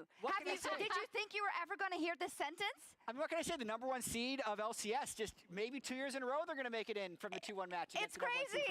I would argue that this one would be more impressive, and I think you would agree. Yeah. I know you can't help bringing it up, but this is crazy. I mean, listen, especially, they're the most unserious, serious team that I've seen maybe ever, because, like, Nunu aside, Whippo was in a hole that game. He got 2v1 dove at level 5. He got killed again later in the game, and then he was the first one to level 18. It doesn't actually make like that much sense, but the way that an Emily Stopează meciul ăsta, asta am zis și eu, bro, am zis că o să-și ia stop meciul ăsta, meciul 2, dar nu. from 20 to 30 minutes is it's incredibly good. And Whippo keeps doing it. It doesn't matter if it is a suboptimal pick or he's in a suboptimal position or something happened in the game that isn't really that great for them, right? And it's not all him, of course not. It's definitely a group effort, but I mean, he's playing out of his mind in these team fights. I think it's absolutely a group effort, right? Because we talked about, again, top of day, we talked about it in the previous game with the composition they brought out. This is a team that it's their own individual mistakes versus they have such strong ideas and identity around the compositions that they draft. And I've always really appreciated this about FlyQuest is that they seem so unified in terms of here's what we have, we're loading in, this is what we're going to do. I did not expect the Nunu, maybe none of us did, except for FlyQuest. And isn't that exactly what they wanted? Because we were talking about it before the series, right? Jad, I asked you the question. Yeah. You know, what do you think about this? The fact that they are keeping things close to their chest on purpose because they feel like they have an ace up their sleeve, and the fact that it is working, I think that is so commendable. It is. Masu needs to eat the orange rather than holding it in front of his nose. That gives him no benefits. But O să vedem acum HLE trebuie să facă cel mai bun să fie graf pentru... Nu, gen, nu așa funcționează. Gen, Hanwha a scos ce era mai bun meta-wise pentru ei. Gen, coreenii nu draftează voluntar într-un mod sau altfel. Îi draftează întotdeauna ce consideră ei că e optim meta-wise în fiecare scenariu. Și întotdeauna au răspuns pentru un răspuns la fel de standard slash meta. Dacă te joci ceva scos din literalmente când trebuie să te duci la job interview și îți pui șosetele care nu le-ai mai dat, gen șosetele alea pierdute sub pat pe care le-ai purtat 3 săptămâni, zi de zi, dar le-ai uitat sub pat și ai uitat de ele și crezi că sunt fresh, le pui pe alea în picioare, automat interviul o să-l dai peste cap. Și cam așa e și cu picul ăsta de Nunu, așa sunt picurile astea de la FlyQuest. De-aia funcționează. Pentru că ea se așteaptă să vină să răspundă unde te vezi în 5 ani. Mă văd lucrând aici la voi, la compania voastră. Îți dai seama că când întreabă pe ăla unde te vezi care joacă Nunu peste 5 ani, cu șosetele alea mirositoare, o să zică la spital, primind tratament. Răspuns cu tot diferit pentru un job interview și automat o să fie șocat.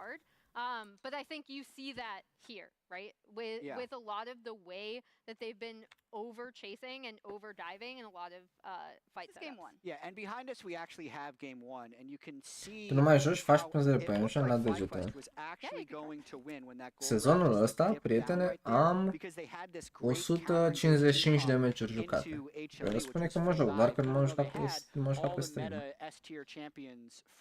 Și chiar ați fi surprinși, plăcut impresionat să aflați că am 76% win rate cu KD de 5 pe Lee Sin din 17 meciuri.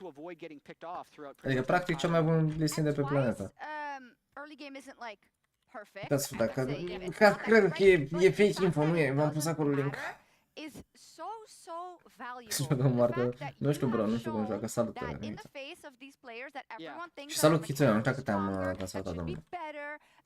You hold your nerve in the most important team fights.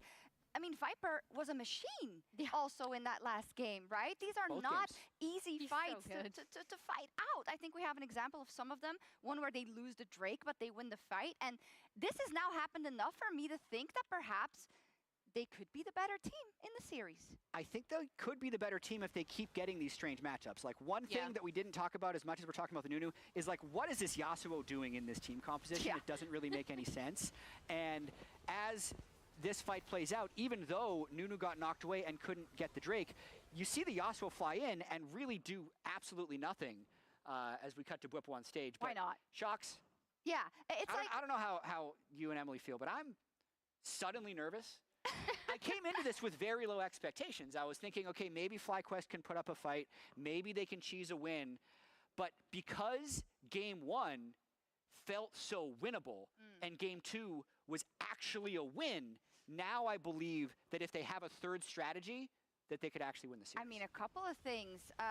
We brought it up in the beginning, and Emily only touched on it briefly because I don't think, you know, when you talk about Peanut and Doran and Worlds last year, but also in general, what is haunting them and what has been haunting them, which kind of puts a blemish on their achievements, is the fact that when the stress is the highest and when they need the top performance, you know, they are in these games where if it's them or if it's the team, it doesn't work out, right? And you can say what you want, that's in their heads now, going into game 3.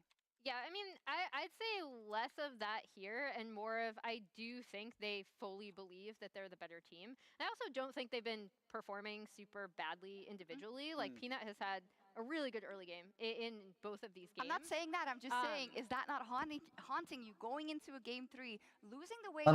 Alege Blue Side. Deci practic Blue Side din nou, red pentru până acum prima predicție s-a adevărat. Because on the one hand you could be like, well, we kind of drafted this like all hands composition and we're going to, you know, retool our draft and figure out what we want to do for this next game because we still believe we're the better team. Yeah. But I will say the most concerning thing is that in both of these games, FlyQuest has seemed to have a much better understanding of how they wanted to execute the champions that they picked.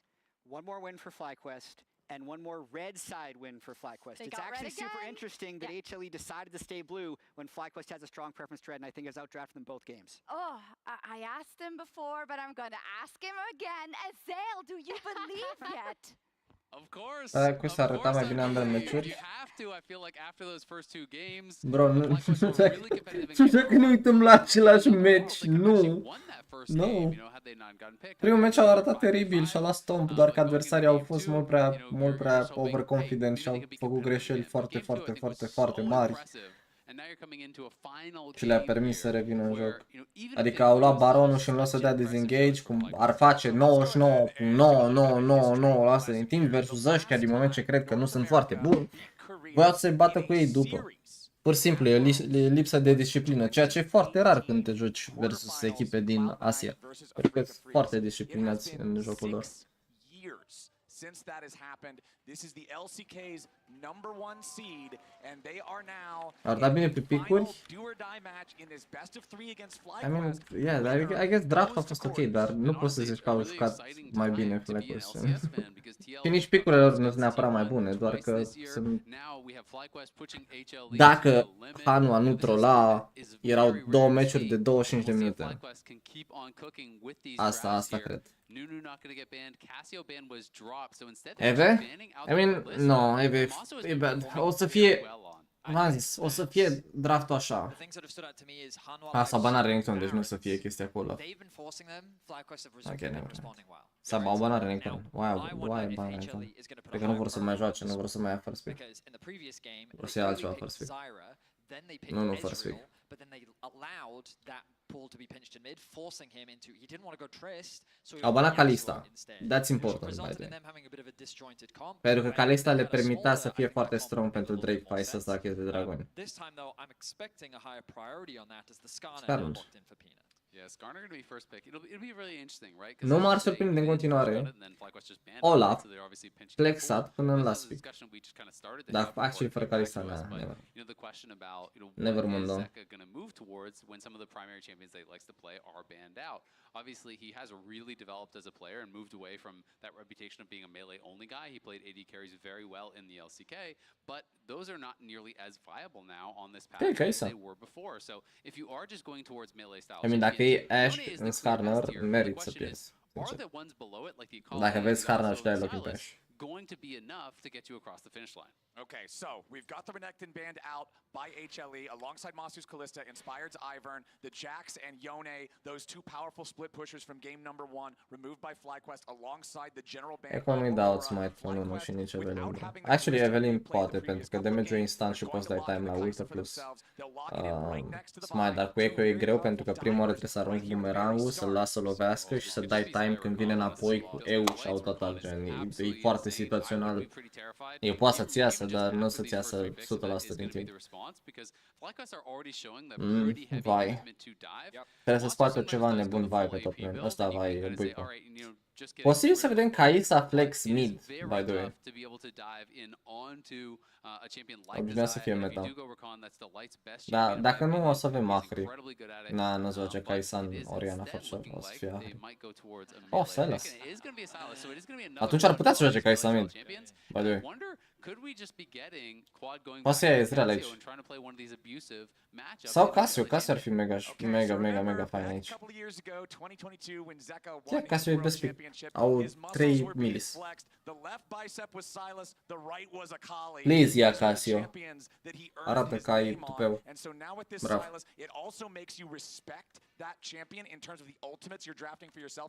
Mai nu vai Ahri, pentru că Ahri e bad în... Ahri e bună cu vai mereu și era deci ok și în Sylas, dar Sylas câștigă Ahri și dai ultimată foarte OP lui Sylas. În schimb Sylas, dacă și-a W de Cassiopeia, nu se mișcă niciodată și e foarte greu pentru Sylas să dea damage când adversarii au Cassiopeia vai, pentru că imediat ce intri în range, îți iei ultă de vai în W de Cassiopeia, rămâi acolo. E foarte ușor de executat și Casio versus compo ăla e absolut monster. Plus țineți cont că au banat Casio meciul 2 pentru că nu vor să joace versus ea. Și acum e open pentru că a trebuit să baneze Kalista. Olaf ban. Smart ban.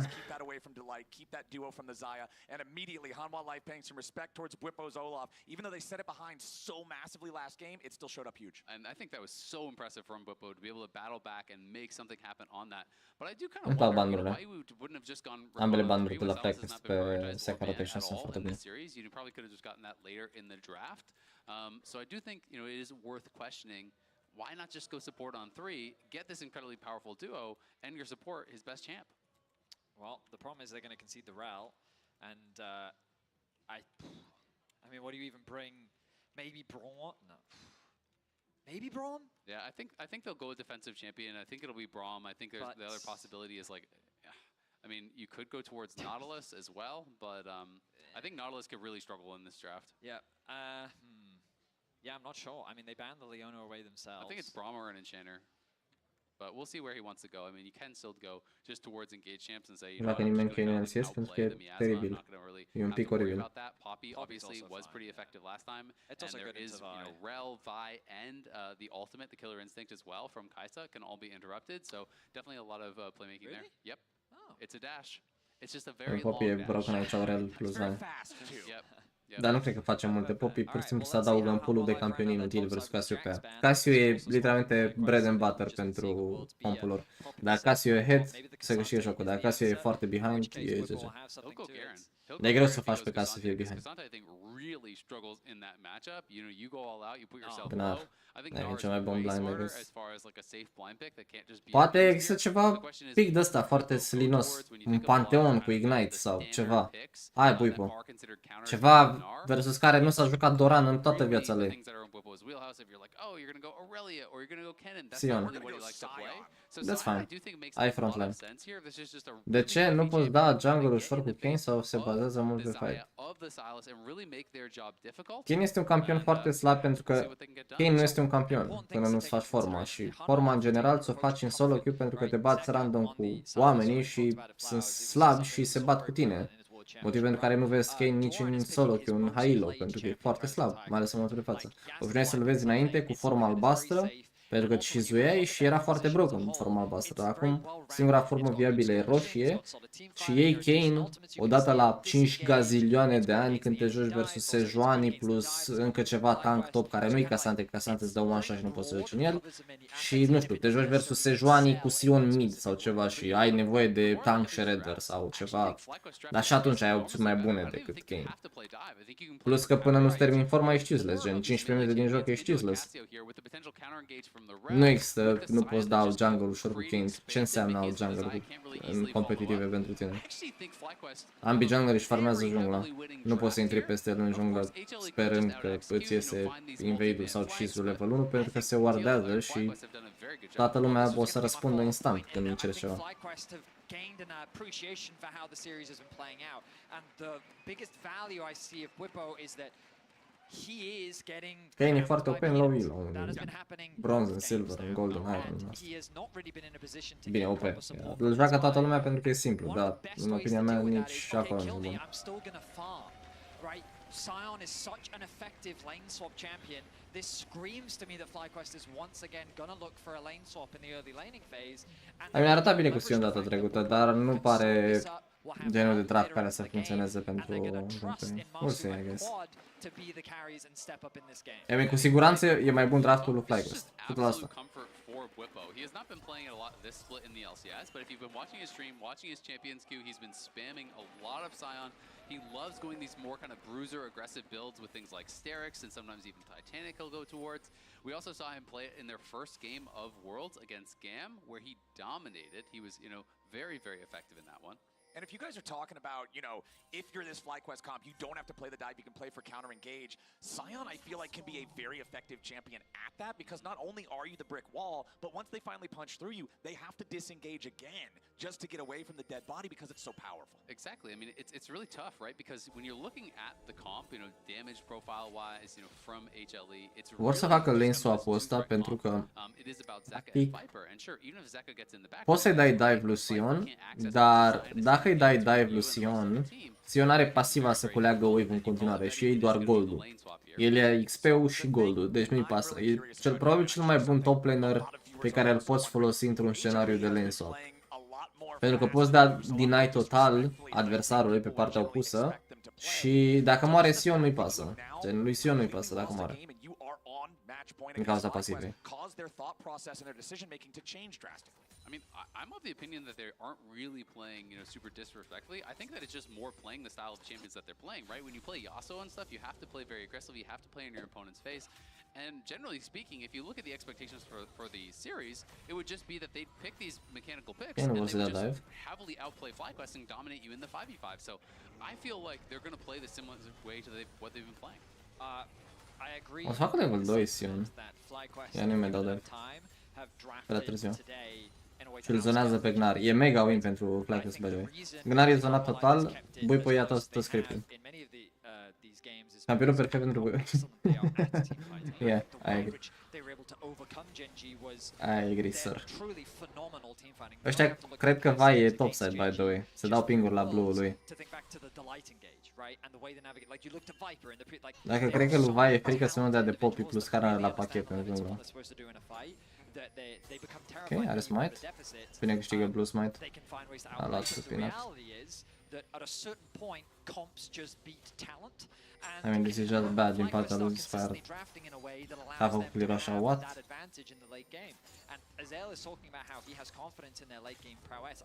Bro, la ce se întâmplă?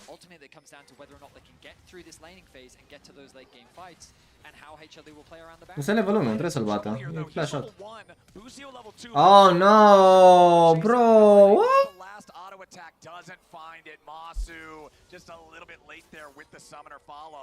Hol a fost mega bun. Predict? The attempted flash after the vault breaker to connect on Viper. So HLE coming out on top in two different flash for flash trades. Yeah, nice attempt there. He has to predict, right? You can't obviously always be able to respond there. Viper flashed very late, which meant he just has to guess where he's going to Încercarea a fost bună. Throws that flash out to try to redirect, can't quite get it. E bine să joci junglă, orice depinde de vizie. Dacă ești low elo nu contează. Joacă-te ceva pe care ești bun și îți face să joci ca să performezi, că degeaba te zic eu să te joci un pic dacă îți rup degetele pe el.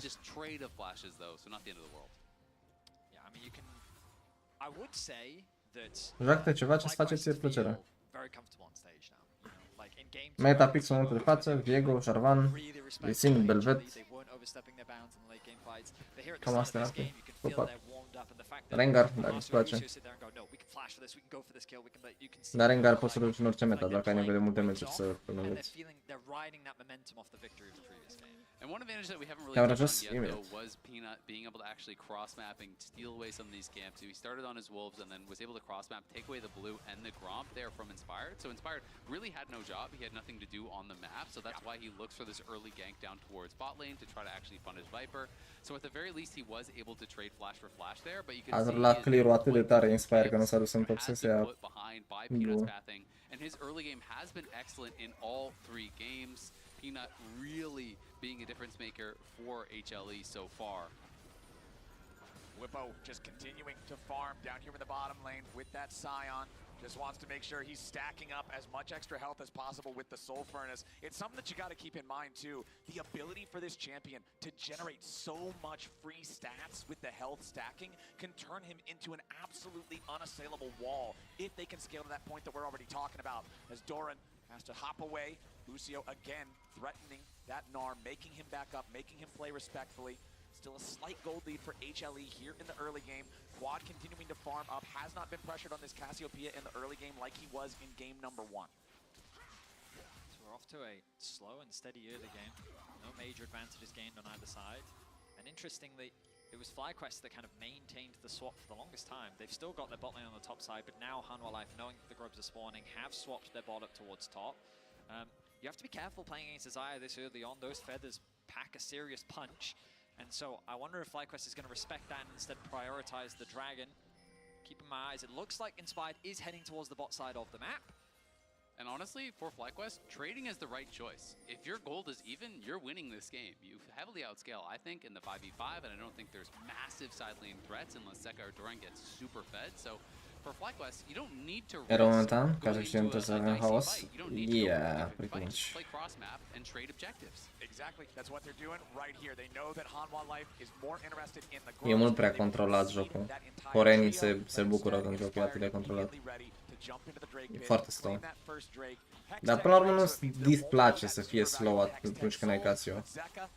V-am explicat, Cassiopeia asta la 3 iteme o să fie mutant, gen mega strong. Singura problemă va fi dacă are flash up sau nu, ca să nu ajungă scar în aia. Totuși are Sion în față, are Vi în față, are Rel în față. Da, trebuie să fie ușor pentru skirmishes să ajungă la ea. Good awareness, knowing that the dragon indicator showing where Inspired is on the map, and a stacked wave means that this FlyQuest duo can't contest the red buff, means it's an easy steal for him. And Peanut did just hit 6 there as well, so Inspired will come up.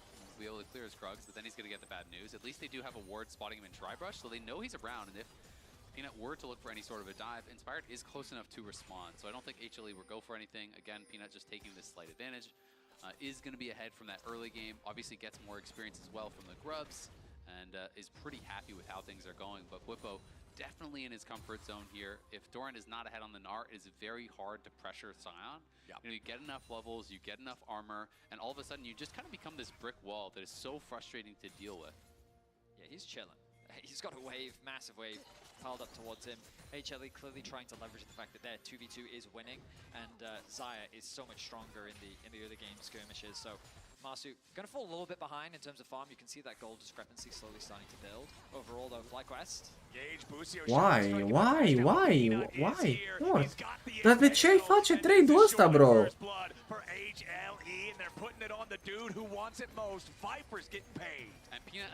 De ce simți nevoia să faci trade? Nu e ca și cum ai kill threat în linia asta vreodată. Bro, cum sunt suporții, literalmente se plictisesc și vor să facă ceva, man. Bro, s-a plictisit și a zis trebuie să fac ceva, ia să-mi dau abilitățile. Oh, e Scarn aici. Am murit. Yes, I'm dead.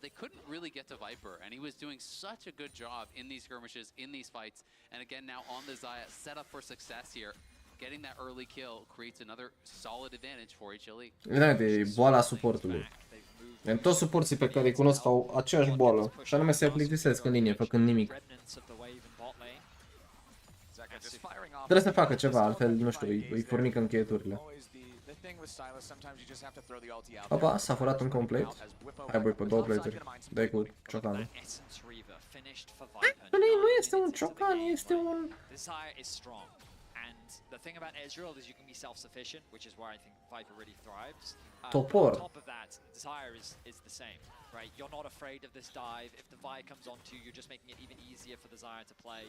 And so, yeah, I think that, sau, de fapt, este o halebardă. Nu știu ce. Nu știu, hai un ciolan. Ah, ok, mai bad. De ce ținem cu FlyQuest? Pentru că se echipa din NA. Și ne-am săturat să câștige Coreea sau China Wars în fiecare an.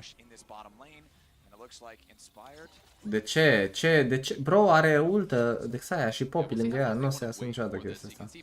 În vecii vecilor nu o să iasă chestia asta. That's best. Au dat cancel de 6 ori la base. Are flash pentru ultă. A încercat. Îi bate Viper pe toți.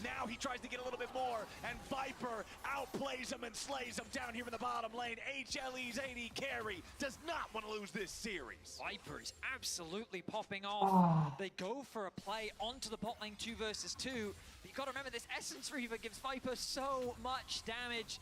The feathers truly did fly and they sowed destruction for FlyQuest. Singurul loc pe care vrei să-l ataci meciul ăsta e mid. Ai Cassiopeia, e win-con-ul tău. Nu vrei să faci play inside. Xayah care are River terminat. Și Poppy. Deci sunt amândouă pe spike. On HLE's side, it succeeds. It gets them kills, it gets them plates, it gets them grubs. On the bot side, it fails. And on top of that, Viper is the one to benefit from the kills. Yeah, exactly. And to make matters worse, they spent so much time in this brush waiting for this play here, and they have to give up the wave on the tower. Masu has to run away from it here. I mean, ok, măcar dacă luai flash-ul și atât, era ok. The feather pull is there across all three members from Viper. The timing on the ulti was perfect from Delight, and even though it's a good flash from Viper to avoid the redirect on the ulti, it just doesn't really matter. Delight and Viper couldn't have played that better, right? You're in a 2v3, you come out on top, the knock up into the 3-man blade caller is just ideal for Hanwha Life. Now up almost 3,000 gold, 12 minutes into the game, plus 6 grubs. Insane start for them. And to add insult to injury, the kill went over to Busio. So it doesn't even go on to either Inspired or Masu, which just makes things even harder for them as Viper sets his sights on that tower. The plates haven't even finished yet. We're not 14 minutes in. But HLE can just continue to play around the strength of their bottom lane right now, move them around the map. I say that typically you'd expect them to be pushing bot so they could secure the Drake, but they're going to move Zeka off to bot. Doran's going to catch mid, and they're going to get themselves their first dragon of the game. But we'll see what FlyQuest can do from here, because obviously they were down 3,000 gold, you know, this early or even earlier last game. They've been down every game. And, you know, so it's a less significant disadvantage than they were in last game. I still feel like their spot is okay. But obviously, if HLE can get that big fight to really kind of throw it over the line, that's going to be the problem. But I mean, Quad is in a good spot. Whippo's still in a good spot. The real problem here is Masu has been put quite far down, and that hasn't really happened thus far this series. Yeah, the biggest advantage on the Rift right now, you can see it on the scoreboard at the bottom, plus 1.6 thousand gold, roll for Viper. First items coming online across the board, really. Rod of Ages again for the Cassiopeia. Peanut wanting to make a gank up here into the top lane, but this time, Whippo can use that ultimate to get himself away in time. The Impale interrupts his decimating smash. They're looking for a little bit more damage onto him here. Viper free-firing pretty hard onto the Scion, but Whippo again just knocking him back up into the air. Blade Caller takes him low, but it won't take him down. Dar să le pierde cât mai mult timp înainte să ia turnul ăsta. Whippo barely hanging on, almost no HP left. Meanwhile, down in the bottom lane, another fight's going to be breaking out as Zeka and Delight try to stay in a fight, but Whippo's going to be killed underneath the tier 1 turret at the top lane at the same time. A little bit more damage on the Zeka. Dacă e squad, da, era ceva să numără mult, da. E not bad fight, by the way. 2 pe 1 și mai e 1 pe 1. Peanut is continuing to invest resources into making sure that Viper is being snowballed. But FlyQuest are doing the smart thing. They're cross-mapping. They're moving into an area of the map that should belong to them, and HLE is fighting them for it. Zeka overstays his welcome, and nu-ți pasă dacă Sionul ăsta moare de 8 ori by 2 sau de 12 ori. Nu-ți pasă dacă Sion moare. Pentru că ia gold și XP. Și cu cât ia mai mult script, cu atât devine mai tanky. E the Sion paradox. And even with the kill on Masu, Viper has a 2,000 gold advantage here. He got all of that play cloud, got the first tower gold on top side, got the kill on Whippo as well. Whippo is obviously just trying to delay while they look for a cross-map play, trying to soak pressure from those two members. This lane economy. Se cred dacă își face E second sau face rapid. Nu, cred că își face Phantom Dancer, right? Din chestia. Has really gotten out of control for Viper. Dacă își face Fire Cannon versus compo la 5 melee, sincer sper să piardă. Cred că își face PD. Dar parcă PD-ul făceai din 2 longuri? Sau Runan? Runan ar fi foarte bun, de asemenea. Aveți Runan să... Așa, să nu.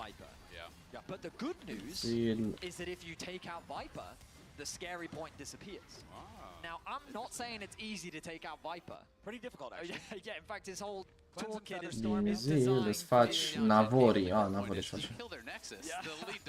E, Navori stă ăsta. Face sens, exact. Remember, in these team fights, this is where I give FlyQuest a lot of credit, is that they are very good at finding that target, the target that they need. And while, River, Navori, LDR, probabil. Îi trebuie LDR third. Cineva trebuie să-l omoare pe Sion. It is going to be harder this time round because Viper's on a champion that is about that self-sufficiency. It welcomes the dive. It wants to be able to find those outplays. In the event that they're able to shut down Viper, then FlyQuest have the tools to turn those fights. Well, it's really interesting because I don't know that they do have the tools to actually kill off Viper, you know, early on in the fight unless he really misplays. But I do think they have the ability to still potentially absorb and engage and have someone like Whippo just kind of zoning Viper out, giving his life and having the team win on the other side. So I think that's going to be what they're looking for. But the problem is HLE is doing such a good job of extending the gold lead. You know, it really stalled out in those other games. You know, last game it was about a 3K gold lead around 10 minutes, which was massive, but it really stalled from there. And now this is nearly a 5,000 gold lead here. Nicely maneuvered there with the Herald from Zeka to drive it from the bottom lane into the mid lane. The previous 2 games, we have seen the Herald crash into the wall, not quite get the value you were hoping for with that lane-to-lane drift. This time around, Zeka's got his driver's license. He's making sure that Herald hits exactly on the mark. But it is the biggest gold lead we've seen in this early, slowly transitioning into mid-game point in the series so far, with a 4.5, nearly 5,000 gold lead for HLE and 30 seconds until the 3rd Drake of the game spawns. Yeah, it's kind of crazy how quickly this game is snowballing out of control. FlyQuest, it's true that so far in this series they haven't been able to find much footing in the early game, but as you rightly said, Azael, the deficit wasn't that bad, but just like that off the back of the Herald, they're ballooning it so rapidly with a lot of the gold advantage sitting on Peanut and Viper, who really have been the stars of the series when we think about the entire best of 3. Yeah, I think Doran was very big in game 1 on the Jax as well. You know, I think Peanut for sure to me is by far the standout player for HLE thus far this series. His early game has been so strong. He's been pathing well, and we're going to see another tower die here as HLE just step forward, threaten it, and continue to build that gold lead here. Now just a hair under 5,000 at this point. But we're going to be trying to push up on that top side as Quad farms on bot. FlyQuest has no intention, obviously, of fighting for this dragon. Again, just trying to play for that. Why? Why TP? Bro, what? The name of the game for FlyQuest is stall, stall, stall, because HLE is so far in control of Vor să-i dea solo golul Cassiopeia. The Rod of Ages stacked up to 6. Și-a luat cancel. He's got about 2/3 of the stacks on the tier as well, so around the time that he completes that Archangel staff, it should be nearly ready to immediately evolve. Ai nu mă să mă oricare itemul ăla de in a IDH. compromised position, he flashes away so he can use the ulti to continue escaping and avoid another death.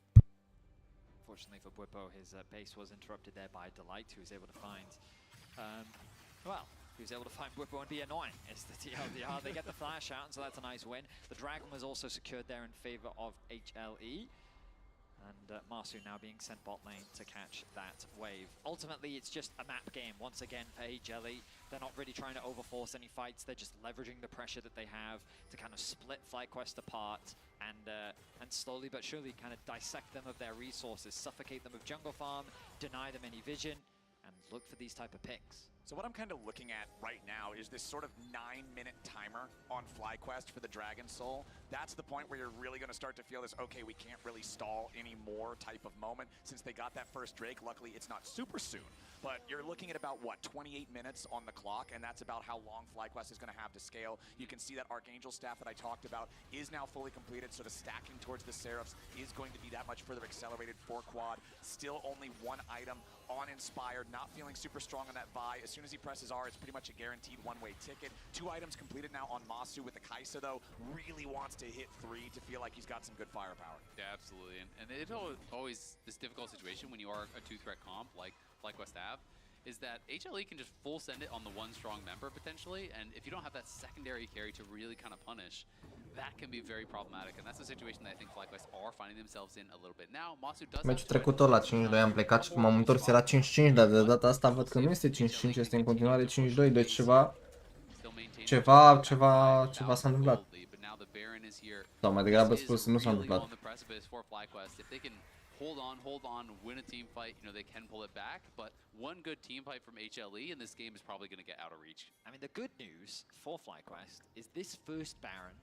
Bro, ăsta cu Xayah e atât de fed încât it's not even funny. So, all you're relying on is HLE to force the objective. And for what it's worth, I don't think HLE's Barons have ever been like a wrong decision. I genuinely think that FlyQuest have just been outplaying HLE. Ești un miam mult, nici Lilia nu e bună? That one probably was a little bit more questionable, but ultimately FlyQuest have been better at punishing the Barons. Dar dacă ești în Bran, nu e bună. So we'll see if FlyQuest can do the same thing here in Game 3. Well, if we want to talk about good things for HLE, let's talk about Viper, plus over 2,000 gold, Essence Reaver, plus Navori Quick Blades, both already completed. You can see also building towards the complete evolution of the Last Whisper as well. He's almost on 3-item power spike. This Xayah is an absolute monster. You can see Bwipo trying to answer that as Delight will be forced to flash there. I mean, golul 5k e destul de mult, dar nu e chiar extraordinar de mult. Dacă reușesc să-i dea shutdown lui Xayah, ne să o prindă pe Xayah cumva, câștigă fight-ul lejer dacă moară pe Xayah. Dar momentul de față îmi e că pe dă mai mult damage decât Cassie și Kaisa. Yeah, because the argument that you're proposing, right, is into a Casio, front to back is great, right? She's just going to melt any front line that comes into her. And so when you have Rel plus Scion, you don't have to... Ar putea câștiga FlyQuest, by the way, chiar dacă sunt foarte în spate și nu fac nimic în ăsta. Ar putea câștiga, doar pentru că, din nou, au better comp și scalează foarte bine și foarte ușor de executat. Maybe you can burn a flash and then use that on that target. There are options the FlyQuest have to approach the fight. And that's always the risk when you play a 4 melee comp, is that you just naturally stack up, right? As you're trying to target someone. And then that can mean form in, you know, Casio ult or a Rel combo. And in some of these situations, it'll be interesting to see how Inspired plays it, but like, I don't know how successful it's going to be throwing that ult on Desire. We have HLE on Baron. Yeah, HLE is starting this one up. They know how powerful their carry is. Now fully completed. What? Sai e foarte pe la Baron, by the way, pentru că poate să dea e la 2K. Ok, 1 HP, 1 HP. No! Sau? Bă, da, good. No, smorg Saya. Am murit! Ok, Kai'Sa? Au damage? Au damage. Doar Kai'Sa a rămas, trebuie să rămână în viață Kai'Sa, altfel e... Whatever, na, moare. E mort. Just don't waste sounds.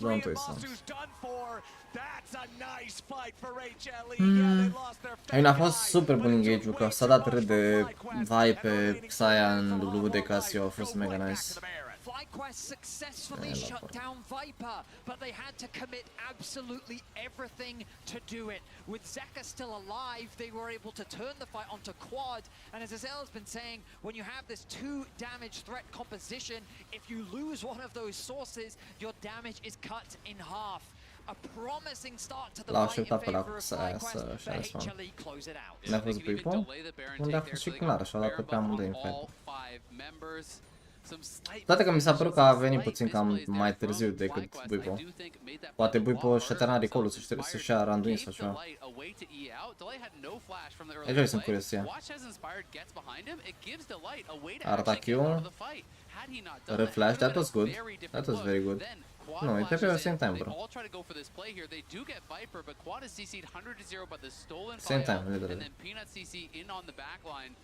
And Busio and Bwipo just can't buy enough space here for Masu. As soon as Doran is going to mega out, they know there's no shot at winning this fight. Sincer, Bwipo trebuie să rămână acolo să încerce să... trebuie să plece chiar atât de rapid. Mai degrabă murea el decât să moară Kai'Sa, că și-o lua Kai'Sa resursele pe mapă. Plus că el ar fi murit mai rapid decât... Pardon, ar fi murit mai greu decât Kai'Sa. FlyQuest now in a really tough spot. They're down over 8,000 gold, and HLE wants to end this game. Știrea Kai'Sa nașorul. To try to scale to a point where they can come back into this game. Doran's going to be Ignari e mini imediat. Trebuie să caute engage, dar engage ca cel anterior nu o să mai vedem, că nu mai are Vaira. Asta nu mai are flash să dea flash-uri instant pe... Two towers fall. They put themselves at soul point, they steal away all the jungle camps.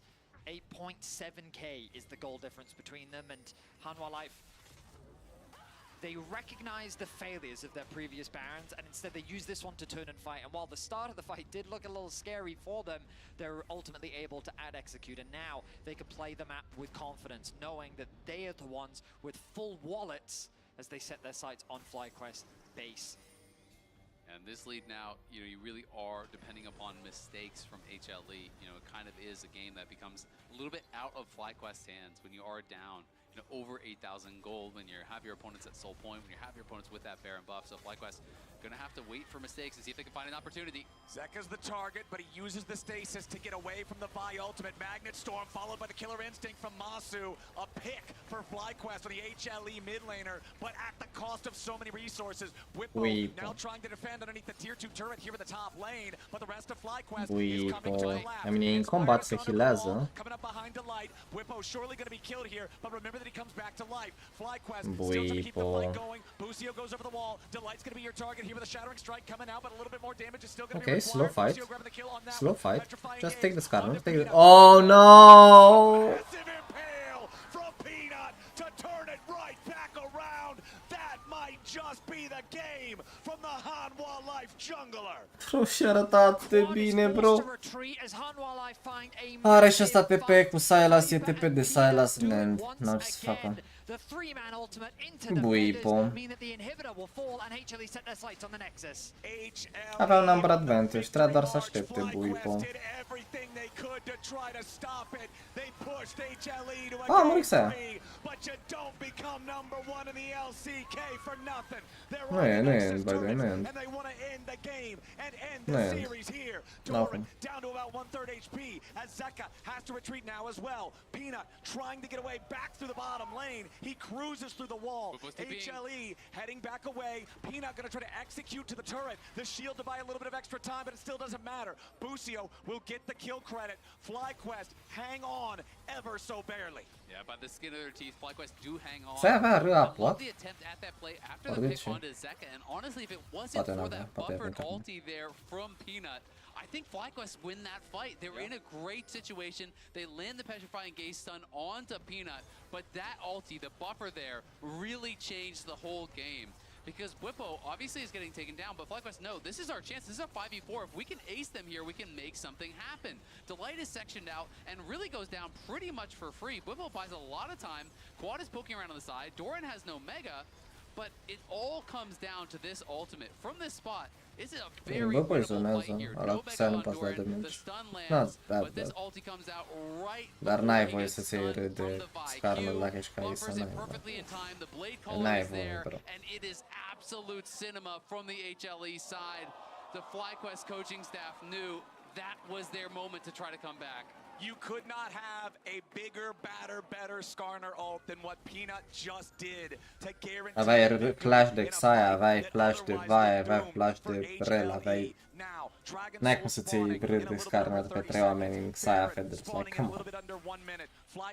Era one fight ăla. The slightest, smallest mistake is the end of the game and the end of the series as HLE take to the rift once again, ready to force FlyQuest back. And look at top lane. All they have to do is just delay. FlyQuest have no TPs to be able to answer here, but if they base, they give up soul. So HLE just needs to just keep them here and buy time for the supers. Super minions continuing their march. You can see a recall from Masu. Nici Silat, nici Gnar. Has teleport, but not yet. It's still got a little bit of that cooldown left on it. No teleports available for either one of the players on HLE either. Hele, de sol. FlyQuest is just saying give it. Don't 12% damage reduction. It's not going to work out. Free chem tech soul for HLE. And I think this is the right Escalăm, call here escalăm. for FlyQuest. I think you're almost guaranteed to lose from that spot. And honestly, one dragon doesn't get you back into the game, even if you're able to. Îi trebuie voice tab lui Casio. Are Withen Gnar plus Negatron. Ăla are Kai Nigro, are Kern și face joacă. Toată lumea are tone de MR. You look for a 50-50 at a Baron. That's the kind of objective that might be able to get you back into it. But that being said, you're still down 10,000 gold, and there's a soul on top of it. It is a nearly impossible game for FlyQuest to play. It certainly is, and they're not going to be given any opportunity to steal this one away. Delight is hovering on the outside of the pit. There's Doran acting as bodyguard as well, and that's going to be a Baron secured for Hanwha Life. Zeka even stealing away the Vi ultimate, so in case anybody from FlyQuest tries to stop it, he can immediately jump in to punish. Doran jumps in, wants to go for the mega, but he doesn't find a whole lot of success with it. Zeka versus Inspired off to the side as FlyQuest try to hold the line. N-are damage, bro, are prea multe mari. Nu dă damage ca să. Toată lumea are prea multe mari, trebuie voi. Ok, not bad, not bad, not bad. No. Bro, ai flash pe Kai'Sa, cum îți iei râd de Skarner la cooldown? Ai flash de Kai'Sa apa a doua oră, nu vezi râul de Skarner.